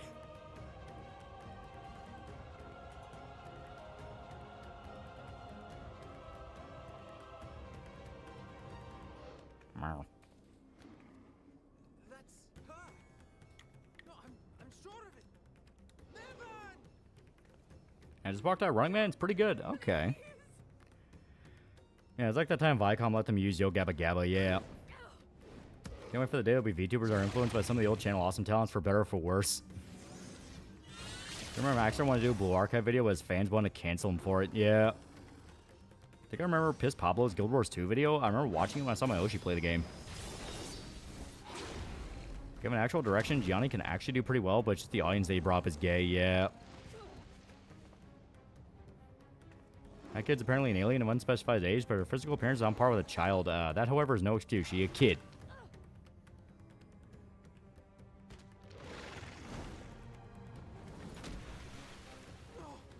God have mercy. I haven't watched most of Angry Joe's reviews because he mostly plays Norman games. The review for DMC Reboot was so forced he pretended to play the previous one despite no prior reviews. Hat Kid deserves a good punting.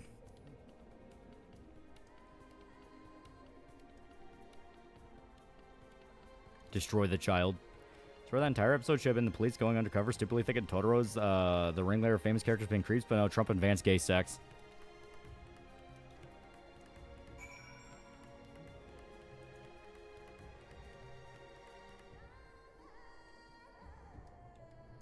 Yeah. Don't kick the baby. I just read that as bunting. I was gonna crash out.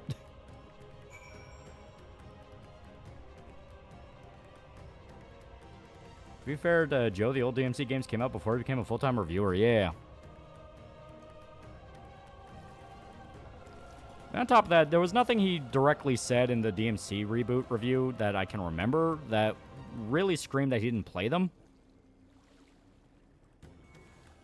Like, hell, one of his big complaints was that the world of the reboot wasn't as cool as the old world.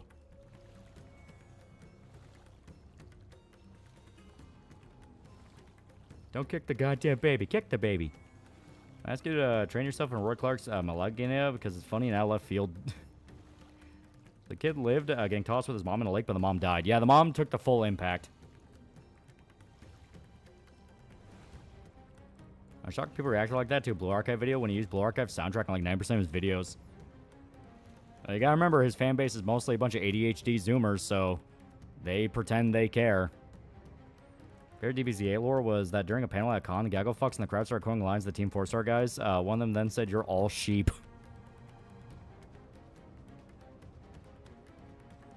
He did say Virgin had no honor compared to OG Virgil. Yeah.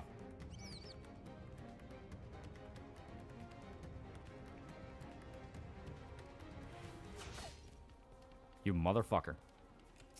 I don't care, I'm holding a baby, I'm gonna kill you. Yeah, it's mostly how Dante sucked compared to Dante, yeah. Say what about DMC? That level where you killed not Bill O'Reilly was pretty sick.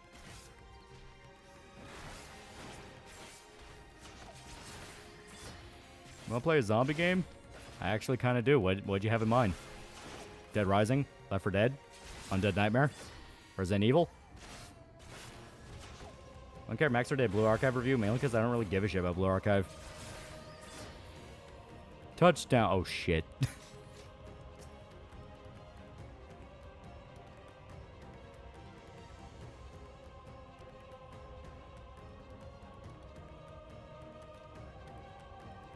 Yeah, Dead Rising Remaster. Aw. Yeah, Edgar Joe introduced me to Dragon Commander. Back for Blood, Last of Us 2. Left 4 Dead 2, I'm coach. Man, fuck you, I'm still on the mod where we're all coach. I don't like how Resident Evil is a zombie game anymore. Like see Stimpy, Verligo, Frankie, 10AP, Indy Mouse, and Bearing in a game of Dave Infinity with them playing as Australians. Hilarity ensues and Impact Whiskey Peak Grenades. Is fucking Bearing still going? God, I have not heard his name in a long ass time. Spells can do no more. What she needs is a change of clothes and a warm bed. We must hurry back. But Lola, do you like Super Monkey Ball? Joe's Let's Play videos they do with other Joe are pretty funny. I hope that other Joe was genuinely pretty funny. Take the child.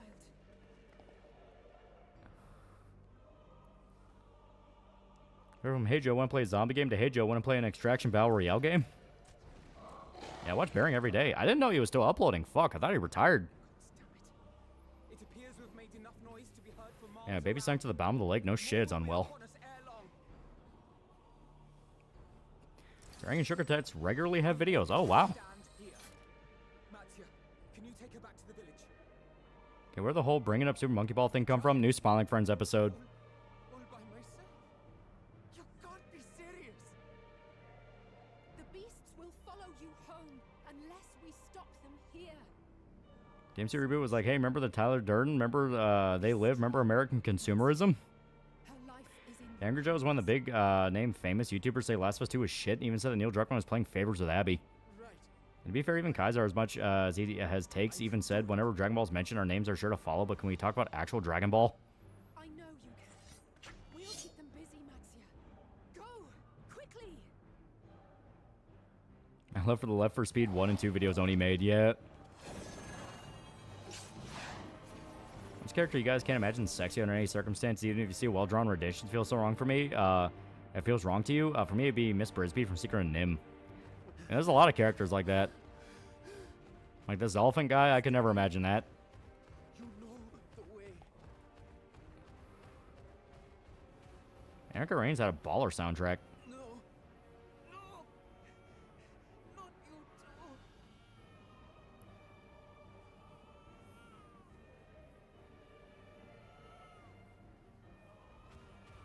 Don't be afraid. Don't Mr. Burns or Mr. Boss? Mr. Boss is pretty good. Mr. Burns has some pretty great moments.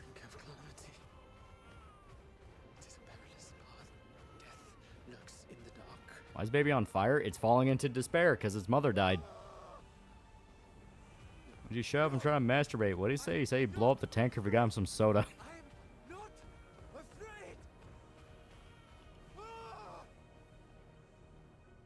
Which better Telltale game? Back to the Future or Wolf Among Us? Wolf Among Us, way cooler world.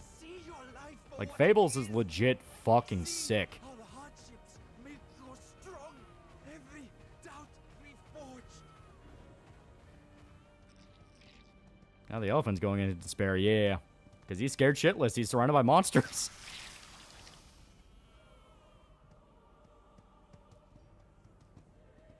Every agony. I can never imagine Grunt from Mass Effect having sex. See, David Lynch's letter to his parents when Eraserhead came out. I love you both. Don't watch my movie.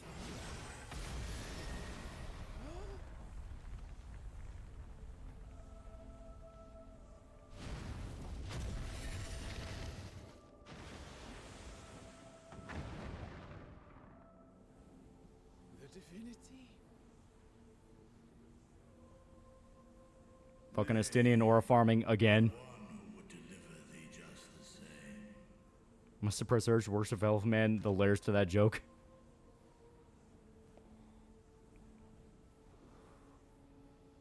Best boys back, yeah.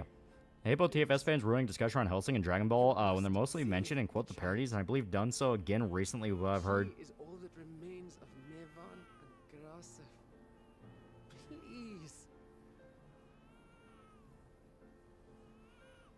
Like Big B just killing the crooked man before talking to the others. He just says, "You idiots got yourselves into this," and you thought he was right. Yeah. Because, hell, I don't even remember what Crooked Man's, like, motive was that they would even consider it. I just remember him being a crime boss. Remember Dr. Randomer Cam? I recently made a video talking about if you have pets and you're a socialist. I think the guy's cooked. Seeing horse choose to drown in the swamp because he realized he was a horse was pretty traumatizing as a kid. I liked Other Joe's joke about his Fallout 4 character, Two Shank. He gets stabbed once, then go, where'd this other stab wound come from? Okay, don't let the elephant say do not redeem.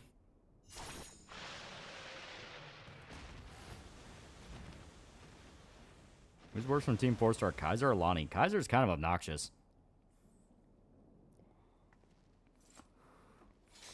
Ever play Wolf Among Us? Yeah, recently, yeah. Crooked Man's just kind of a crime boss. We should hurry and find Matsia. Elfman died trying to sleep, laying down like a normal person because he just wanted to know what it was like.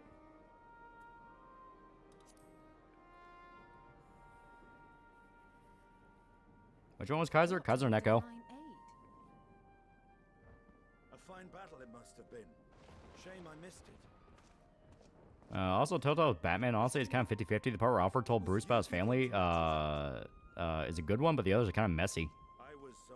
Yeah, Beauty and Beast were literal theater kids, spoiled and couldn't learn to manage their spending in low income. Yeah. Lonnie gives off fun vibes. Kaiser gives off, he's just a smug asshole. Yeah, Kaiser's a dick when stuck up to Funimation, then again, everyone in TFS is like that.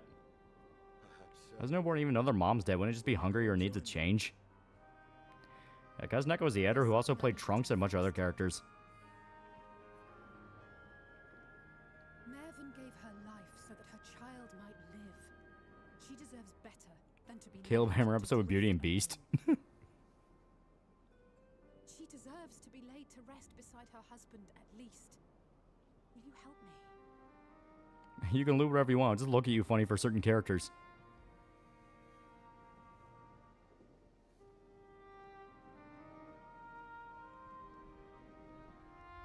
Okay, let's Kittyland. Do I look like some sort of queer to you? Yeah.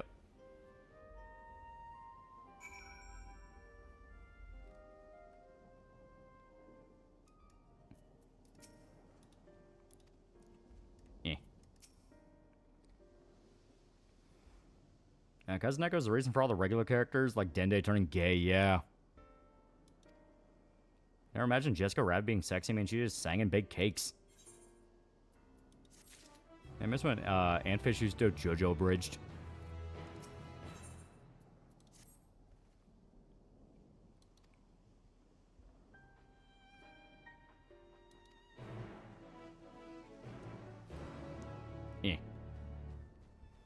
Lo Karibo might be a cunt, but his Frieza was great. Yeah, he's kind of another one that, on paper, is not a bad voice actor, but is just fucking sufferable to listen to talk. Crookman took advantage of the ignored fables like Grendel and Little Mermaid to gain power. He had a system to pimp out women. Oh, that was right, yeah. Yeah, because there were some fables that were just completely forgotten about. Not in the sense that people stopped talking about them, but that they themselves forgot about. And he took advantage of them. And if I remember right, there were ones that needed... they were the ones that needed, like, way more glamours than others because of what they were.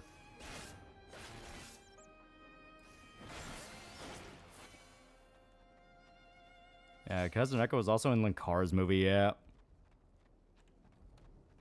Oh, Creepo was probably the worst out of the abridged old fags. I never understood why they turned Dende gay. Was it because it was funny? Tittyland. Damn it, Ellis, you can do a 180 and looks up and sees the parkland as called Tittyland. Yep, like the pig that lived with you, yeah. And the pig could get away with it because he was just a pig. People just thought it was a pig. It was only when he talked that people realized what he was. Yeah, he was a fan of the Lightbringer.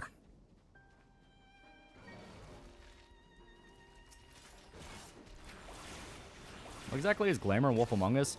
So, that kind of, you know, that kind of leads into describing what exactly the world of Fables is. So, it's been a while since I've read it, but basically, Fables is a world where fairy tale entities have come out of their stories because they all lived in, I don't know if it was one big dimension or they were all just different dimensions that were aware of each other.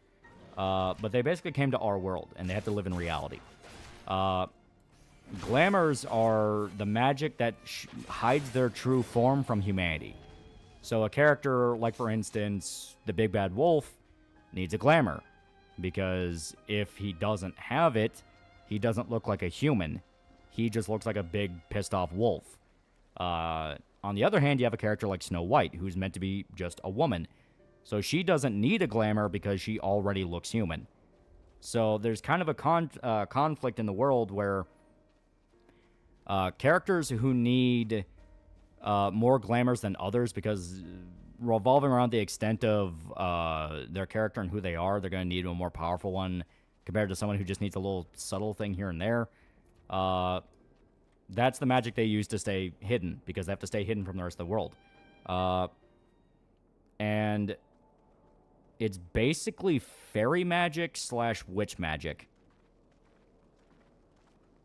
Yeah, chat, Denda being gay was the joke. Then again, 1 or 2 jokes were funny. Fables had their own world, and they came to ours because some evil bullshit was infecting theirs. Yeah.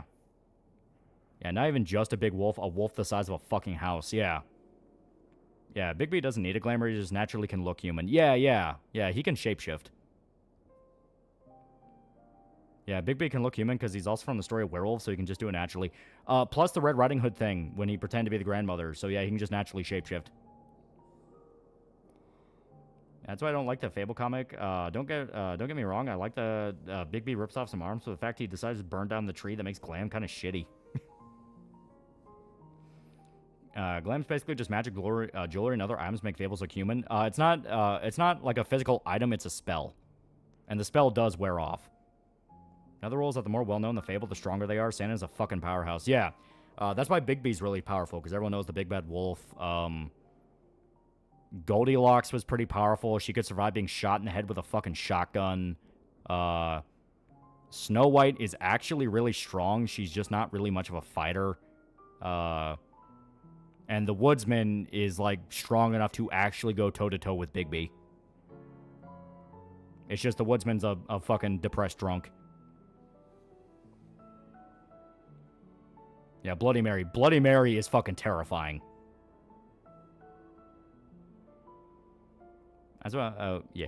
Yeah, Dende, Yajirobe, and Koran were all turned gay. Dodoria was gender swap, pretty funny, though, and Zarbon was turned straight. It's kind of weird, since even though Saiyans don't physically age till 16 to 18, they made a character have gay thoughts about Gohan when they were underage. What can even kill Fables? The Woodsman said he cut Big B open and filled him with stones, throwing him in the river, but other Fables just get taken out. It just depends on how strong they are. As stated, Goldilocks got shot in the head with a shotgun, and if I remember right, she got hit by a bus. And that's what it took to kill her. Actually, I don't even think she died from that. That's why witches are so strong in Fables. They have legends about them and can cast all the glamours, yeah. Yeah, Jack of Fables, well, an eternally shitty fuck-up is a really strong one, yeah. Yeah, not to mention the Woodsman got an axe to the head and he was still alive. What's your favorite scene from Telltale BTTF? Mine's in episode 5 where Marty gets docked back to normal and sees great-grandpa Willie, the cop, show up and Hill Valley disappear. I've not played the Telltale Back to the Future in a long time. That actually could be a fun one to stream. Yeah, Bloody Mary's terrifying. You don't have to say that 3 times in a mirror. Should I play Wolf Among Us? It's a really good introduction into Fables. Then you should check out the comics. The comics are really good. Yeah, if I recall, the more well-known the story, the stronger. Yeah. Yeah, Crooked Man took advantage and also made well-off Fables disenfranchised by bribing the acting mayor Ichabod Crane to not do his job. Yeah. Yeah, Jersey Devil's fucking great. Yeah. Wolf Among Us stream. That would be really cool, but I want to read through Fables again before I do that because I want to refresh myself up on the lore. Because it is really good.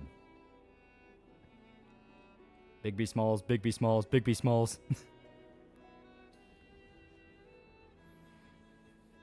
Isn't that Fate Rules? It's basically Fate Rules. Don't forget to tell that chatter, Wolf Among Us is a prequel to Fables by several decades. Yeah, it's like... So remember, Wolf Among Us takes place in the 80s, and the actual comics are like 2000s when they were coming out. Yeah, Snow White was raped by the Seven Dwarves, yeah. So what job does Bigby have in the game comic? Bigby, ironically, is the sheriff. He is the one that enforces everyone to follow the rules. That's a big aspect in the game, and in the comics, it's also an aspect where... Because you remember, the Big Bad Wolf was a villain. You know, he was the one that tried to kill Red Riding Hood. He's the one that went after the Three Little Pigs. You know, he was always a villain. But now, he's the one that's basically the cop. And there is a lot of back and forth on that where people still remember what he was like in their old world. And they make it clear he was a bad guy. But now they basically have to live together or else they all die.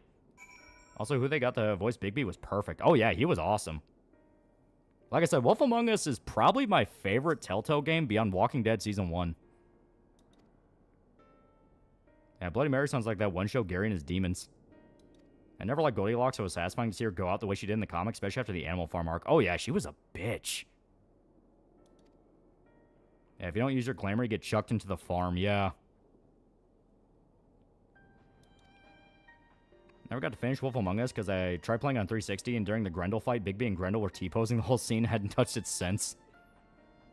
On subject of Telltale's Wolf Among Us, I fucking despise Beauty and the Beast. Like, holy shit. Oh, it was hilarious. Like, they're just fucking prima donnas. After you read all the Fable comics, make a Wolf Among Us review. I kind of wish Telltale was able to make a second Back to the Future game. Why do the Fables have to keep the appearance of being human, or humans just trying to kill them? It's basically Vampire the Masquerade rules. It's basically Fate meets Vampire the Masquerade, in that it's mythological people that are strengthened by the knowledge of their story. But if you have all of humanity out to kill you, you are going to lose. Plus, they don't want to fuck it up. They need a home. You know, they're refugees. It's not like, you know, it's not like they're there to conquer or be evil. They're trying to stay alive. Also, Pinocchio's fucked up. What they did to him, like he got his wish of being a real boy, but he's stuck as a little boy. Yeah. Isn't there an actual Wolf Among Us sequel in the works? Oh, they've been working on that for years now. Yeah, Telltale's Back to the Future is a good unofficial sequel. Yeah, everyone pretty much considers it Back to the Future 4. Not just fairy tales, also cryptics. That's why Jersey Devil exists. Yeah, any mythological thing. Telltale didn't go under. What game would you have liked to see them make? Wolf Among Us Season 2. That's one I've been waiting on for a while. Yeah, Fairy Godmother got it bad, yeah. Telltale Back to the Future canon? I mean, at this point, you can consider it if you want. Thought Snow White just was paying her rent while she was staying in their place.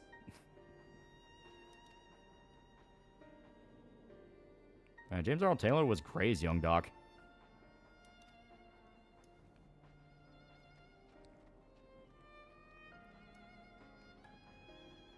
What about a Thing Telltale game? That would also be really good. Fable characters want to live their lives so they have nothing to gain by revealing themselves to the human world. Yeah, it would only cause problems. The only ones that reveal themselves are the psychos that just want to kill people, like Bloody Mary, the Jersey Devil, stuff like that. And Peter Pan was originally meant to be the villain who drove the Fables out of their home, but was changed because Pan wasn't exactly public domain. Which is sad, because that would actually make a lot of sense. Cryptics were more down-to-earth people in the story. Remember Wolf Among Us getting somewhat more popular during the hype of Among Us. As an artist I used to follow called Edling, he had a grim fairy tale webcomic about all the children being driven insane from their stories and locked in an asylum. Shame was unfinished. I think my favorite Telltale is either Wolf Among Us Season 1, Walking Dead, and Tales from Borderlands. Least favorite's definitely Game of Thrones by a lot. What happened to the 3 bears in Fables? Ah, fuck, I don't remember. I think they became like the enforcers to a mob boss. Speaking of which, have you ever watched Once Upon a Time? I have not. Find the idea of Peter Pan being the main villain, an odd choice. It actually would make a lot of sense because, like, Peter Pan in his original story is not a happy-go-lucky guy. He's genuinely pretty fucked up. The Lost Boys kill each other in the original story, that kind of thing. And so Fables, where it's taking these, you know, Grimm's fairy tale versions of these characters, they would lean into that. Yeah, Bigby in the old world hated everyone after his mother died, after he learned he couldn't say, and he learned he couldn't kill his father who abandoned her. Snow saved him with her kindness. Why he loves her, yeah. And their relationship is like the best part of the comic. I was talking with my brother, because my brother read Fables too. He's actually the one that got me into it after I played Wolf Among Us. And like, yeah, there's like a part where you find out they get married and they have kids later, and it's like, fuck, this is too cute. Fuck you. This feels like a fucking romance manga now. You're not allowed to do this. Fuck you.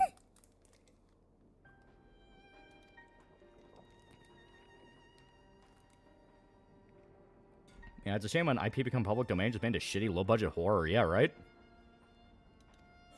Yeah, Bigby's kids are menaces. Zephyr stack Fable bodies. Oh yeah, he fucked people up.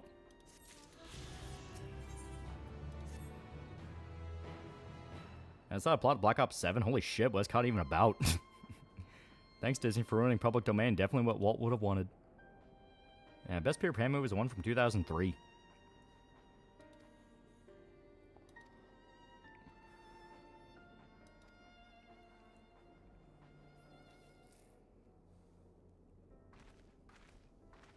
Yeah, OG book, Peter's pretty bad because he's the only Lost Boy that doesn't age, and when the other Lost Boys get too old, Peter just sees them as pirates and kills them. Yeah, even in the Telltale game, it got pretty dark. The prostitute that immediately dies at the beginning was a lesser-known fable and had to marry her dad. Yeah. Snow White has, as she says, a litter.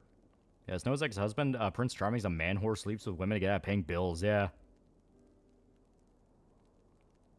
Watched that Chip and Dale movie recently. A bit fucked. They made the villain a parody of Bobby Driscoll. Yeah. I don't remember if you saved the Little Mermaid or she wasn't important. I think you try, but I think she dies either way. No. You get a choice to save her, and it... Fuck, I'm trying to remember the context. Like I said, it's been a while since I played Wolf Among Us Season 1, but, if I remember right, the way you save her is you find out how exactly... Yeah, you find out about the Ribbon Girl, that was it.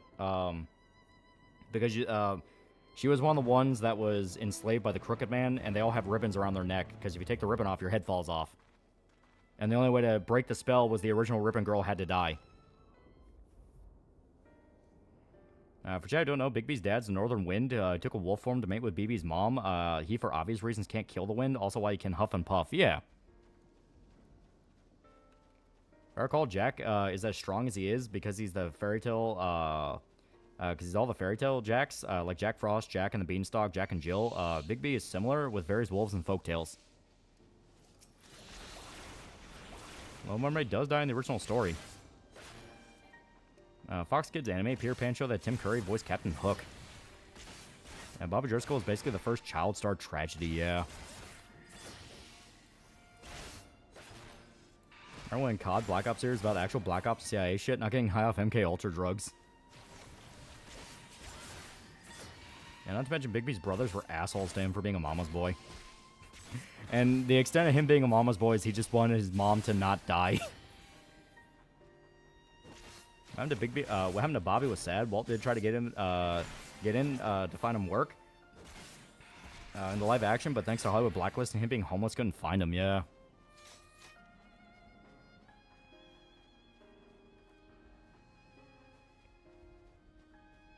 I started watching the Chip and Dale movie, turned off after like 20 minutes.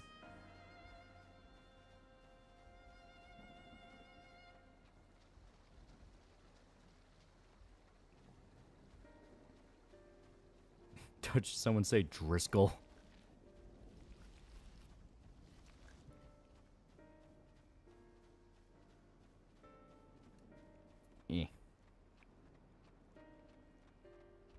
Do you like Hook? Robin Williams as Peter Pan?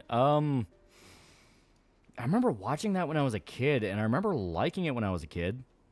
I don't know if I'd still like it now. I hate the corporation Disney, but I never hated Walt himself. Once again, not a perfect human, but not as bad as people made him out. Yeah. Yeah, it's also funny the big bad wolf was the runt. Yeah, right? Well, a lot of funny, kind of dark, ironic humor in Fables. It's one of the reasons I liked it so much.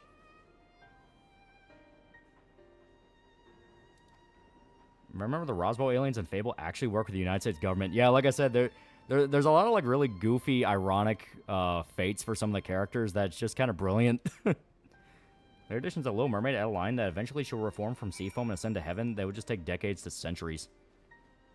Wasn't some teenagers found Bobby's body in an abandoned building 2 years after his death? Yeah. You man, you stupid, stupid man. I understand how Andy Samberg can be so funny for Lonely Island, but always a shit voice actor for cartoons. Why did Disney make Gadget Bang to fly?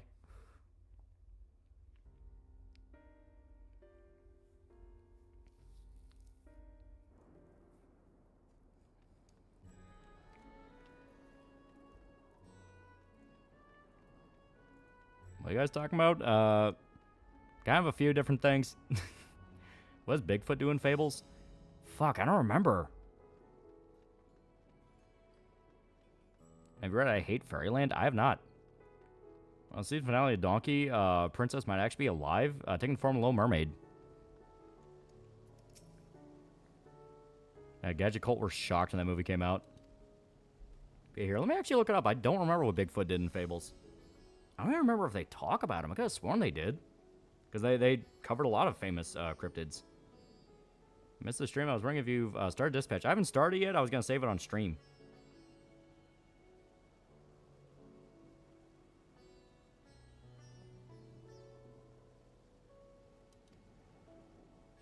Yeah, I don't... it's not pulling anything up. I don't think Bigfoot was ever mentioned in Fables. I think he's mayor in the Northeast.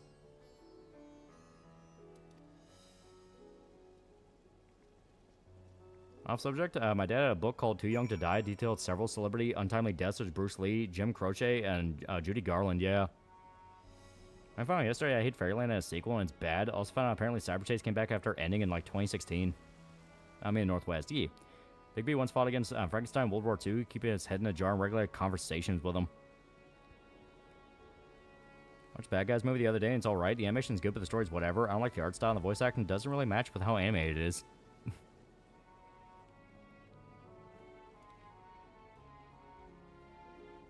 Does Bigfoot eat babies? If you read I Hate Fairyland, don't read the second series. Yeah, legitimately most people think Bruce Lee's death was a conspiracy. Well, I mean, to be fair, there is some weird shit with it. Like, apparently he pissed off the Triads more than once. I seem to recall Bigfoot was mentioned. He just does his own thing, staying away from human and fable alike. And you know what? To be fair, that matches. Because, you know, what's a big aspect of Bigfoot? Everyone constantly looks for him, and no one can find him.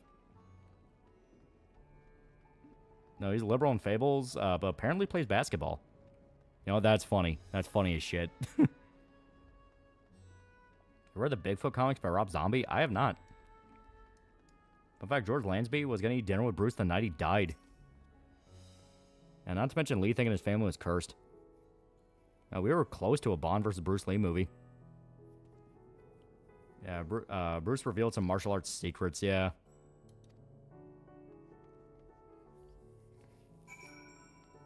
I've been putting off reading Fable because the first issue looked boring to me. I really like it. It's probably like... In terms of urban fantasy, it's up there as like probably one of the best.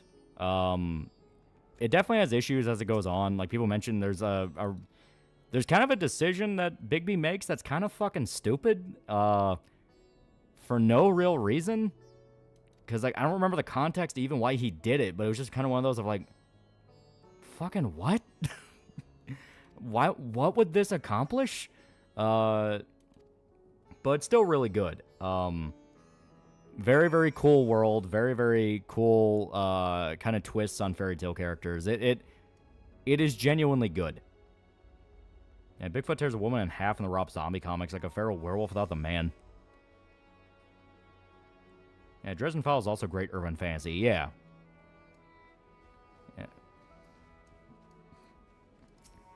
Yeah, poor Frog Prince. His family didn't deserve what happened to them. Even worse, they was unable to stop him since he was trapped in the frog form. Yeah.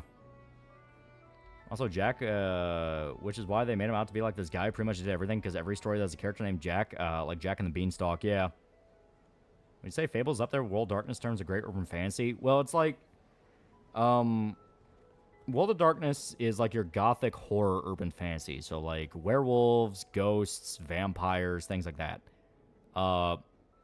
Fables is more for like literal fantasy fairy tale, you know, that kind of thing. It's a bit of a separation.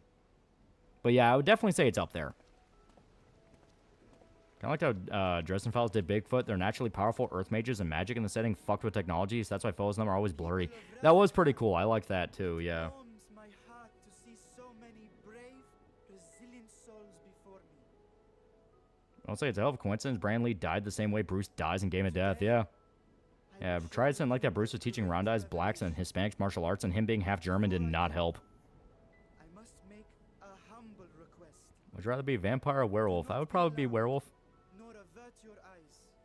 See the one I unveil for who he is, and know that he means you no harm. What is Dresden Files? Dresden Files is a fantasy novel series that's done by... God, what's his fucking name? Very well. Eh. Dare say it can't be worse than the horrors we've already seen. Jim Butcher. And it's basically following a wizard by the name of Dresden who is essentially a fantasy detective. Anything that goes wrong in kind of the world of the supernatural, he has to go fix. And there's some genuinely pretty cool elements to it. You don't hate Geppetto enough. Guy fired the shadow killed Brandon Lee, was heartbroken by it, and had guilt until his death, yeah. I remember the Dresden Files TV show. I kind of liked it. Dresden Files is basically Constantine. Yeah, a little bit, yeah. I'm kind of disappointed they did nothing with a Headless Horseman. Like, they didn't make him out to be a terrifying headless biker man. I ain't kidding. And how the sequel to I Hate Fairy World sucks. Just stopped. Made a video recently, and I ain't spoiling, but I'll say Dorothy from Wizard of Oz looks like a new guy. Yeah, Dresden Files had a TV series only ran for a season. Makes me sad. I like that series.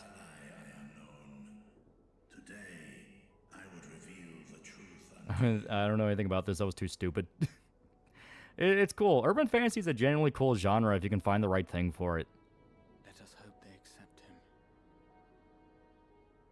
Basically, Constantine without the self-loathing and tendency to kill you to solve his problem. Yeah, like, Dresden will go out of his way to try to save someone. It's just, a lot of the time, the situation's bad enough to where shit just happens. I Hate Fairyland's amazing, and I don't hate the sequel, When Girl Grew Up. James O'Barr also was broken up about Brandon's death. It was actually Brandon's widow that got him through it, ironically enough. Medically removing the foreskin's beneficial, helps cut down the transmission, herpes, and AIDS, helps with personal hygiene as they no longer need to clean as often. Coming out there with a fucking left wing, left throw. Worst example of urban fantasy? I mean, there's more bad urban fantasy than there is good, and that's a sad part. Because, like, urban fantasy, to me, what I view it as, and yeah, like, I think Blight, it's not Blight, it's like Bright, the Will Smith movie where he befriends the orc. That's probably one of the worst. Dresden novels are all pretty good as well. It takes until like the third book to find its footing. Yeah, you can tell it's early, but because it's urban fantasy revolves around building up your world and making it cool, you know. Having all these different factions and how exactly fantasy is able to hide inside of reality, that kind of thing. Yeah, I was gonna say the Will Smith movie, yeah. Right, you mean Diet Shadowrun? Yeah, right? Dresden's Constantine if he didn't have to talk to Alan Moore. Dire medical bullshit, Hebrew man, I'll choose not to mutilate future children. Was that bad? It breaks a lot, like, watching Bright as just a movie, I think, is fine. It's a decent action movie. It's when you think of it from the perspective of it being urban fantasy that it fucks up a lot. Because, like I said, urban fantasy is about the balance between the modern world, urban, and fantasy. Stories that do it right is shit like World of Darkness, Dresden Files, Fables, things like that, where it's basically taking fantasy and adding in the cynicism of the modern era, where it's like, you know, vampires have to worry about being put on social media, that kind of thing.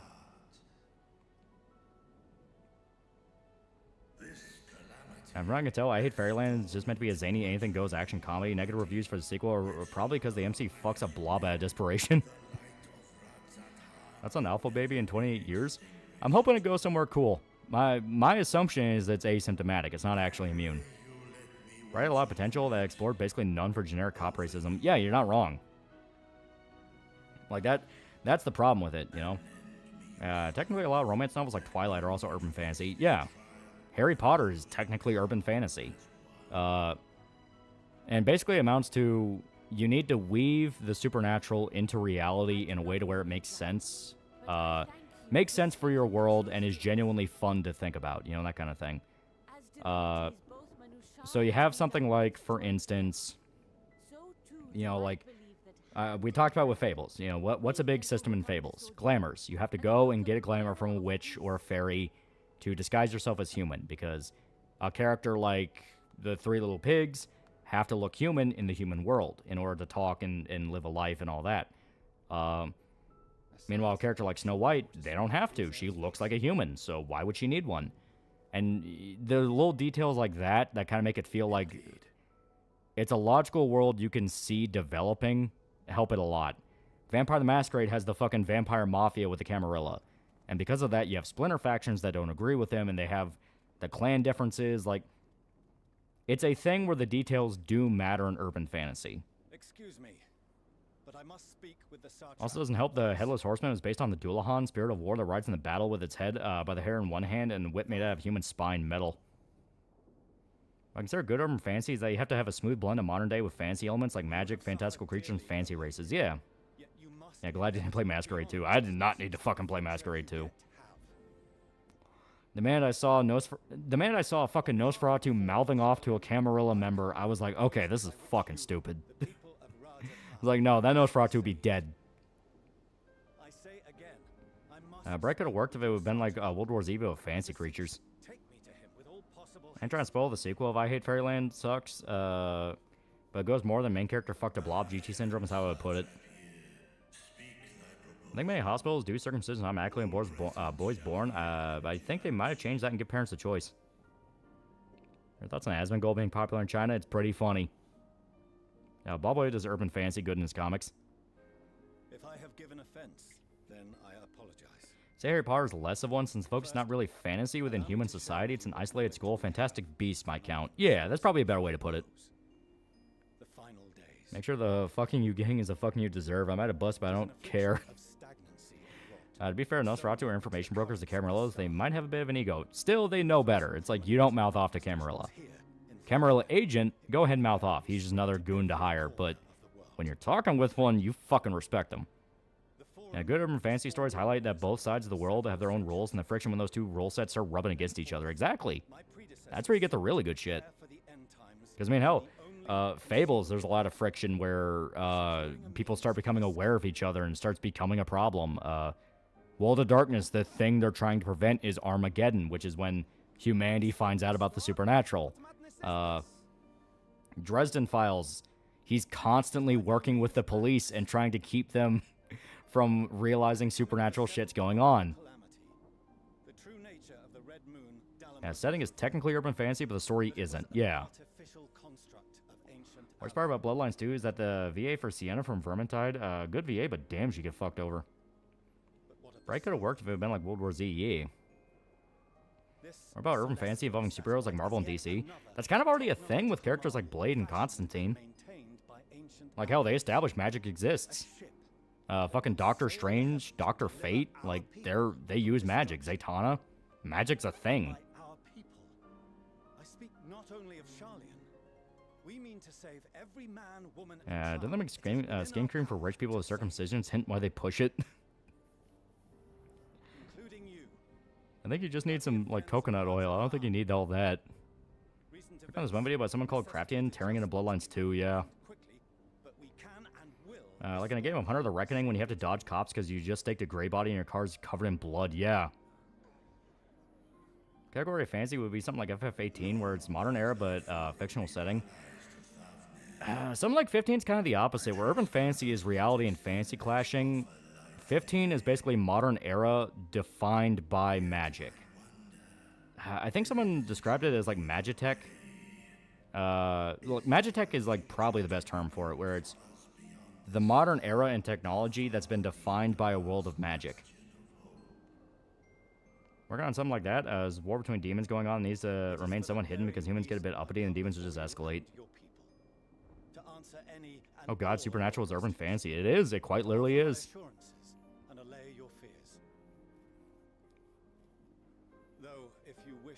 Shigaro SI's whole job in DF is basically solving the problem, giving a believable story for the department, yeah.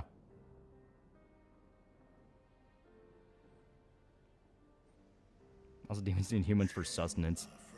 Bloodlines 2 also creates the biggest masquerade breach ever. Like, it's so over-level breach of vampire in broad daylight burning in the sun. Imagine if Roger King caused the Chinese people to revolt against communism in China. I found there's an anime for Bright. It's called Bright Samurai Soul. Well, like, there's actually a shitload of anime that does urban fantasy.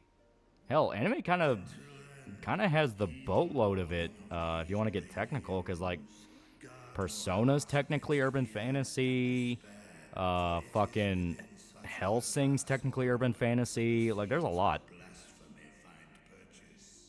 I'd say the best DLC of all time, I'd say Blood and Wine, but honorable mention goes to Fame, Liberty, Blood Dragon, and Undead Nightmare. I'll go with Blood and Wine as well. Yeah, Yu Hakusho, Dandadan, yeah. American God's another urban fantasy. Yeah, Bleach, yeah. Fate, yeah, Fate's a big one. Best part of Supernatural is Negan's actor kind of threw me off when he showed him in Walking Dead. Oh yeah, Jeffrey Dean Morgan's fucking awesome actor. The only about Supernatural, I had a girl in my class read Sam Dean fanfics all the time. I don't want to hear about Supernatural. Yeah, Kobayashi's Dragon Maid's the best one. Yeah, like, Dragon Maid will count. Devil as a part-timer counts. Like, there's actually a lot. Yeah, Fruits Basket, yeah.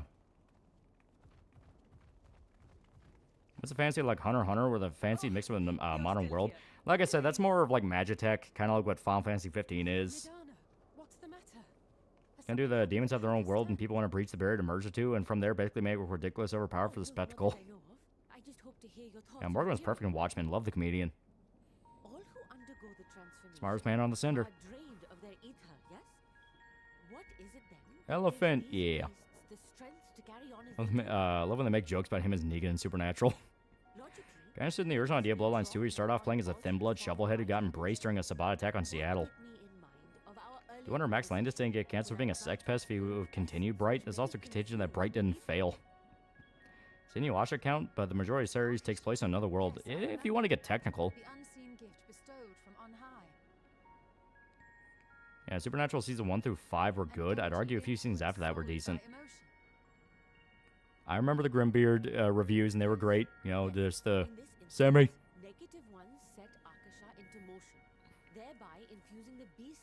Yeah, High School DxD counts, yeah. Like I said, anime actually has quite a few urban fantasy stories. Yeah, Dragon Maid's good. Totally not biased in that Lulu, in the Lulu me ditch my porn addiction. Yeah, Bloodlines 2 would have been interesting if you're playing as a Sabbat. Yeah. Like, Bloodlines 1, you play as the Camarilla, and Bloodlines 2, you play as a Sabbat. That could have been cool. Oh, they did it. They found out how to uncircumcise someone. You do have to transplant freshly cut foreskin. There's a chance for your dick to rot off, but they did it. The science did it. Guys, think about their fan base was a funny episode yet? They had like multiple, because you had the guy, the author, who I think they revealed later towards the end of the show was like God. But like he would just write about their adventures and became like a bestseller. So there were like a few different episodes that had to deal with their fan base. Any fan stories that take place in the future? I'm not counting Cyberpop either if you do. Shadowrun. Shadowrun's an entire TTRPG that's about fantasy cyberpunk. I'd say Hunter x Hunter is more modern world with fantasy elements that's aware of those elements and just natural to it. Yeah. As an active Supernatural watcher in the first 5 seasons, that scene of Dean in hell yelling for Sam was great. Formulating a new theory as you have is itself no small Every time I watch Supernatural, it's the Scooby-Doo crossover. and pray you take care. Thank you. Yeah, maybe Gate could count. I think Gate pretty much explicitly counts because they do go back and forth. Sometimes they're in the fantasy world, sometimes they're in reality. Yeah, Shadowrun games were pretty good as well. Yeah, the actual like CRPGs, they're pretty good.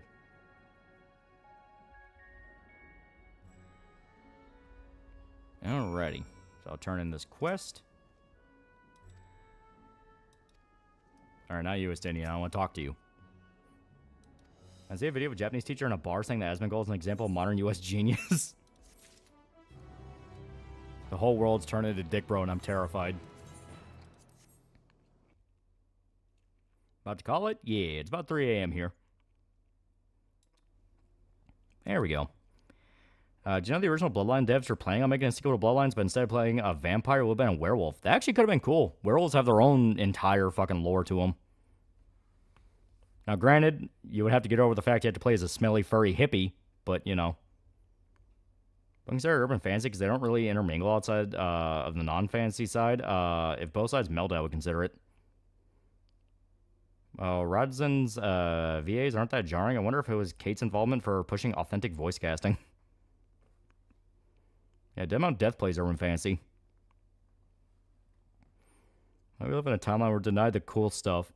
Yeah, there is a werewolf game. It's on Steam. There's like fucking 2 or 3. Because the one that came out like fucking 2000... It was like 23? 22? That was Werewolf the Apocalypse, if I remember right. Yeah, I wish Weird West had more takers of the genre. Yeah, One Piece, Devilman. 3 a.m. she won't put out. Let's make out with her friends, make out with her friends' friends.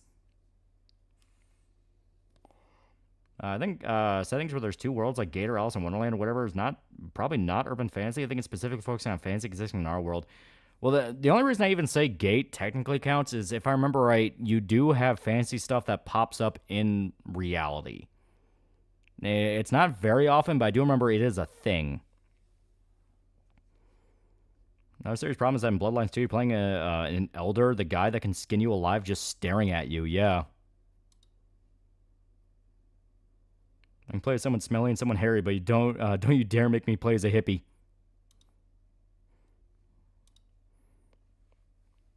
Yeah, that all depends if your urban fantasy is a fusion of modernity and fantasy elements or how the worlds are split or kept separate. Yeah. Can I play Dispatch on the dual stream or you're solo? Asking because of doing Dispatch gameplay is a lot better with KBM. Like I said, I gotta figure out what I'm even doing with Dispatch, so... What about Steins Gate? Steins Gate's more of just a straight-up time travel story, but it's really good. It's really fucking good. And I do love how Dankula is consistently filtered by Steins Gate, where he insists it's shit. It's like, no, you actually just don't get it, though. You actually just don't get why this is fucking peak. Actually, a Dresden Files Weird West story following Anastasia, Lucio, and the town of Tombstone tracking down a servant of Kimmler. Right, the Vampire Masquerade visual novels ain't good. I've never heard anyone talk about them. That's the extent of my knowledge. Will Yuki come across a jackalope? Imagine high elves or upper class forest elves are pretty much hippies, and normal elves or like anyone else, and dark elves I'm still thinking about. Gate has them in Japan 2 times in the anime when the gate first opens and when they bring the girls over to the government assembly.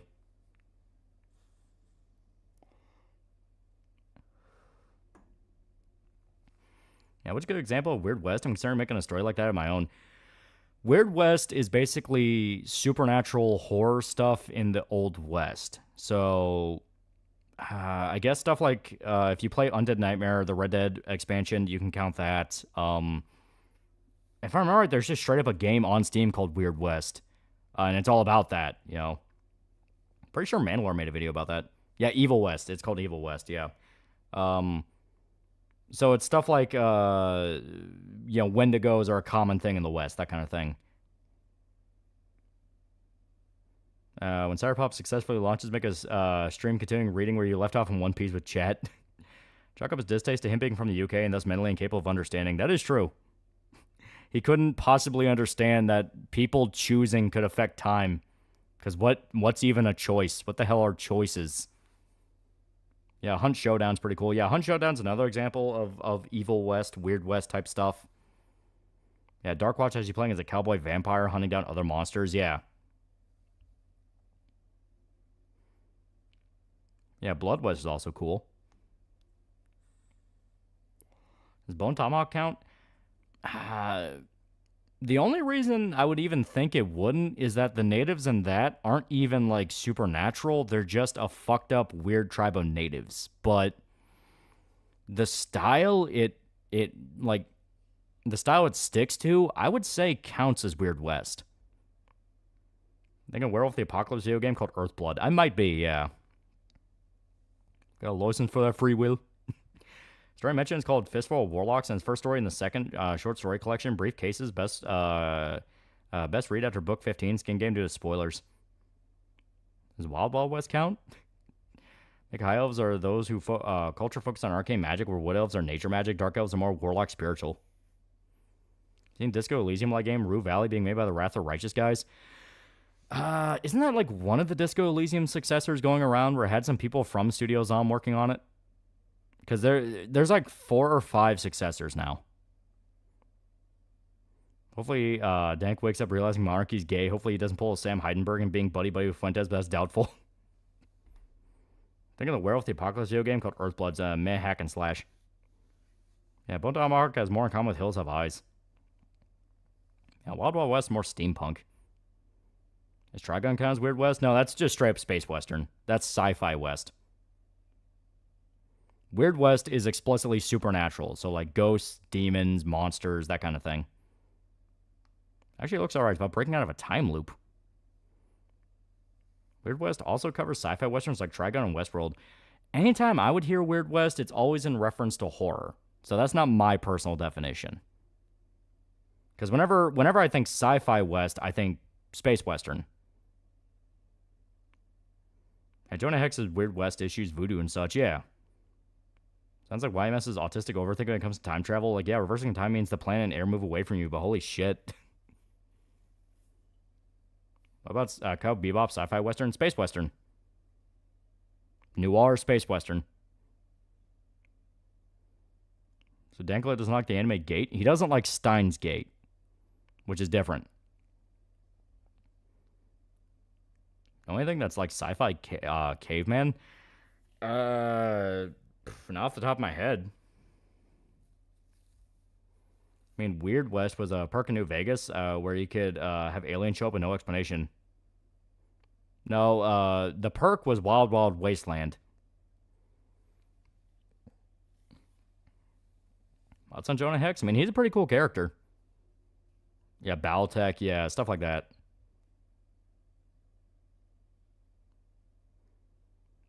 Alrighty. Well, we had a good time. We got to talk about some pretty cool shit. Pretty cool shit. I'm calling it here. And as you can see on the screen here,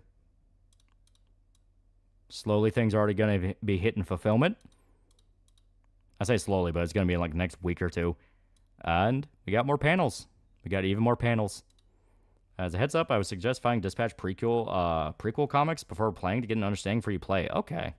That should be easy enough. But yeah, good shit. Good shit. I'm going to get some sleep. Still going to be working on Dead Rising 3 video. It's going to be great. It's going to be great. Finished up quite early. Yeah, I'm trying to rein in the times because like my sleeping schedule is all over the fucking place. It's awful. It's hell. It's hell. But yeah. See you guys.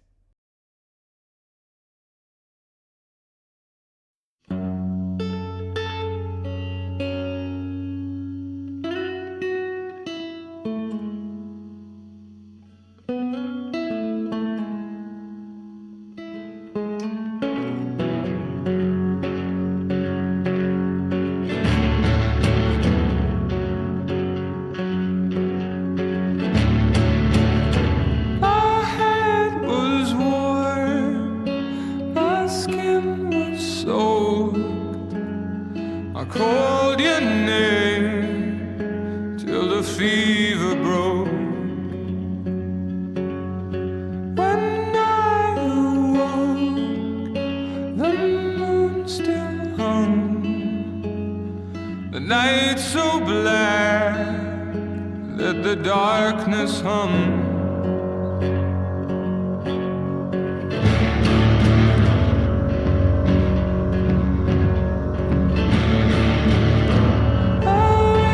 Myself, my legs were weak. I prayed my mind be good to me. An awful noise filled the air. I heard a scream in the woods somewhere.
I found something